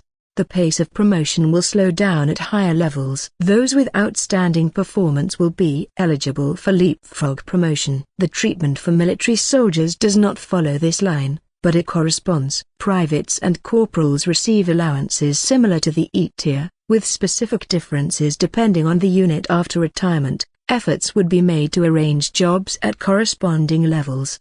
Sergeants, senior NCOs, and some lower officers correspond to the D tier. Middle and upper officers receive C tier treatment upon retirement, and senior officers and generals receive B tier or A tier, depending on the situation. Rank and position would also be paid monthly wages, only it's no longer the alliance currency. It's now work points, and there could be some sort of currency reform in the future. You can spend work points or currency to buy things in stores. Most civilian goods, as long as they're not scarce items, will be normally placed on the shelves. Want to eat better side dishes beyond the regular food allocations, such as cake, ice cream, meat and dairy products? You can buy them. Want high-quality electronics? You can buy them. Want to buy a tricycle or even a car to use? You might not be able to buy it in the short term, but once production increases in the future, the military's needs are met, and there is extra capacity, you can buy it. There might initially be level restrictions, which can be lifted later when capacity is more abundant. When there are more materials available, personal hobbies, reading, entertainment, art pieces, all can be bought. In other words, housing, food, and medical care, the 3 big mountains, will be secured once you're part of this new system. Wages will then satisfy higher level, more personalized, and diverse needs. Want something better? Well, work hard to get promoted and earn a raise. The only exception is education. That matter, Guhang plans to make it public, free, and solely dependent on performance. And this whole system will include future civil servants, industrial workers, service industry workers, farmers. All of them. Of course, for now, this whole system looks beautiful, with a somewhat utopian notion, but there will probably be quite a few problems in implementation. Ensuring fairness, reasonable promotions, adequate supply of materials, satisfying individual diverse needs, fighting corruption, avoiding system rigidity, planning material distribution and production. The list of issues is long. But this collectivized, planned system has a fundamental advantage: it's easier to concentrate resources to accomplish big things. On Rage Owl Star, there is a fundamental difference from the modern world. There is no problem of overproduction for a long time. The meaning of market regulation is not that significant. All excess productive capacity would be absorbed by the immense pressure of imperial taxation. The only thing Yuhang needed to do was to expand productive capacity as much as possible. Making more goods, whether they could be sold or used, didn't matter. The empire's vast system would consume it all. And with this premise, what Yuhang valued the most was how to fill the people within this system with motivation. He would not tolerate widespread attitudes of idleness and dependency on welfare benefits. These detestable ideas must be addressed by Yuhang. Incentives such as rank progression, salary increases, and active promotion of values are all forms of positive motivation. Performance assessments, competitive promotion slots, and a demotion penalty system. These kinds of relatively competitive incentives are also essential. If the people don't work hard, how can Yuhang prosper? Work hard, and next year, the governor can change to a sports car. Of course, this was a joke. What Yuhang wanted was not those lowly pleasures. Expanding the military, developing industry, constructing starships, and maintaining one or several combat regiments. His ambitions were grand indeed. As for the present reality, once these inner-city folks entered his new system, thanks to their own advantage in education level, professional skills, and past work experience, they naturally outperformed the impoverished people from the outer cities who might not even be able to recognize all the characters. They would easily strive for a higher starting rank and a faster promotion speed. As long as they supported the governor, they would feel the benefits. Restoring their past standard of living was not difficult, and it was inevitable with the increase in productivity. Moreover, better class mobility would give them opportunities they could never have had before. The good days were still ahead. Yuhang's divergent thoughts came to a close with the death of the last batch of executed convicts. Next, another big event was to come: the award ceremony and the military parade. These two events were combined. In fact, the vast square was now occupied by only about 10,000 citizens, leaving open space for the upcoming parade. The various units would one by one, accompanied by bugle calls and the majestic music, set off from the outside assembly area, pass the main road outside the parliamentary square, and advance along the path made way by the audience to arrive here at the podium. The commanders of the units would come to the platform to receive medals, military ranks, and more importantly, on behalf of the entire unit, accept the designation and the flags. The military music had already started, with 4 bands in 4 directions of the square creating quite a din, along with trumpets arranged in various locations to further amplify the sound. Then, a formation slowly approached. 4 Strider V armored vehicles led the way, followed by tanks still not fully repainted, captured from the previous Alliance Legion, and then a column of iron bull trucks accompanied by scout rider motorcycles advancing. Some of these trucks carried full loads of soldiers as troop transports, and others towed huge 155mm howitzers. This was the 3rd Battalion of the original Governor's Infantry Regiment. Among the leading officer vehicles, Perboff from the 2nd Battalion and the 3rd Battalion's commanding officer were seated. In fact, the 2nd Battalion should have been reviewed first, and Perboff, as its commanding officer, was indeed the first. Unfortunately, he was a bit of a lone wolf. His main force was still recruiting and reorganizing in Xing City, so he could only tag along with the 3rd Battalion's formation.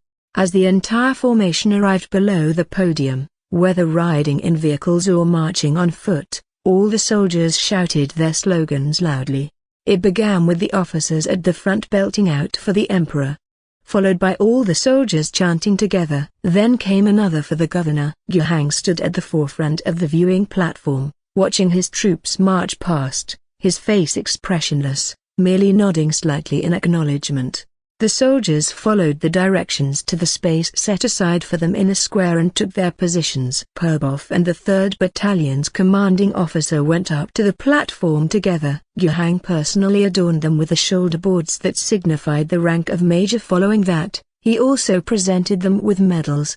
Yuhang had personally designed 2 styles of medals. This moment, they were all being awarded the Revival Medal. The design of this medal was roughly circular, featuring a fist clutching a hammer raised upward, surrounded by wheat ears. The Revival Medal, Yuhang intended as a foundational award to be given out. It was primarily meant for soldiers and officers who had displayed excellence in the series of battles involving Revival City. Half of the awardees were either valiantly killed in action or wounded. The former needs no further mention, while the latter were generally expected to retire upon receipt of the medal. These medals were not recognized within the entire empire. Unlike military ranks, the titles from the Planetary Defense Force were acknowledged by the imperial military, although the prestige attached to them varied greatly.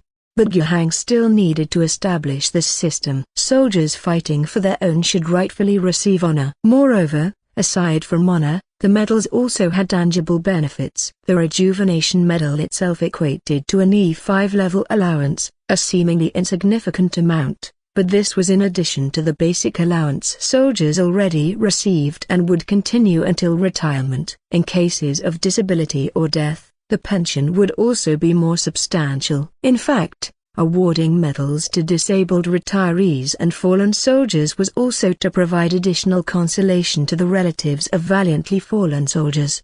For those without relatives, the military's political department would arrange for an orphanage. There were too many on the wastelands to inherit these, but the precondition was that the orphan had to take up the hero's surname. They would be raised and educated by a specialized war orphans institution. After Yuhang had placed the ranks and medals on the 2 battalion commanders, the award ceremony for them concluded, and the formation of the 4th Battalion was already coming up behind. The 2 battalion commanders and a few soldiers who had joined them on the podium hurriedly received a sizable box and many furled flags from the governor's attendants, then quickly made space for their brothers in the approaching 4th Battalion. In the boxes were several rejuvenation medals, to be later awarded by the commanders to their own battalion's soldiers. The furled flags were the battalion and company red banners, which would clearly display the unit's numerical designation. These regimental banners were distributed, and soon they were raised by the flag bearers. Quickly, during the next batch of ceremonies for awarding ranks and medals, red banners began to flutter within the first square formation. Among them were 2 special unit designations of the 1st Abandoned Cave Company and the 4th Cody Company. These 2 banners belonged to Purbov's 1st Composite Brigade, 1st Composite Battalion. Although he had not brought personnel with him, allies stepped in to help as temporary flag bearers, raising the flags high. The first banner recognized Yuhang's establishment of the very first company made up of native people from Rajulstar, which had exhibited outstanding performance in many battles. The second was to honor the heroic deeds of the martyred Cody, assigned to the company where he served as political commissar, which was incorporated into the 1st Composite Battalion as the 4th Company. This concluded the entire process of conferring ranks and awarding medals. To be honest, the level of the military band, which provided the accompanying music in loops, was quite average, and the formations of soldiers and vehicles were not particularly tidy when moving. In Yuhang's opinion, especially when compared to the military parades he had seen on TV before crossing over, it was still lacking. But there was an entirely different aspect here. This was truly his own army. At his command, the guns and cannons in these formations would fire at any enemy. The soldiers in the formations would die for him. Watching them from the podium, Yuhang felt an infinite surge of pride. The citizens from the inner city watching alongside him, however, remained silent. In fact, among the soldiers marching in formation, many were familiar faces to them. Quite a few were indeed former soldiers of the Alliance Legion, a significant portion of whom had been integrated into the 1st Composite Brigade. The rest would be infused into the 2nd Infantry Division as its framework. Yet, to the inner city's residents, these familiar soldiers now seemed quite unfamiliar. There had never been a military parade within Revival City, and they only saw these soldiers when they were on duty or out on missions. The inner city residents generally harbored an indifferent attitude towards the military. But now, the entire army seemed to be different from what they remembered. Their whole spirit had changed. Under the leadership of those with red caps, the soldiers puffed out their chests, striding with vigorous, proud steps. When had the citizens ever seen their own army with such a spirited appearance? "Oh, that's not right. It's now the governor's army." "Eh? That's also not right. We seem to be the governor's people too, so this is still our army." It's a bit confusing. The citizens watched these familiar yet strange soldiers marching past them and then assembling neatly on the other side of the square, their emotions quite mixed. The mood among the residents of the outer city was not so complex. Revival City lacked the capability to broadcast live images, which made it impossible for everyone to see the ceremony. But at least the technology to broadcast via radio was available. The pronouncement of death sentences on various individuals by Lambert was also broadcast live via radio. Compared to the calm of the inner city, the outer city was quite lively. As people worked, they heard of various prominent figures being executed. They might not have known who each person was, but they could recognize a detestable name being mentioned as gunned down. Consequently, cheers erupted sporadically on the worksites. During the subsequent awards ceremony, the radio announcer would also read the details of the awards received by the units and their exploits, following the script. This also made the poor in the outer city realize that previously there had been such a reliable army fighting to protect Revival City from being destroyed by a cult conspiracy. After all the troops had passed, the last two to appear on the stage were Yan Fangxu and Traitors. For the former, Guhang bestowed the rank of colonel. Accepting this rank meant that he was saying goodbye to the Imperial Navy sequence and joining the ranks of the Rage Owl Star Planetary Defense Force. The relevant formalities were already in progress, and Guhang had even made a special point of discussing his case with Colonel Yalizia. Therefore, Guhang spent 10 points of favor to activate Yan Fangxu in the system's appraisal. He was classified as a rarity of N, which stands for normal, a level 2 military commander with his highest attribute, command, reaching 12 points, and only one trait, excellent military commander, nothing special. Beyond receiving the rank of colonel, Yan Fangxu was also awarded a revival medal, and standing next to him, Traitors was conferred the rank of lieutenant colonel, and further, was awarded a wind extinguishing medal. The medal was irregularly conical, resembling the abstract shape of a tornado. Designed by Guhang as the second type of medal, only one was issued this time, and it was for Traitors. Without a doubt, the wind-extinguishing medal was 100 times more precious than the revival medal in the entire military's medal system. After the personal conferring of ranks and awards was completed, both men also received a flag each. They saluted Guhang, donned their ranks, wore their medals on their chests, and holding the banners, descended from the stage. Next, each moved to the very front of the two large square formations, passing the flags to the flag bearers who had been prepared. The flag-bearing squad raised the red flags, and both banners were established at the forefront of the two military units. The flag that Traitors took down was nothing special when unfurled, it was simply the banner of the 2nd Infantry Division. The flag that Yan Fangxu took down, however, had something to talk about. Once spread out, the words written on it were, "First Extinguishing Wind Brigade." Without a doubt, this was also an honorary designation given to the entire brigade, in recognition of the outstanding performances of the officers and soldiers of the whole brigade, including those former Alliance Legion soldiers who were absorbed into it. During the wind-extinguishing operation, this included the platoon that Traitors had previously led as political commissar. After the ceremony of conferring ranks and bestowing medals had concluded, the broadcast signal switched to the microphone in front of Guhang. His voice, amplified by the loudspeakers, echoed throughout the entire square and then throughout the entire city. People quieted down. They began to listen carefully to the governor's words, seeking to find a new, reliable support for their future lives.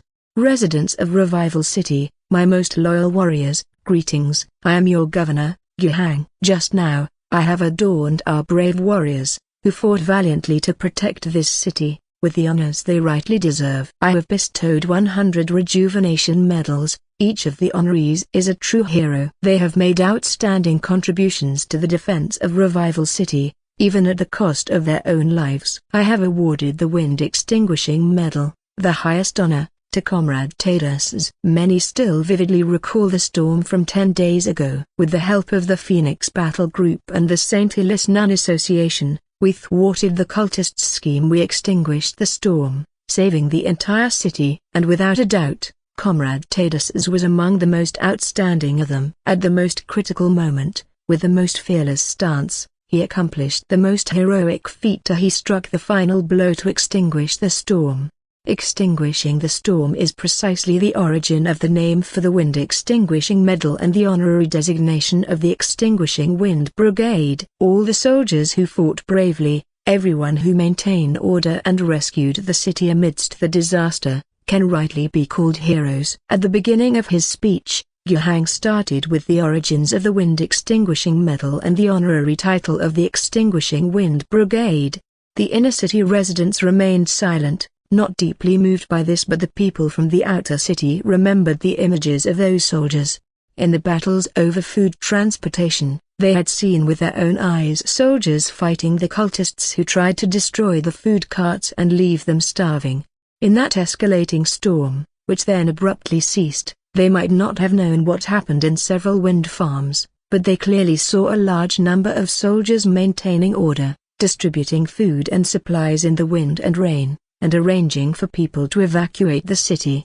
This military force seemed indeed different. In the midst of disaster, they did not use their weapons to loot and plunder, nor oppress the poor. Instead, they stood with the people against the wind and rain. All this was witnessed by their very eyes, and the governor's summarizing words of praise reinforced their impressions. This was Yuhang's intention. He wanted to bring honor to the military. Honor keeps the military disciplined. Honor makes the people cherish the military. After saying these words, Yuhang paused briefly and continued his speech. Hundreds of years ago, before the era of war, Rage-Owl Star was a civilized world, the pearl of the entire Tanma Star sector. Leveraging advanced industrial technology and special psychic energy fields for energy extraction, Rage-Owl Star's contribution to the imperial tax could rank in the top 3 in the Tanma Star sector. Only behind the Star Sector capital Wing Star and the Nest capital World Corolia 3, the standard of living of its inhabitants could rank second, only slightly inferior to the Garden World Winged Star. Back then, the people of Rage-Owl Star lived in cities, many with respectable jobs. For the majority, the problem of food and clothing was a distant concern. They enjoyed the sunshine, the nightlife, the variety of delicious foods produced, and a thriving cultural industry. Such an affluent world was not something you could see on many imperial worlds. The people of Rage-Owl Star were deserving of envy from most inhabitants of the Empire world. Yuhang's words left many with mixed feelings. No one had seen the pre-war condition with their own eyes, but they had heard about it from their ancestors, passed down from generation to generation. Some artifacts occasionally unearthed from the ruins before the war also proved this point.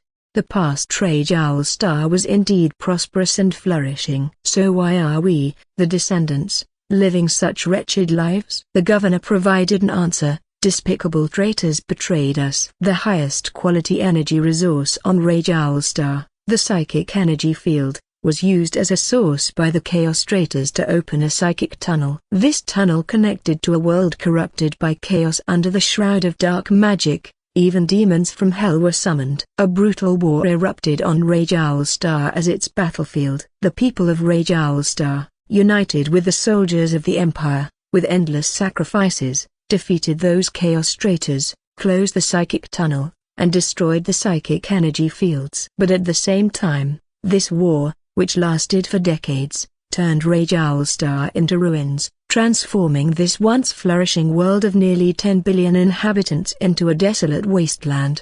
The collapsed ecosystem gave rise to terrible low-energy storms and mutated monsters, rendering vast lands uninhabitable. Since then, Rage-Owl Star went from being the Star Sector's pearl to a desolate planet, abandoned by the Empire. removed from the Star Sector's planning.